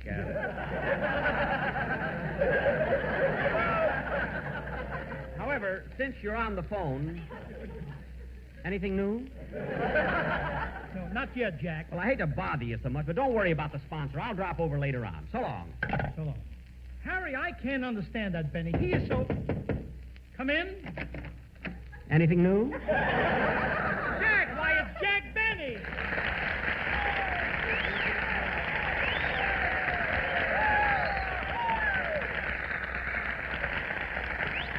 Well, Jack, this is really a surprise. Wait a minute, Eddie. What do you mean, surprise? In the first place, I just got through talking to you on the phone. Last week, you announced that I was going to be on your program. I announced it on my show Sunday. It's been in all the radio columns. You've had 8 Pinkerton detectives following me for 5 days. Now, when I walked in here, why did you get so excited? Well, look, Jack, let's not fool ourselves. If I didn't get so excited when you walked in, if I didn't say, why, it's Jack Benny, do you think you'd get such a big reception? Yes, I do. Oh, yeah? Well, Jack, I'm going to show you the difference. Walk out and come in again. All right, I will. Come in. Why, it's Jack Benny.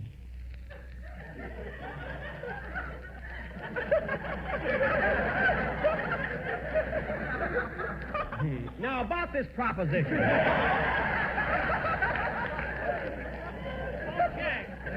Jack, will you forget business? Forget business for a while. Business.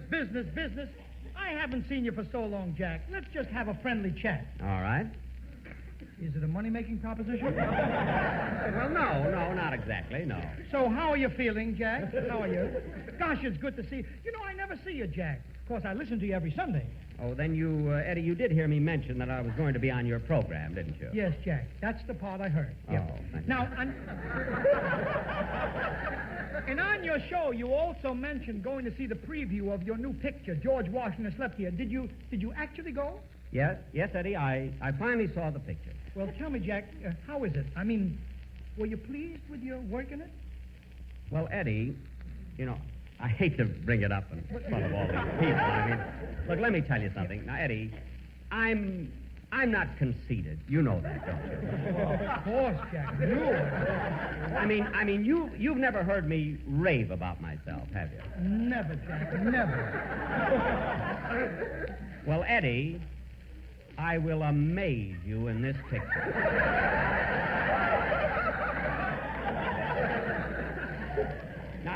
Now, look. No kidding. I really will. Really? I honestly believe that for the first time, the screen has captured the real me. Well, I'm glad to hear it, Jack. And you know I'm not egotistic. No. After all. Now, well, tell me more about it, Jack. I'm really interested. No, Eddie, I'd rather not talk about it. I mean, people might think I'm swell-headed and over-enthusiastic, so let's drop it. Okay. By the way, Jack, how is Mary? Mary? Why, she's not even in the picture.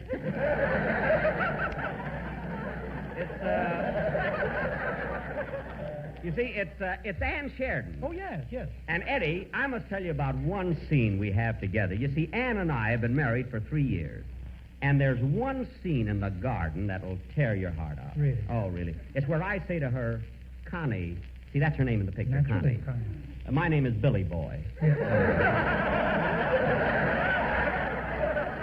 Really? Yeah, look at No, but this scene is really beautiful. I say to her, now this is after we've been married, you see, for 3 years, you see.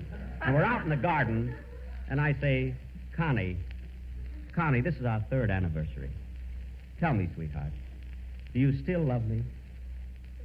And as the moonbeams cast their magic spell over us, she looks into my eyes and softly whispers, no.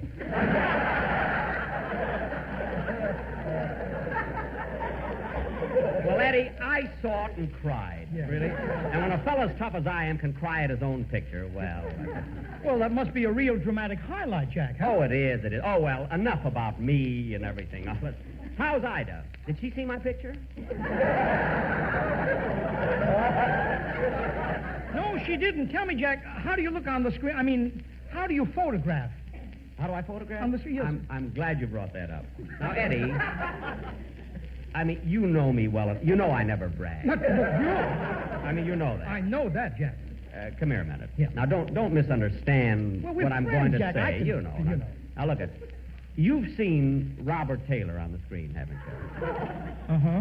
Well, let's not talk. Oh, come on, Jack. Let me hear. I'm your friend. Let me Eddie, hear. I'm acting like a kid. No. Jack, it's all right. Drop it, Eddie. No, let's kick it around some more. Then, Jack, from what you've just told me, you really feel that you've established yourself as a great screen lover? Definitely. To tell you the truth, Eddie, I was so good in those love scenes that in my next picture, they're just going to give me a leading lady and a rumble seat. Jack, I'd like to ask you something. You and I have been friends for a great many years, haven't we? Oh, we've been pals, kid. Well, I'd like to ask you something, brother. What is it, kid? Who's going to play the part of the rumble seat? Listen, Eddie, not changing the subject, but look, I was awfully thirsty when I came in here. Is there any water around here? Yeah, right out in the hall, Jack. Thanks, Eddie. I'll be right back. That's all right. What a hand. Harry, will you come here a minute? Now, what, Eddie? Did you ever hear a man rave so much about himself? Did you ever see such a display of egotism? No, Eddie, I must admit I never did. Well, let me tell you something. What? I didn't want to mention this to Jack, but I saw George Washington slept by. You really saw? Well, look, how does Jack photograph, Eddie? How does he look? Harry, come here a minute. Yeah. You've seen Robert Taylor, haven't you? Oh, sure. I've seen him in lots of pictures. Then you know it can't be the camera.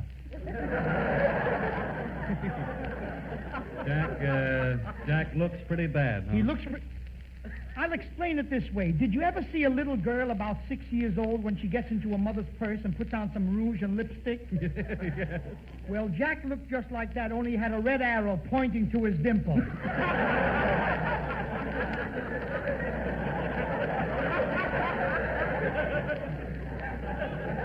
Anyway, Harry... Oh, Jack, I was just telling Mary how anxious I am. Harry. I was just telling Harry how anxious...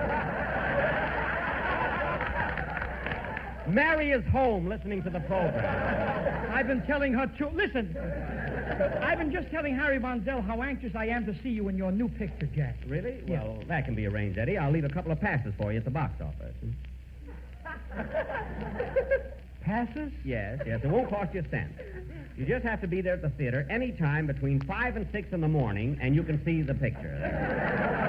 It's a sort of an early bird matinee. You know? Look, Jack, I'd like to see George Washington slept here, but I don't want to get there so early I have to wake him up. All right, Eddie, I'll give you 2 swell tickets for tonight. You'll give me? Well, in return, I'd like to ask a small favor. Remember me telling you over the phone about a certain proposition? Yes, that's it. Come. Well, here's what it is. Yes. I am going to New York in a couple of weeks. Yes. See, I want to see the Brooklyn bombshell there. I'm going over there. And I'm going to New York in a couple of weeks, and I'd like to take your whole cast with me. That's the favor you... Yes. Your whole cast. Don't be ridiculous, my whole... I'm sorry, Jack, but it's no deal. Listen to me, kid. You keep your show and I'll keep mine. Well, I just thought I'd ask. If you say no, that's the end of it, Eddie. Glad we understand each other. Now, look, Jack. Oh, Mr. Cantor. Why, yes, Dinah. Come in, Dinah. You're wanted at the stage door, Mr. Cantor. Thanks, Dinah. Jack, you know Dinah, sure. Oh, sure. Hello, Dinah. Hello. I got to run. I can't let you have any of my cast, Jack. You asked me and I told you, and that's All right. the way it... Shall it be that way? That'll You be told it. me not to. I'll see you later. Dinah. Yeah. Dinah, Uh-huh. come here a minute, will you? Okay. Look, Dinah. Yes. Dinah. Uh-huh. Dinah, are you happy here? I mean, are you satisfied with what you're doing and for whom you're doing it? Well, what do you mean, Jack? I mean, wouldn't you rather broadcast on Sunday than on Wednesday? Well, what's the difference? Well, look what it does to your whole week. Look, when you broadcast on Wednesday, let me show you. You broadcast on Wednesday, then all of a sudden comes Thursday and Friday. The first thing you know, your weekend is shot. Then all of a sudden comes Monday and Tuesday, and you're working again. Whereas, when you broadcast on Sunday, you've got Monday, Tuesday, Wednesday, Thursday, Friday, and Saturday all to yourself.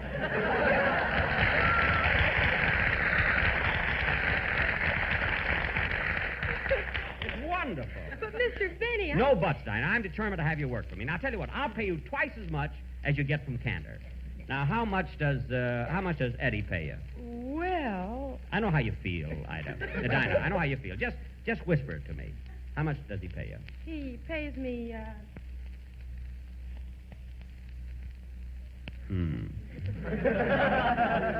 Look, Dinah, if you work on Sunday, it'll ruin your whole week. Sing.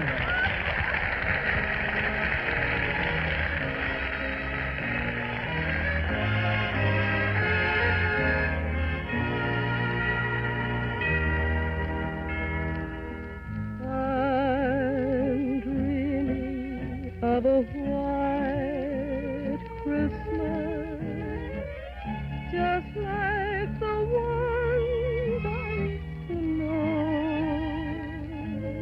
where the treetops glisten and children listen to hear sleigh bells in the snow. I'm dreaming of a white Christmas, with every Christmas card I write. May your days be merry and bright, and may all your Christmases be white.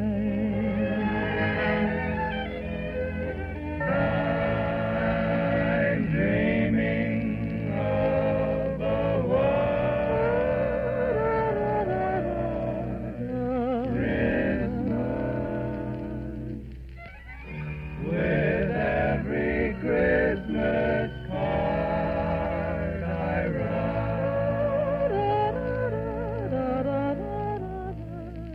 May your days be merry and bright,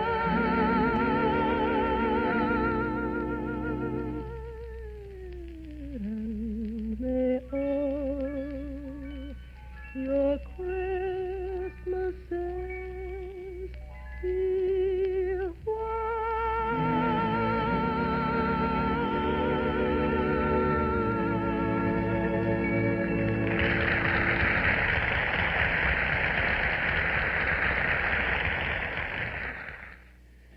Dinah Shore singing about a white Christmas back in 1942, when that song was very, very popular, just at the beginning of its long and successful run.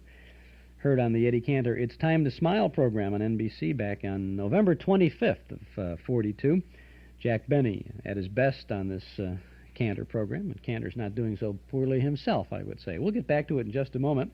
You're listening to WNIB in Chicago at FM 97. My name is Chuck Shade, and we're with you every Saturday afternoon from 1 o'clock until 5 o'clock with all the old-time radio shows. And this month, it's Jack Benny month, and so we have a whole load of Jack Benny radio shows. Now, over the years, we've had lots of requests for people who asked about special tape recordings of programs that we've broadcast on the air. They say, is that available on a cassette? And no, most of the time, the shows we play on the air are not available on a cassette.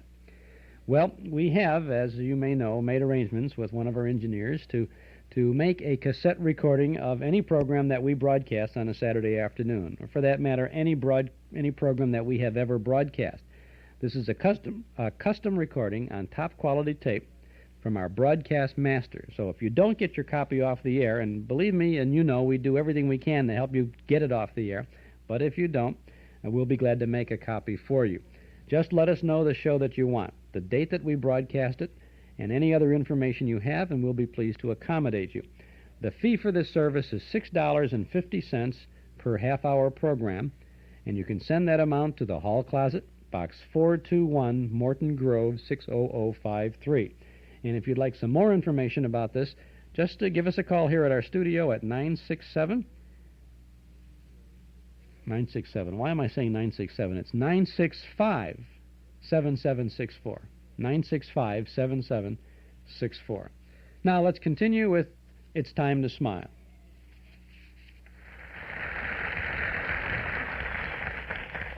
I wonder what Cantor really pays her there. Did you say something, Mr. Benny? Why, no, Harry. I was just... Oh, say, Harry. What? Come here a minute, will you? What's the matter? Harry, are you happy here?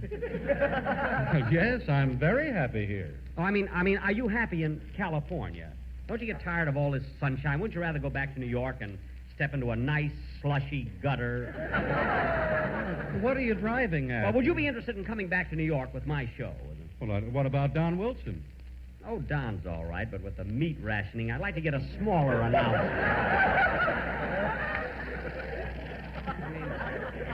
And he's so unreasonable. Why offer to pay his fare back to New York, but he refuses to sleep in an upper berth? Oh, well, that is unreasonable. Of course it is. After all, how much room does Dennis Day take up?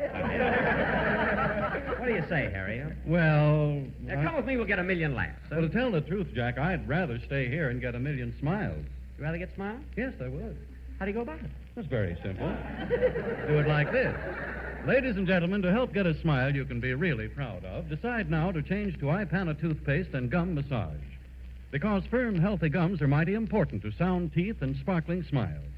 And Ipana toothpaste is not only unsurpassed for cleaning and brightening teeth, but when used with massage, it's especially designed to help stimulate and strengthen gums, to help keep them from becoming susceptible to gum trouble. So, ladies and gentlemen, why don't you follow this simple, healthful routine? Regularly brush your teeth with Ipana toothpaste. And every time you do, put a little extra Ipana on your brush or fingertips and massage it on your gums. So get a tube of Ipana from your druggist tomorrow. And remember, the government says we can't buy toothpaste of any kind without turning in an empty tube. So don't forget to take an empty metal tube of some kind with you when you ask for your Ipana toothpaste. Oh, Dinah, where's Jack Benny? He went into your dressing room to comb his hair. That's silly. He could have left it here and I'd have combed it. Mr. Cantor, maybe I shouldn't mention this, but, well, Jack Benny's been trying to hire me for his program. What? And Harry, too. No. Yeah. After I won, I'll fix him, and I'll fix him good. What are you doing, Mr. Cantor? You said he's in my dressing room? Yeah. I'm going to phone in there and pretend that I'm Rochester. Hello? Hello, Mr. Benny? This is Rochester, boss. I'm quitting. I got a very lucrative offer from Eddie Cantor. Eddie, well, of all the cheap tricks, the minute my back is turned, he tries to steal my cash. You can't trust anybody these days. Ain't it the truth? Rochester. Rochester, you're making a big mistake going to work for Cantor. Why, he'll never pay you as much as I owe you. Rochester, working for me, you got a future. Why do you want to leave? Frankly, boss, I'd rather work for a younger man. Younger? Why, Cantor's old enough to be my father. And if I was a girl, he probably would be. Rochester, your mind's made up. I mean, you finally decided to leave me? That's right. Goodbye, Mr. Benny. Goodbye, Cantor.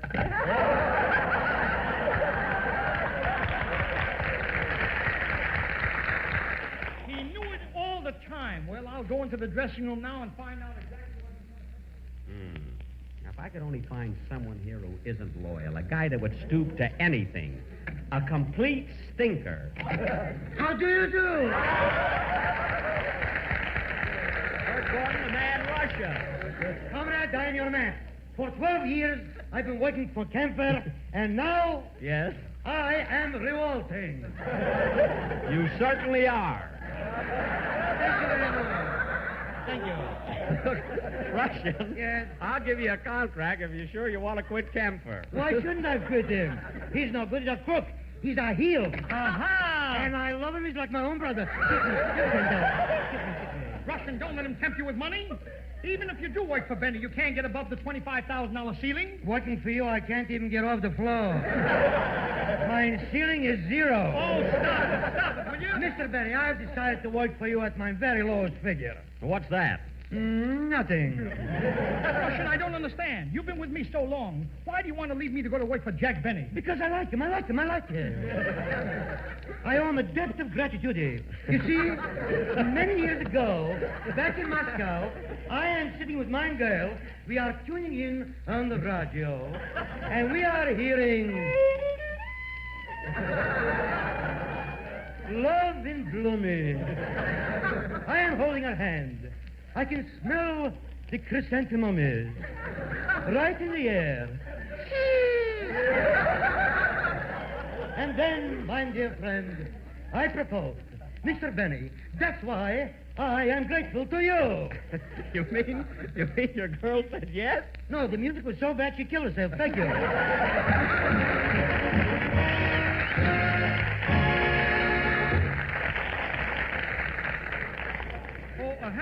Harry. What's the matter? What's wrong? There's nothing the matter, Eddie. Don't you get it? Now listen to me here. What is it, an imitation of Donald Duck? No, it's not either. I'm practicing to be a ventriloquist. Shirley's been teaching me. Oh, you mean Shirley Dinsdale, a little 15-year-old ventriloquist? Yeah, and when she comes back next week from San Francisco, she's going to give me my second lesson, and after that I'll come up to the microphone, and without even moving my lips, I'll be able to say, ladies and gentlemen, it's worth your while to know how much faster Sal Hepatica helps you feel better when you wake up in the morning feeling headachy and out of sorts due to the need of a laxative. Because then Sal Hepatica brings speedy, gentle relief, usually within an hour. So you don't have to put off till night taking the laxative you need in the morning. You don't have to risk feeling miserable all day.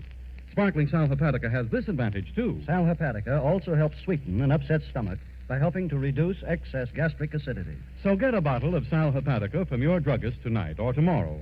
And any time you need a laxative, morning, noon, or night, see how much faster you feel better when you take gentle, speedy Sal Hepatica.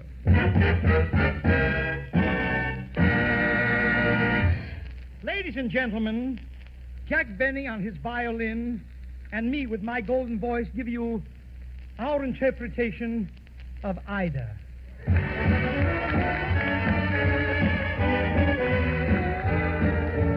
Ida, sweet as apple cider, sweeter than all I know. Take it. Come out in the silvery moonlight of love we'll whisper. So soft and everyone should use Ipana. That's the wish of Eddie Canna. Seems though can't live without you. Listen, oh honey, you. Ida, I idolize ya. I long to love ya, Ida, deed I. Greatness flakes are good and crunchy for your breakfast or your lunchy. Love ya, Ida, deed I do.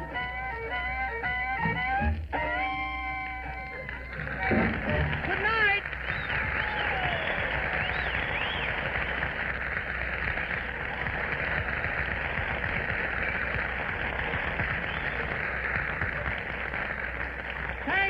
Thank you, ladies and gentlemen. And please don't forget the two products that make this program possible.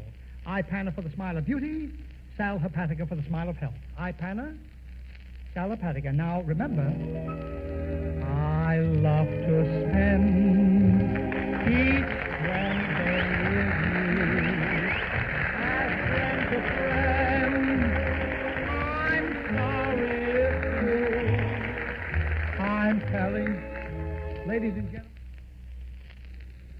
That's the Eddie Cantor Show. That's all we have of it from November 25th of 1942. It's Time to Smile with Jack Benny as Eddie's guest. A good program there. And you notice we got Jack Benny playing Ida twice in our show today. He played it here for Eddie Cantor, and he was fiddling around with it during the Command Performance program that we heard a little earlier. I'm Chuck Shaden. This is our Those Were the Days program. One more Jack Benny show for you this afternoon from 1952 coming up in just a moment. We'll have a 3 more weeks of Jack Benny material through the rest of February. On the 1st of March, we're going to have a 4-hour tribute to Mr. Jimmy Durante. And if you'd like to know what it's all about, where it's happening, and what's going to happen, subscribe to our Nostalgia newsletter and radio guide. Eddie Cantor, in fact, is on the cover of our newsletter for February. Just the beginning of all the good information and good reading and good fun that you'll find in our publication. A 1-year subscription, 10 issues, is just $7, and you can subscribe right now when you call our studio at 965-7763. 965-7763. Articles about Fibber McGee and Molly, the Lux Radio Theater, and Glenn Miller. Subscribe now, 965-7763. We give you lots of information about all the programs we offer, and it's a good guide to the good old days of radio. If our lines are busy when you call, we'll appreciate it if you wait just a moment and then dial back at 965-7763. We'll begin your subscription with the February issue, which you will receive by first-class mail within a week, and we'll include an invoice along with your first copy. Or, if you like, you can send $7 for a 1-year subscription to Nostalgia Newsletter, Box 421, Morton Grove, 60053. But if it's easier, why don't you give us a buzz right now? 965-7763. Become a subscriber to the Nostalgia Newsletter and Radio Guide. It's Northwest Federal Savings Time. We've got more time for you. These days, it's more important than ever to earn as much as you can on insured savings. And to make it even easier to save, Northwest Federal gives you over 29 super gifts to choose from, free or at greatly reduced prices, just by depositing $300 or more in a new or existing account. Select from brand name items like the Presto Burger Maker, the Gillette Super Curl, a Sunbeam Fire and Smoke Detector, a Rival Crockpot, Timex watches, a Presto Hot Air Corn Popper, Hoover Compact Vacuum Cleaner, GTE Flip Phone, and more. But hurry, this offer is good for a limited time only, 1 gift per family. And while you're at Northwest Federal, see how you can earn even more interest on T-Market certificates. It's all at Northwest Federal Savings, and there's a savings center right near you. It's Northwest Federal Savings Time. We've got more time for you. This is WNIB Chicago, FM 97, and more time for you. Time yet for one more Jack Benny program. This is a good one, too. Again, we go to Armed Forces Radio for a rebroadcast of a good Benny program. This is from January 20th of 1952. What more can we say? George Burns is Jack's guest on the show with Mary Livingstone, Phil Harris, Dennis Day, Rochester, Don Wilson, Mel Blanc, the whole gang, the Jack Benny program.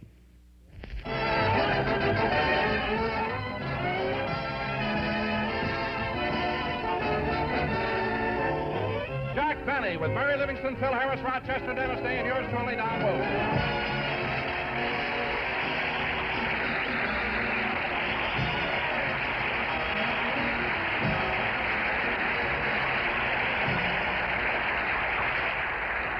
Gentlemen, you all know the exciting story of Kurt Carlson, captain of the Flying Enterprise. But since we can't bring you that hero, we bring you a man who spent 2 days in a leaky canoe on Hollywood and Vine, Jack Benny!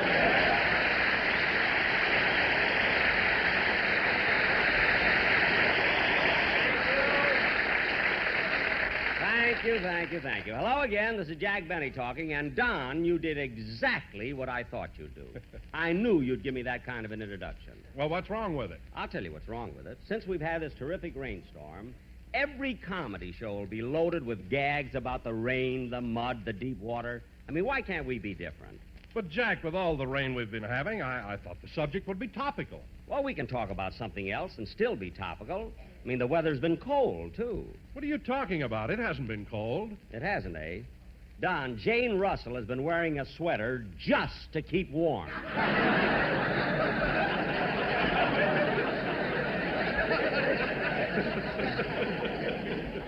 So don't tell me it hasn't been cold, brother. All I know is the other day I got up at 7 o'clock in the morning. What do you say? I say all I know is that the other day I got up at 7 o'clock in the morning and took a long walk in my shirt sleeves. Well, Don, you can do that. You're blubberized. You know what I mean?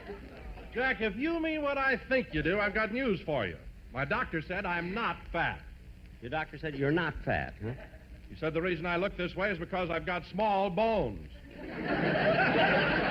Small bones, huh? Yes. Don, a fish has small bones, and I've yet to see a halibut with 5 chins. So you can tell your doctor... Oh, hello, Mary. Hello, Jack. Well, it's about time you got to the studio. You weren't even here for rehearsal. But, Jack, I couldn't help it. I left the house in plenty of time. It wasn't my fault that the bank was held up. Bank held up? Yes, I was driving down Hollywood Boulevard. I stopped for a traffic light at Highland when 2 men with handkerchiefs over their faces jumped in the car, stuck a gun in my ribs, and said, "Get going, sister." No. They made me drive out Sunset Boulevard. When I slowed down to make a turn, they threatened me with the butt of their guns. Why, those no-good cowards. My leg got tired, and when I released the pressure on the gas pedal, one of them twisted my arm and the other one slapped my face. Why, those dirty yellow rats. Suddenly, they pulled on the brake, jumped out of the car, said, "Here's something for the gas," and threw me a $20 bill. Gee, what nice guys.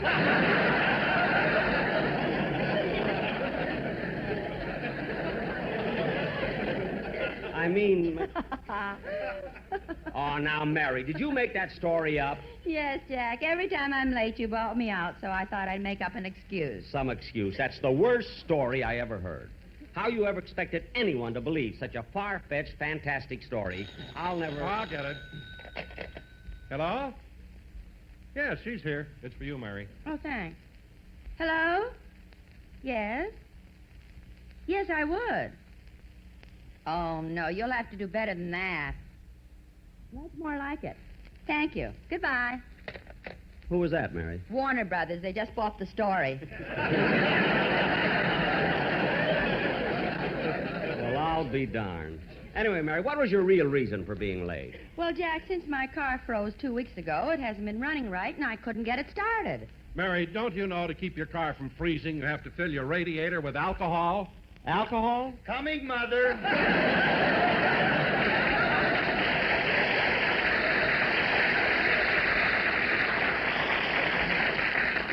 Well, I'm glad there's something you can talk about, Phil. I'm not paying you all that money just to lead that lousy band, you know? I'll ignore that remark and discuss the subject at hand. Just a week ago, me and Remley were driving up to the snow country, and it was so cold that I stopped at a gas station and bought 6 quarts of alcohol. 6 quarts? You should have seen Remley cry as the guy poured it in the radiator. Oh, he must have felt awful, huh? For the next 10 miles, he had his mouth over the exhaust pipe. Why, Phil, he could get asphyxiated that way. Oh, he was. Look, Phil. And now, having injected some levity into the program, I shall return to the podium and keep my big, fat mouth shut. Thanks, Phil. Thank you, Phil. Phil, you weren't funny, but at least you were topical, you know? And now, kid... Oh, hello, Mr. Benny. Well, Dennis, it's about time you got here. Oh, I'm sorry, but I left my house in plenty of time. It wasn't my fault that the bank was held up. What? When I stopped for a traffic light, 2 men with handkerchiefs over their faces jumped in my car, stuck a gun in my ribs, and said, "Get going." Oh, 2 men, huh? Yeah. They stuck a gun in your ribs, huh? Yeah. And I suppose you were very, very frightened. Oh, no, I recognized them. You did? Who were they? Humphrey Bogart and James Cagney. They were making a new picture for Warner Brothers.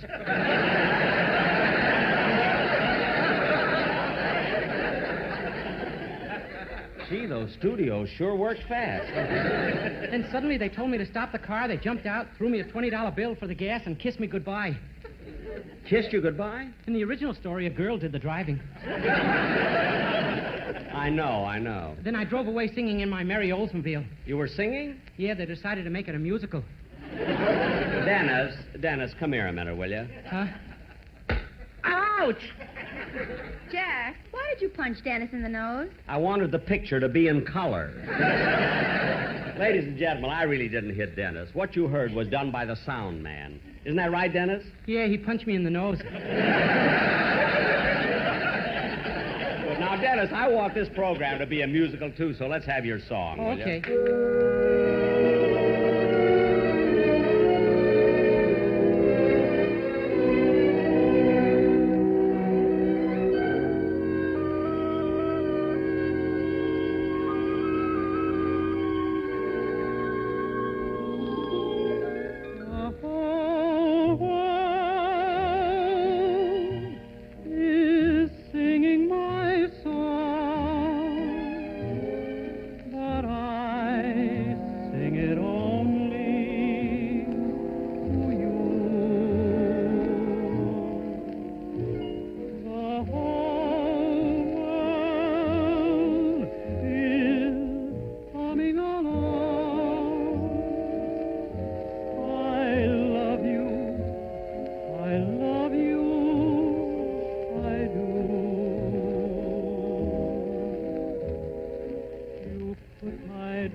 give you my heart. The whole world is singing my song, but I'll always sing it to you.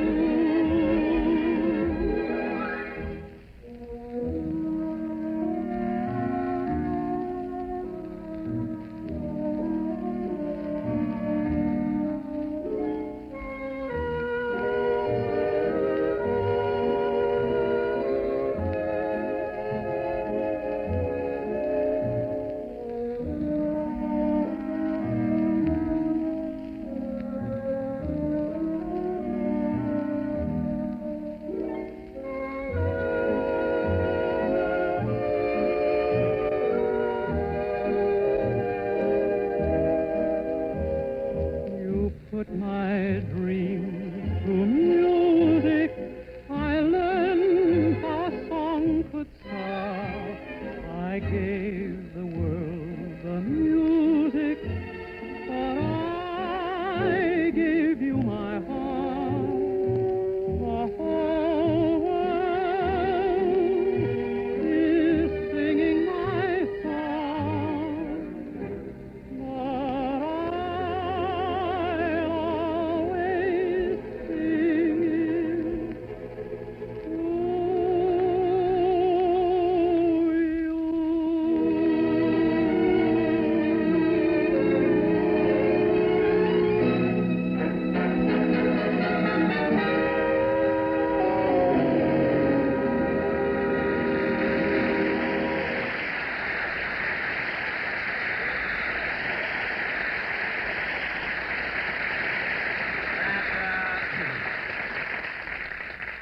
Well, that was very good, Dennis. And Phil, I must admit that the music sounded good, too. Well, thank you, Jackson. It's about time you paid my boys a compliment.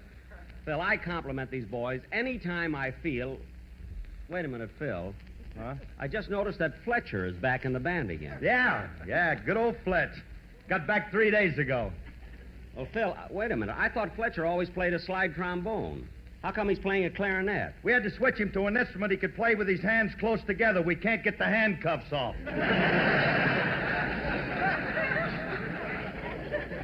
Handcuffs? Phil, what did Fletcher do this time? He didn't do nothing.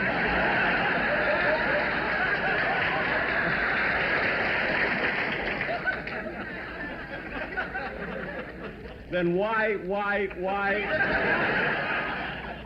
did they take him back to prison? Because they changed wardens, and he's the only one who knows where everything is. Oh, yeah? Then why did they put the handcuffs on? Because they wanted everything to stay where it is. Well, I'm glad I got that straightened out. That's the first half of this Jack Benny program from January 20th of 1952. We'll get back to it in just a moment. I'm Chuck Shaden. This is Those Were the Days, WNIB in Chicago. I know you like Jack Benny, and just in time for this Jack Benny month, we have a Jack Benny ceramic drinking mug for you. This is beautiful, whether you're a coffee hound or a teetotaler or a milk and cookie dunker, and there are a lot of us out there. You'll want to have this special Jack Benny souvenir for your very own. It features a very good likeness of Jack in his familiar arms crossed pose, looking right at you and saying, "Coffee isn't cheap." Now, this brand-new, first-quality ceramic mug was created especially for us, and it is available exclusively at our Metro Golden Memory shops for only $5. You can get yours now and have a drink with your radio favorite anytime you choose.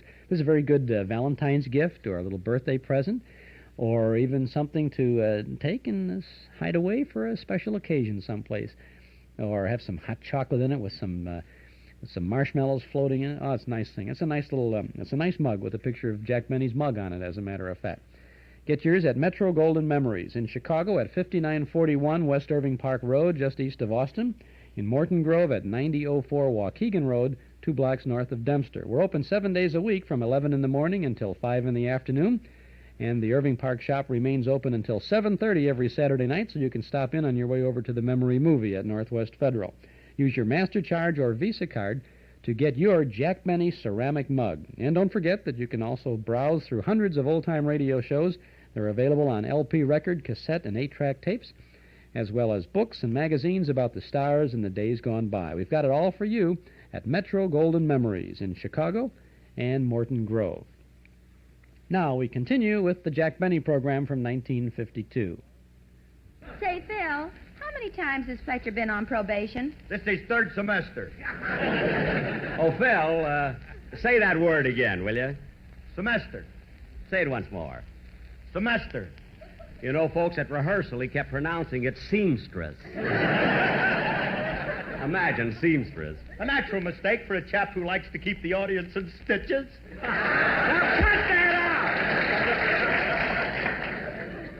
Now, look, kids, let's stop all this silly talk and get on with the program, because tonight I have a great surprise for you. Surprise? Yes, I got a special guest to appear on our program today and sing the song that I wrote. When you say, I beg your pardon, then I'll come back to you. What a song. Oh, yeah? Last week you asked Donna Shore to sing it, and she turned you down. Well, I'm glad she did, because this song is much better for a male vocalist. Don't you think so, Dennis? Call me madam. Oh, stop. Oh, Jack, when will you learn? Last week you tried to get Mary Alonzo to sing it, and he wouldn't touch it. I know, and I'm glad, because now I've really got the best. Well, then, Jack, for heaven's sakes, who did you get? I'll tell you who I got. None other than that inimitable stylist of popular songs, George Burns.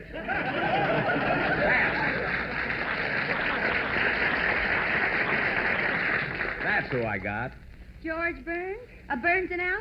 Yes. You mean Sugar Throat? That's exactly who I mean. Well, I think Jack's made a very good choice. George Burns is an excellent singer. What's the matter? You crazy or something? He's not crazy. You kids are just jealous because I wrote... Oh, hey, that must be him now. Come in. Yes? I'm the attendant at the parking lot. And I'd like to talk to Phil Harris. Yeah, what is it, fella? I'm having trouble parking your car. Why, what's wrong? Well, every time I step on the starter, the motor sings Sweet Adeline. Just leave it where it is. I'll be out soon. Okay, but what'll I do with a guy who has his arms around the exhaust pipe?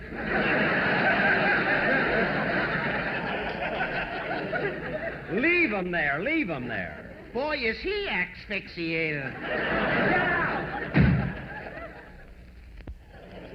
Gee, I thought sure that would be George. I wonder if he's left his house yet.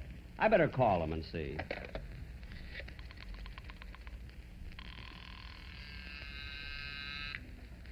Oh, Mabel, what is it, Guide says?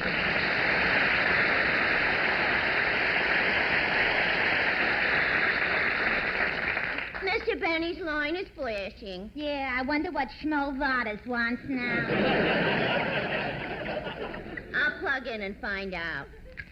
Yes, Mr. Benny. Yeah, just a minute. I'll try and get him.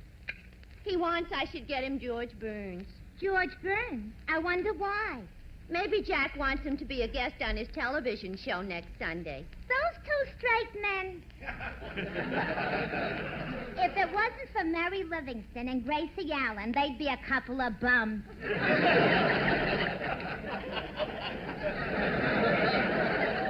I don't know. On second thought, they could do an act together.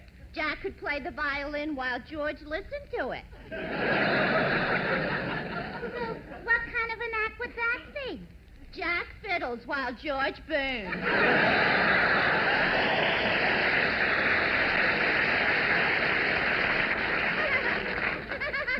I made it funny. Someday I may have my own switchboard.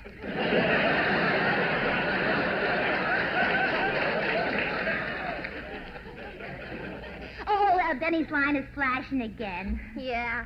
He's jealous because we're getting laughs. Gertrude, what about my call? I tried Mr. Burns' house, but nobody answered. Oh, well, forget it. Say, kid, George must be on his way down. Because nobody answers at the house. See, look what time it is. I can't understand why George Burns is so late getting here. Maybe he tried to call you at your house. Say, maybe he did, but I haven't been home for the past 5 days. I came straight from Palm Springs to the studio.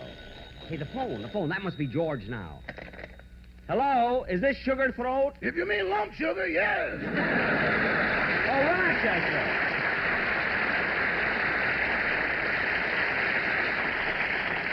Rochester, what do you want? Well, Friday, you calling from Palm Springs to check on the damage the rainstorm did to our house. Now, wait a minute, Rochester. At the start of the program, I told Don Wilson we're not going to do any jokes about the rainstorm. This ain't no joke, boss. What? Our front porch is covered with a foot of mud. Well, clean it off. Remember, our house is in Beverly Hills. The house is, but the porch ain't. You mean our porch floated away? Where is it now? With the Flying Enterprise. What? I stayed with it till the Coast Guard told me to jump. Rochester, stop being silly. These are jokes. The people in the audience are laughing. They must be from Florida. Well, not all of them. Anyway, I'll see you when I get home. Goodbye. Goodbye.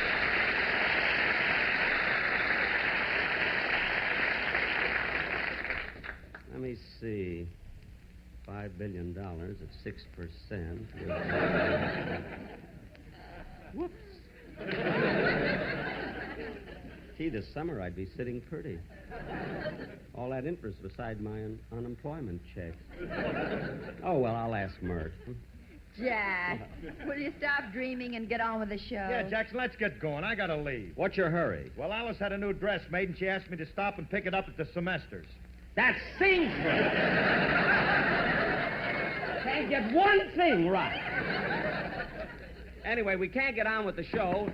Hey, that must be George now. Come in. Oh, Jack, I'm here. Hey, kids, it's George Burns.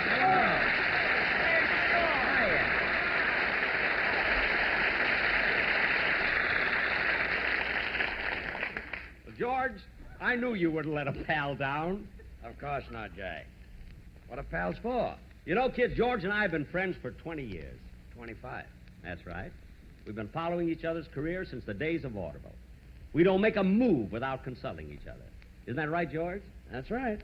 But you did have me worried for a while. What took you so long to get here? What took me so long? I've been chasing you all over town looking for you. When did you change networks?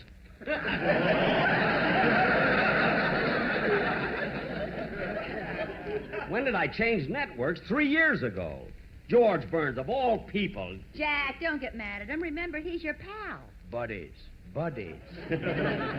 Now, kids, George came here for one specific reason, and that is to sing my When song. I say I beg your pardon, then I'll come Not back yet, to George. you. Not yet, George, not yet.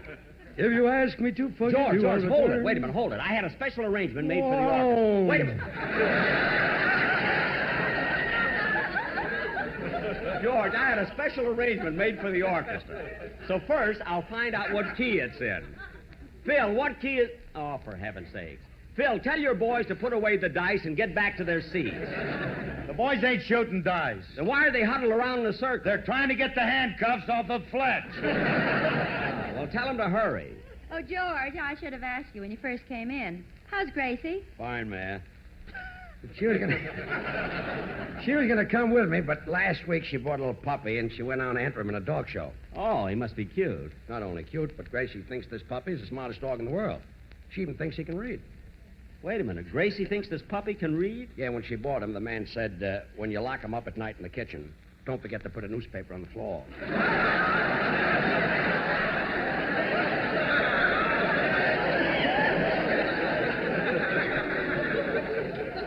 And she thinks he can read? Leaves the light on all night.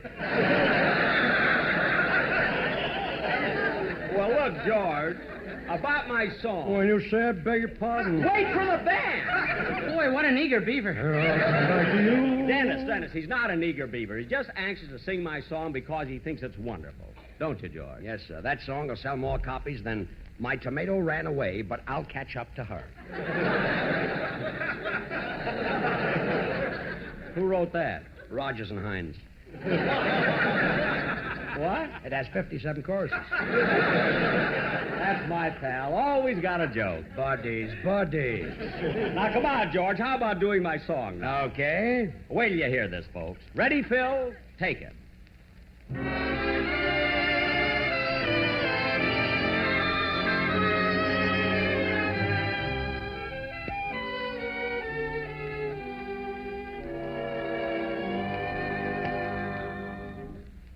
When you say I beg your pardon. and I'll come back to you when you ask me to forgive you. I'll return. Listen to that voice.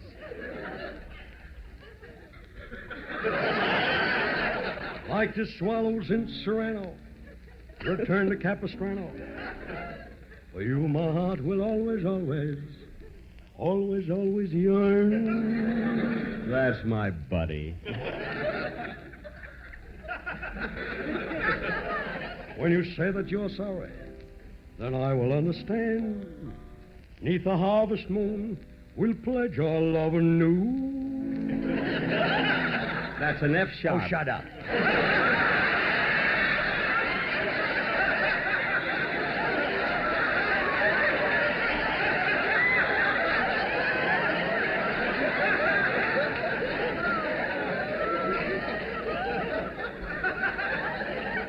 So, my darling, though we're parted, come back to whence? Yes, whence? We started, and sweetheart, then I'll come back to you.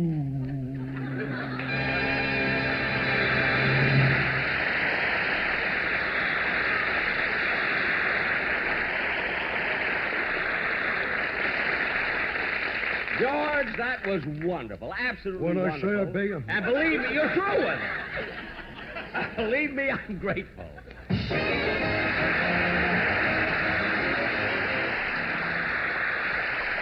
Good night, folks.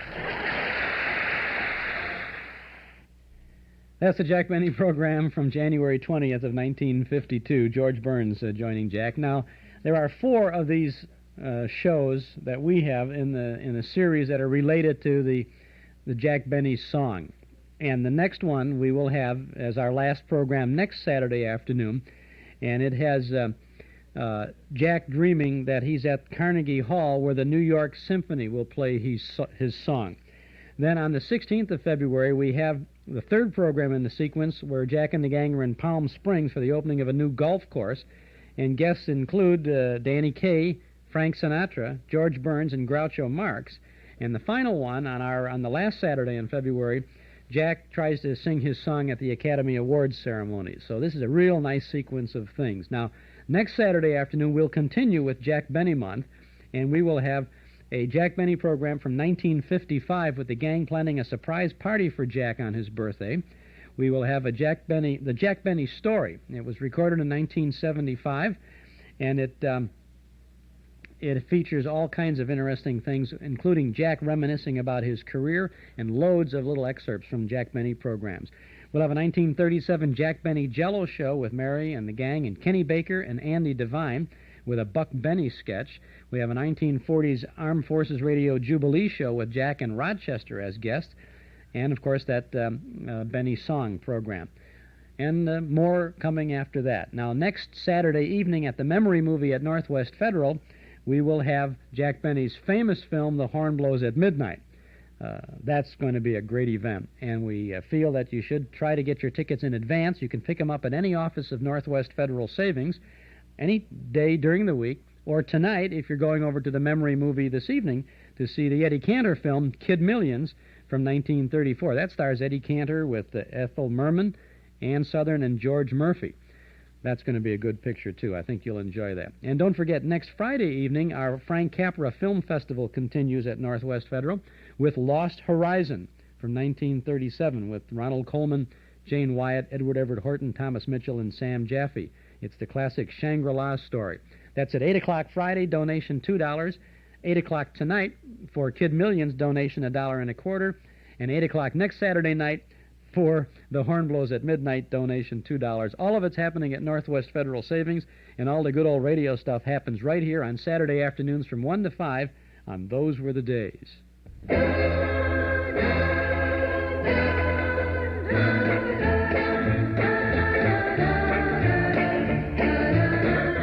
And that's it for today, because that old clock up on the studio wall says it's time to go for now. But as I said, we'll be back next Saturday from 1 to 5 with more nostalgic sounds. Our thanks to Mort Paradise, Dennis Bubaz, Joel Bogart, Carl Pearson, Gary Schroeder, and the Mormon Tabernacle Choir for their help behind the scenes, to our sponsors, Northwest Federal Savings, Nelson Hirschberg Ford, and Eden's Plaza Shopping Center for making this weekly get-together possible, and to you out there in Radio Land for making it worthwhile. This is Chuck Shaden speaking.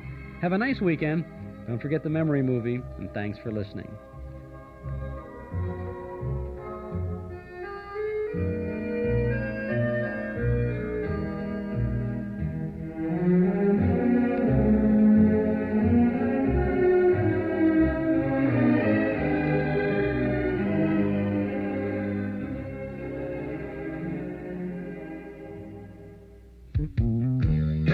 Here's an important offer from TWA. You're gonna like us. Kids fly free now till March 27th. Any child under 18 accompanied by an adult coach passenger can fly free all over the U.S., except on Arizona and Florida routes. And adults can save, too, up to 45%. For details, call your travel agent or TWA, where kids fly free. You're gonna like us. TWA.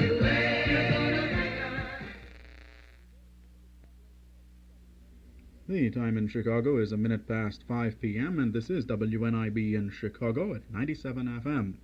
And this is Bruce Duffy welcoming you once again to Zephyr. Zephyr is a 2-hour program of short, familiar classical music which we present every evening beginning around 5 o'clock. In the first hour of tonight's program, we have some piano music of Chopin to begin, also music of Smetana, Dvorak, and the Romanian Rhapsody No. 1 by Ionescu, all in this first hour. Then in the second hour, beginning at about 6 p.m., we continue with our series of the string quartets of Franz Schubert.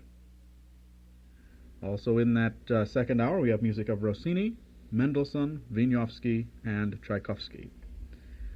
To begin this first hour, we have music of Chopin. This is the Fantasy on Polish Airs for Piano and Orchestra, Opus 13, performed by pianist Claudio Arrau, and the London Philharmonic Orchestra, conducted by Eliyahu Inbal.